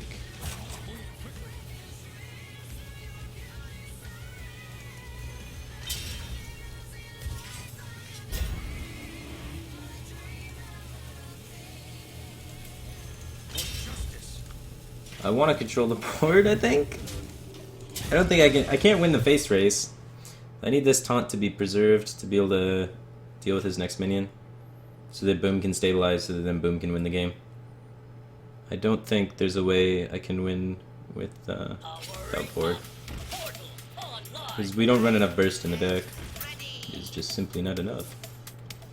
Okay, we got a shot here. That's a big taunt. That could work. It's not big enough, though. So, we have lethal if we don't die here. So, going here is the same thing as going there, right? So we just trade one of these and swing face, and then hope we live.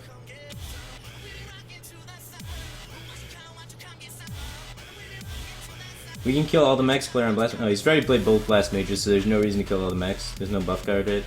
So we just go here, swing face. He needs to top deck. He needs top deck damage. Oh, we got him.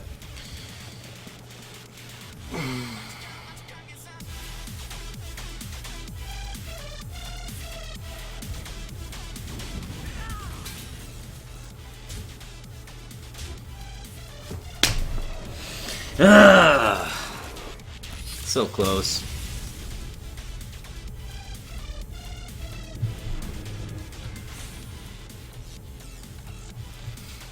The big taunt dies on board, guys. This is the much better play. If I make a big taunt and then go face, and then he just trades into it and kills it on board, and then we still die to the same exact card with the Frostbolt. So the big taunt also dies to Frostbolt. We also did not have lethal there, so... We just need him not to top deck damage. And he got us. Always skillful top deck.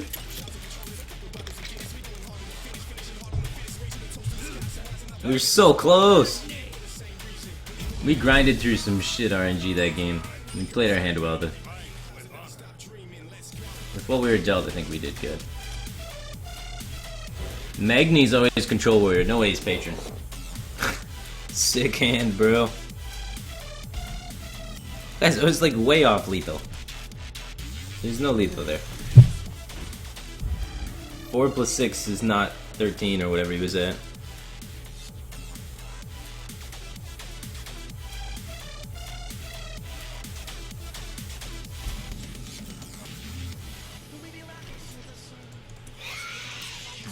Kings doesn't set up lethal, guys.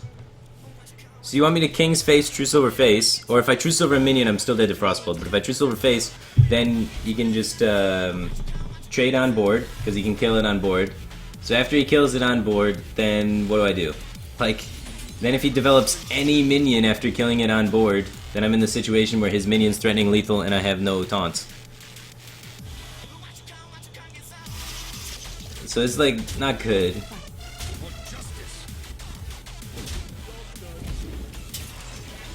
Because the boom is the only way that it sets up lethal, because otherwise he has 6 damage on board already to just kill it. 6 HP, but no minions! Then if he top decks a minion, I'm dead. Instead of if he top decks a burn spell. And there's more minions in his deck than burn spells. You guys... I know you guys are saying King's the Taunter, but look at... The Taunter has 2 health, he's got 5 damage on board, plus the ping makes 6. 2 plus 4 is 6, so it dies on board, so I will literally have 0 minions on board. So then any minion he top decks will be threatening lethal on me. So the odds are that he has a minion in his deck that he draws more than if he has a burn spell. Because there's 1 Frostbolt, 2 Fireballs, and then there's like 20 minions. Alright, now I'm getting trolled, I'm just trying to educate.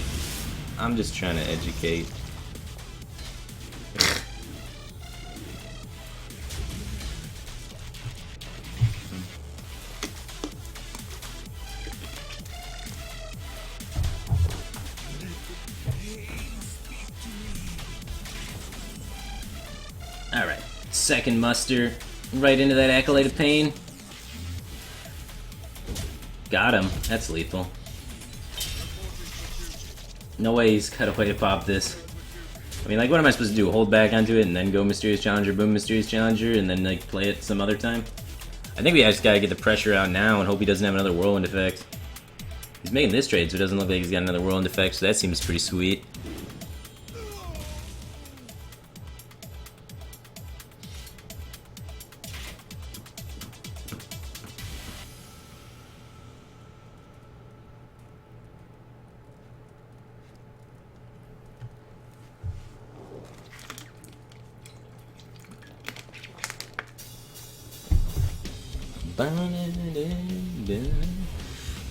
Alright, setting up the Deathbite Whirlwind, but it's okay, we got Mysterious Challenger.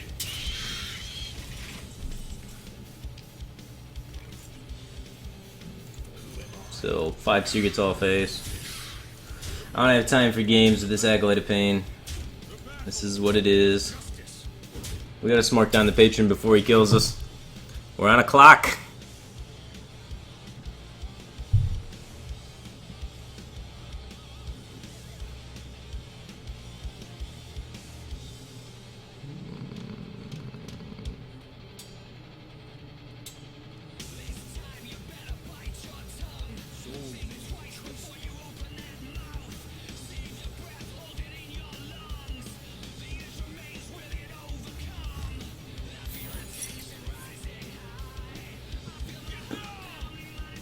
Alright.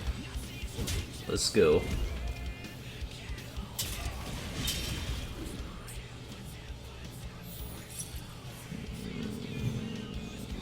Yeah, Spider's alive.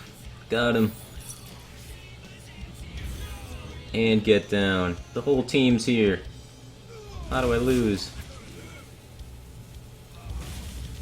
Execute? Yeah, that's a good way to do it. Alright, boom face.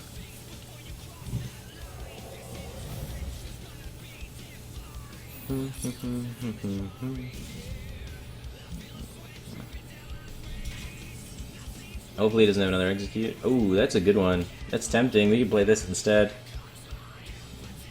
And then we threaten to do 10 more, and then we can lock him out with Mysterious Challenger attempt to. I don't know, it's only bad if he has enough ways to make patrons and execute with no Deathbite up, so I'm going to take the risk of boom. Like, he's already used 1 Whirlwind, he's already used 1 execute, he would need patron, Whirlwind execute, and favorable Boombot RNG to punish us here. So I think we're in a good situation here, and we can try and close out the game with Lothab later. We don't have like enough damage right there for Lothab to really lock out the game, because we're going to be hitting him for 5 and then setting up Lothab so that we have 10 coming in next turn, and he's at 14 right now. So So we'd have to top deck 4 that way. And this way, we can try and lock him out a little bit later of a turn. No execute, please. 7, 8, 9, 10, 15. So we're 1 damage off if he just armors up. Looks like a second whirlwind, maybe. I think he would have executed if he had it. Whoa, he just died. Unless he can armor somehow. The throws! The throws! Easy game against our worst matchup. Our curve was pretty sick that game though, so got him. We did have the whirlwind for our first muster though, but we had another one.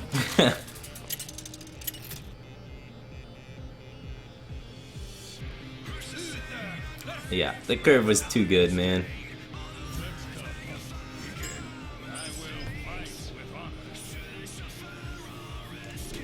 Alright. Easy 1-drop. True Silver is a bit too slow, I think, especially with no coin. With coin, you can justify it because you can coin it out to beat Animal Companion. But without coin, it's like just doesn't really line up with Shredder too well, which is his 4-drop. So it lines up better with their 3-drop, so that's why it's good with coin and good without and bad without coin. Same thing kind of with Deathbite against the more aggressive hunters. Oh, Coghammer's sick in this matchup, getting that taunts ready. Can't smork that down. Double Secret Draw is not the greatest though. We'll see if we can make it work though. Sometimes you can wiggle in the Redemptions and the Avenges to really have a big impact, especially with the Coghammer giving it taunt, so that we can guarantee some value. Wow, he runs that card in his deck. Double Redemption. Alright. Guess we're doing that. And then hopefully we can trade Coghammer trade next turn. Take care of that.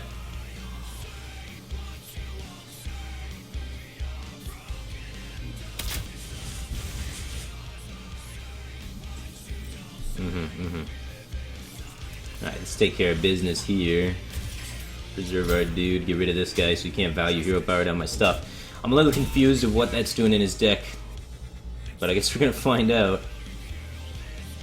Next cards.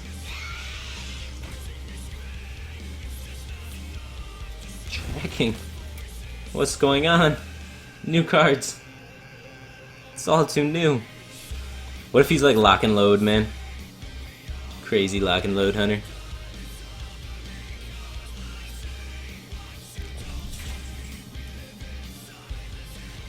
Alright. I'm gonna pop the Beast Flare on Houndmaster, I think. Steam Weedle Sniper, tracking, control hunter aspects. Sounds like there might be a Houndmaster in there, so let's just stop that right now. We don't have very good tools to deal with Houndmasters, so it seems pretty sweet. And we don't really care about his dudes trading in here. Like, I guess Hunter's Mark's kind of a bummer, but it's not like that big of a deal.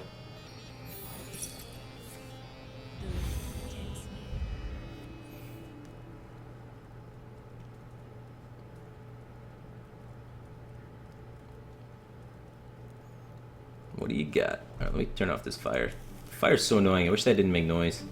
Don't worry, loves. The cavalry's here. The cavalry! Okay.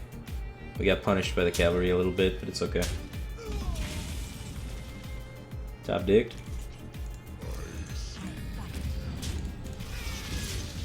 Hold on to the weapon charge, I think. Like, even though I got muster for battle in hand, which is a weapon, but this weapon does 2. And then I can play muster after it. I don't want to muster this board though. We already have like a huge overextension into possible Unleash the Hound's Knife Juggler. All of these minions are pretty good with redemption though, so let's just throw that out there with the Shredder.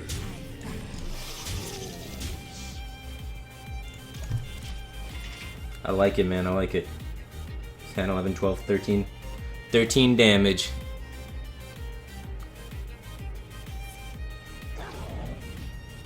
It's okay. Argent Squire coming back. The 3-peat. Argent Squire forever. Just never dies, man. I mean, it dies, but it comes back. It never dies forever.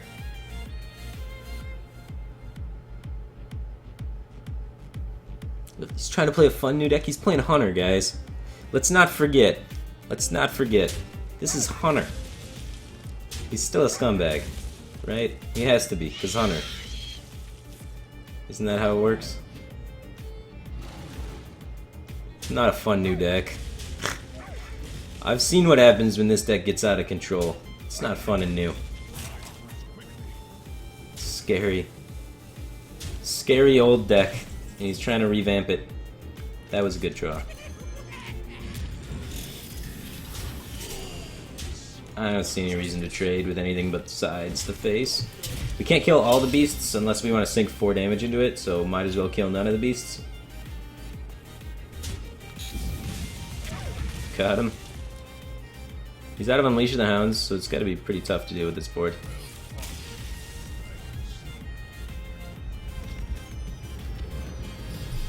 Climbing!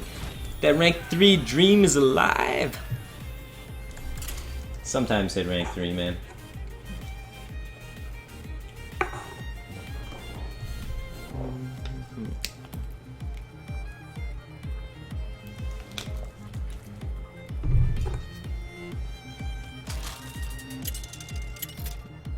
That guy's face hunter deck was really weird.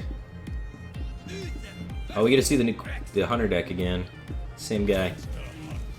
See if there's more weird things in it, or see what happens. None of these cards are low-cost cards. Let's pitch him back, try and find some mini-bots, try and find some Haunted Creeper, things that can interact with his stuff better. Noble Sacrifice isn't bad. Juggler's okay. Divine Favor is probably pretty weak against his deck.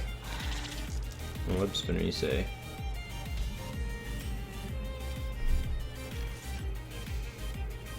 I can go the aggressive route and coin Juggler here since it doesn't die on board. I think I will. I get rewarded a lot if it sticks. Like, it doesn't die completely on board, so he needs to play a card from hand like Quick Shot or Glaive Zuka to be able to deal with it. Direwolf Alpha, God forbid, something like that. Hunter's Mark. The tempo plays. Uh-oh. Now we're in trouble. Guess I should have just Argent Squired. Too greedy. Alright. Let's get the redemption out there, I guess.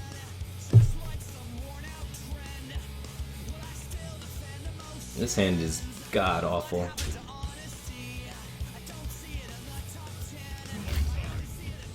Maybe he'll trade.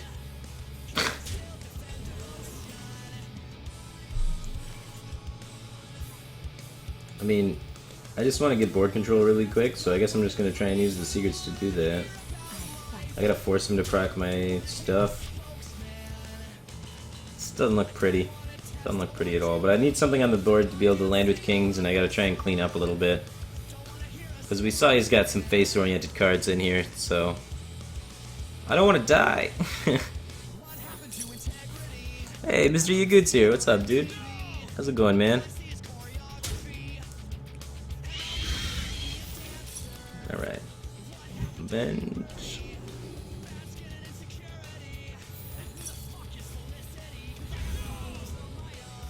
Got him. Now he's got to trade into the 4-3, right? Otherwise the 2-1 value trades him, unless he's got some sort of removal spell in hand. Gaining 4 life there. Oh man, this Steam Widow sniper counter! Too strong! Too strong. Gosh. Alright, cool. I mean, we were pretty screwed unless we top decked exactly Shredder there. So, sometimes lucky, man. Now we just need a good Shredder baby that can survive so we can get some King's action happening. It looks like he's going to ignore it and play a Freezing Trap. Okay, and just smork me down. Uh-oh. I cannot beat Freezing Trap right now. I'm pretty toast.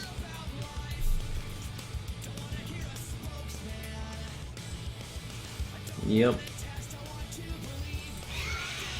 I think the hero power is more relevant than Divine Favor. I guess I should have probably just traded anyway, and then just in case it's not freeze, because we're not beating it. Like, I don't think we're beating freeze anyway this game, so maybe it's worth it. But it's clearly freeze. Look at how much he's trying to control the board to lock this Shredder down. It'd be the greatest bluff ever though if it's not freeze. That would be intense. Looks like he's got Unleash probably. Oh, Stampeding Kodo. Oh my god. What The value. Web spinner. Greygasm.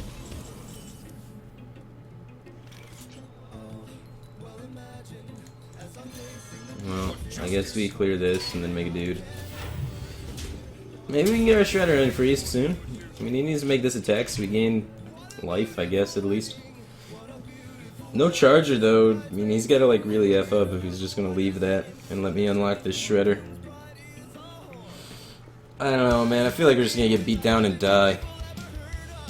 Face Hunter, fun and innovative. It's the new Control Hunter. It goes face.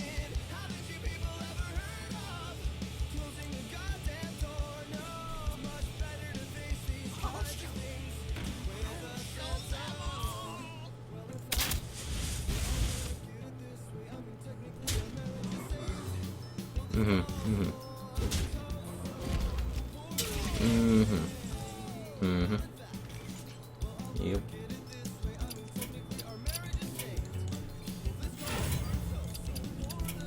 Mine favors zero Craigasm.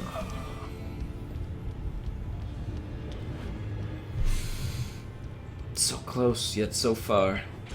We're going 50-50 against that guy. That game, our hand. We had the old triple secret off the mole.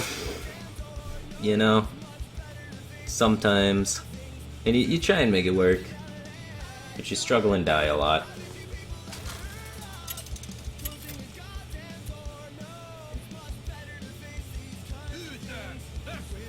Third time's the charm. We got him again. We're having ourselves an old best of 5. Alright. I mean, I guess I keep Knife Juggler. It's not the worst. If I keep Knife Juggler, I can keep Redemption and go turn 1 Redemption, turn 2 Knife Juggler. It's pretty risky. I mean, if it sticks, then we get Muster. Oh, we got Argent Square instead. That's probably better. Depending on what we draw, I guess. I didn't learn my lesson about keeping Redemption. Didn't learn my lesson at all. Just walk right into it again.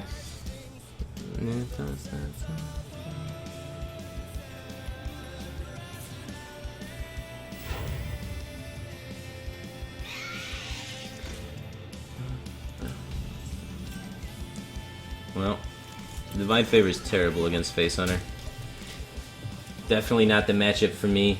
This deck in general just doesn't do very well against Face Hunter unless you get a really good start and they have a really bad start. We struggle a lot versus the Face Hunter. Okay, we got Conk for later turns. Could come in handy. We can try and empty these secrets out of our hand. What's the best way to do it? Like, both of these secrets you could just easily play around. I don't know, I guess I could just play both of them. I think that's better. Plus now he can get confused by like the bluff of like Noble Sack Avenger. Alright, no.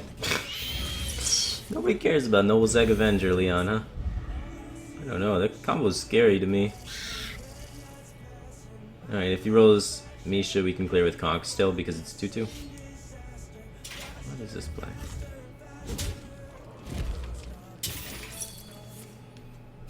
Alright, 4 cards.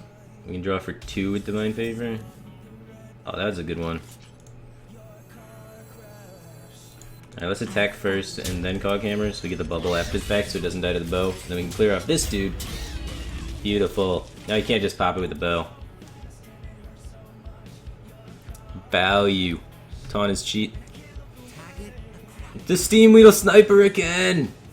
Oh my god. Card's insane. Card's been soloing me.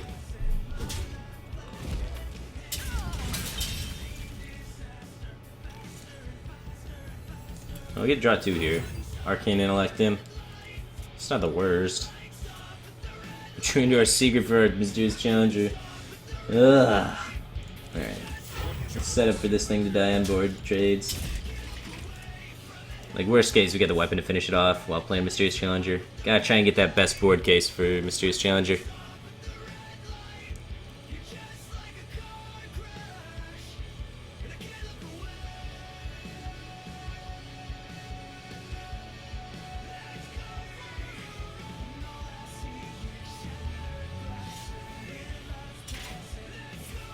Alright. He has a weak turn here, let's punish him. It's about time he slowed down. Evil face hunter. Evil, evil face hunter.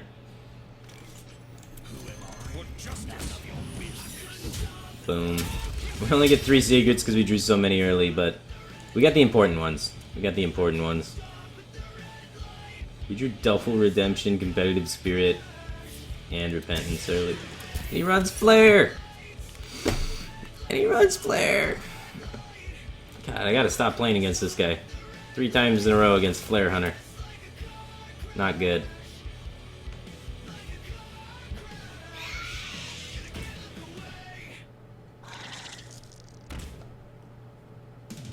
And he's got the Hunter's Mark.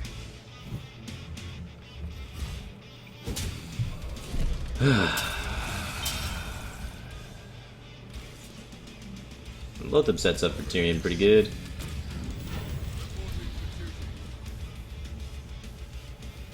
I think it's too early to consecrate. Muster for battle was a possibility there, but kind of like just locking him out of spell cards. And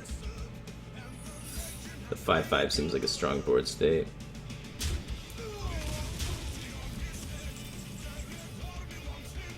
Alright, I don't care if this gets freezing trap, so let's go.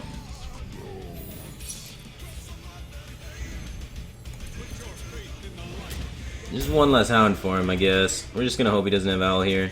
We can play the Lothab again later to try and stop lethal or something. Stop Unleash the Hounds when we muster on turn 10, something like that, you know? Got plays for days.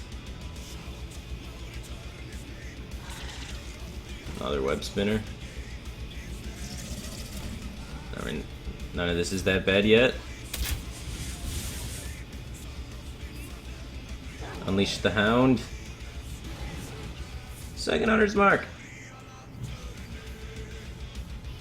Okay, okay.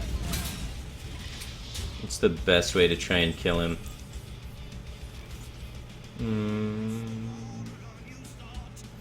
So we have 10 damage by just swinging face twice, and then we have 9 damage with Lothab plus Blessing of Kings. Let's just do that. And then we can play Repentance, so if he plays a taunt, then it dies to consecrate, hopefully. This doesn't die quite on board. He's one off from killing it on board, so he needs to top deck a way to kill Lothab.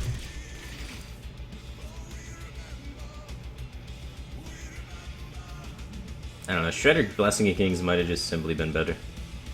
And it's weaker to Owl, because then if he just Owls it, we lose the game. So I think Owl is probably more likely of a top deck. Not sure though. He's trading in the Beast, trying to get like King of Beasts or something for the taunt. We played around King of Beasts with the Repentance, so we good to go. King of Beasts can't stop me now.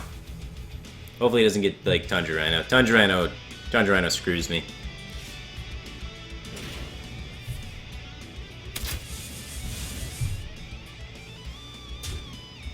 He doesn't trade the player on Kings. Seems silly.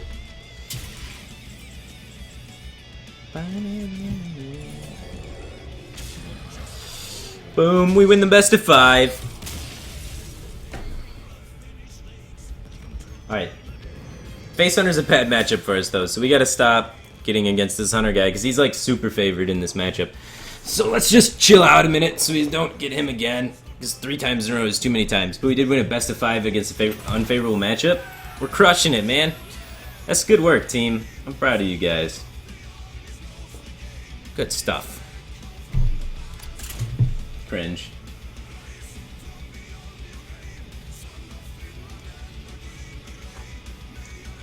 Oh, best of 3. Yeah, it's a best of 3. 2-1 wins the best of 5. Forehead. I'm tired, guys. It's nighttime. It's 7:30 a.m. Versus Jaina. You asked for it. I will fight with honor. Dude, 2-1 is the greatest best of 5.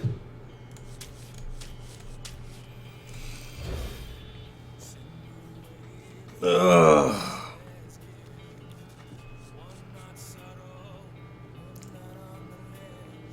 Ugh.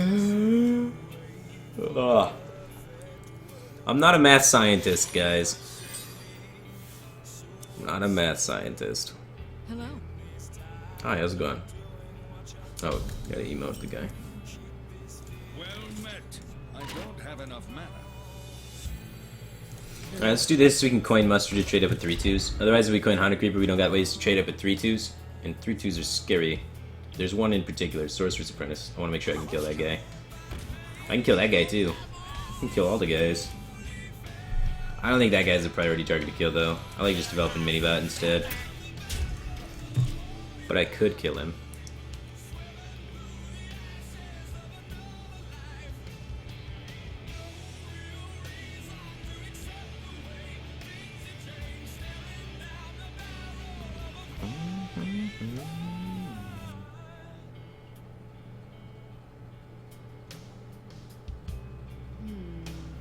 This is a sick hand.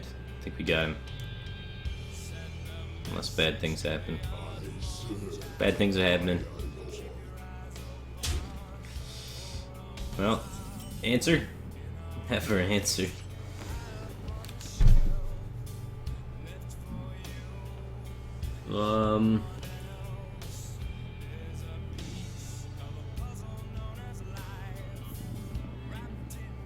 What is the best way to set up to kill Flamemaker?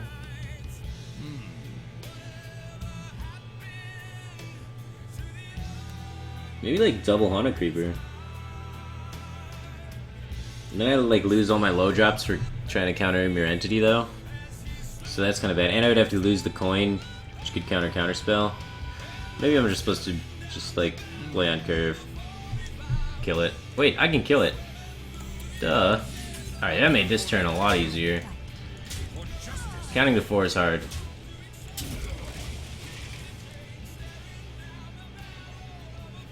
Hey guys, think about all possibilities. You guys gotta think about all possibilities. Snap decisions. Can't be too hasty. Why do you think Life Coach wins so much? Take your time.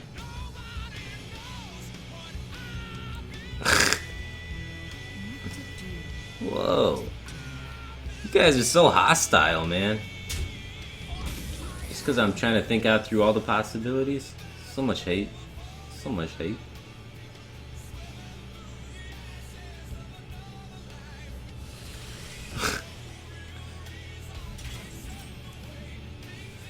Gosh.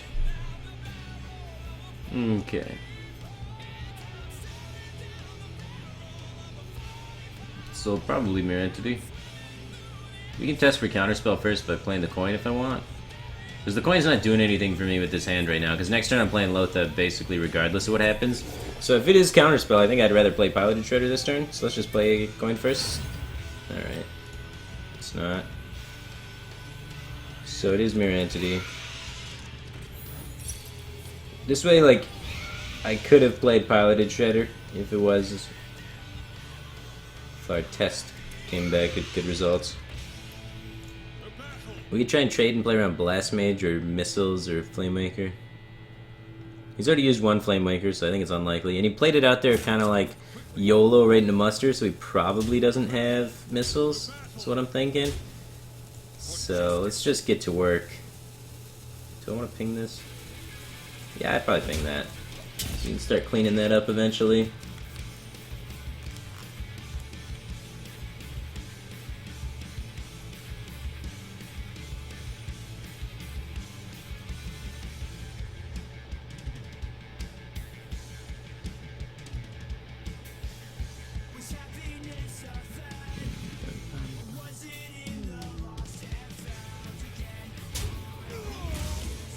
Alright, trades first, so he probably doesn't have missile effects in hand, because otherwise he'd want to do that before trading.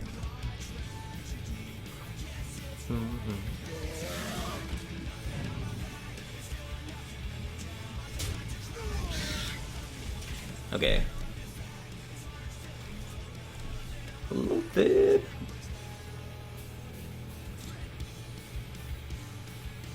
Do I want to pop this Shredder? I mean, I guess I can use my face and this dude to pop the Shredder. Kill these first in case it's a taunt. That's happening regardless, and then pop the Shredder.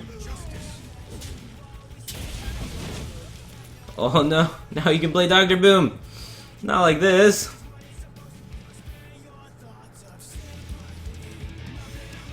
The coin was not wasted. If it was counterspell, then I could play the Shredder, which is a better tempo play for me and develop my board better. And if it's not counterspell, then I still play Loatheb next turn, so there's no point in holding on to the coin. It really doesn't help my hand at all in the current or in the future because I'm going to be dumping every card in my hand anyway. So there's literally no benefit to not using the coin there, and there's huge benefit if it is counterspell. Because look, I played Loatheb. It's not like I'm not going to play Loatheb on 5. What am I going to... Like, if I top deck Mysterious Challenger 2 out of 22, then sure, maybe I'll coin that instead, but there's... I'm going to play to what my hand currently is instead of trying to play to a 111 top deck.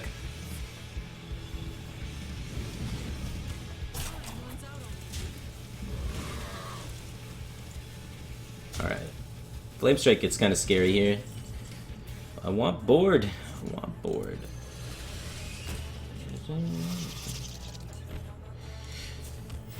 Flame Strike, Flame Strike, Flame Strike.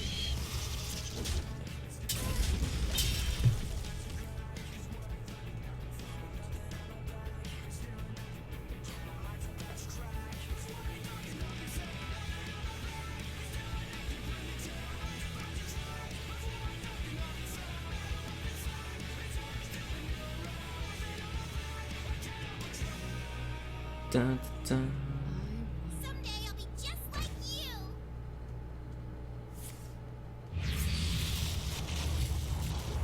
Someday I'll be just like you. I'll kill his own guy. Oh man, the esports bomber wasn't true. I'm really glad he doesn't have like arcane missiles or something. Like a Flame Waker missiles would just be disastrous. Oh, Arcane Blast for 4, Craigism. Oh man, that guy packs a big punch. Oh, don't die, little guy. Rip big punches. Alright, this dude gonna stop playing cards anytime this year. Alright, Consecrate one time. Consecrate. Look at how good this Consecrate is. Like, no joke. Oh! Esports! Alright. I think I play it, yeah? Yeah. Holy god.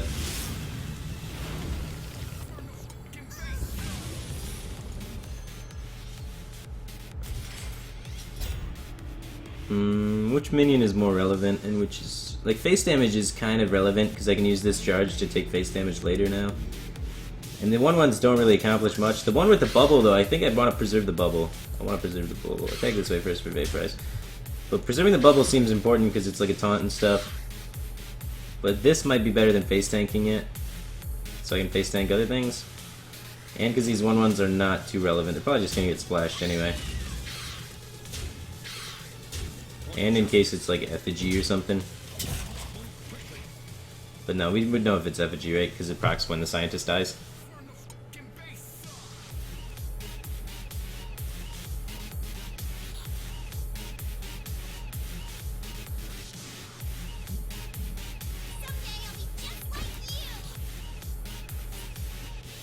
Don't e-sport on me, bro.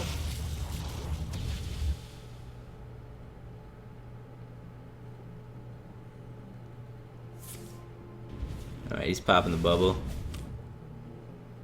He's scared of that bubble because he saw how we preserved it. He knows that threat. Oh man.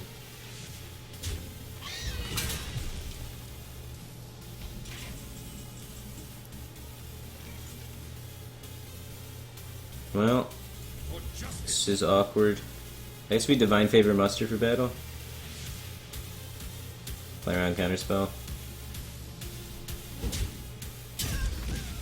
So Divine Favor first for no cards to play around counterspell.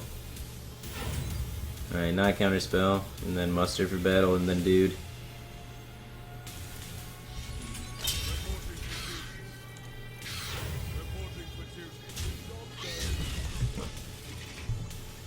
We got 6 damage, hopefully looking to find a buff card. Something buffy. One of these 2 kings would be really good.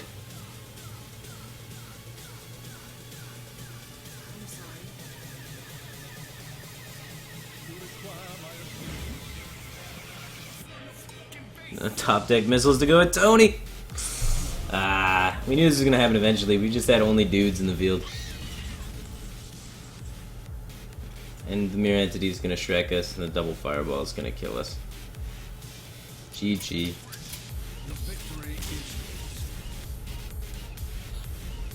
Never beat mirror entity.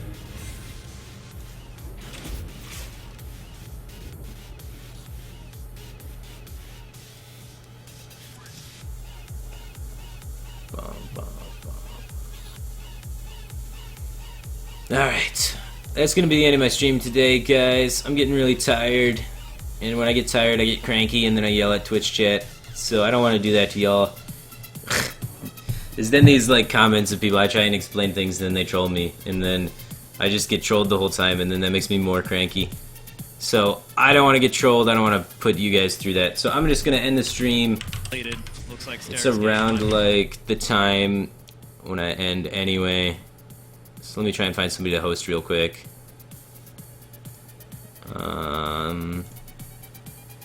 Who should I host? Man, there's like nobody streaming. Dun, dun, dun, dun, dun.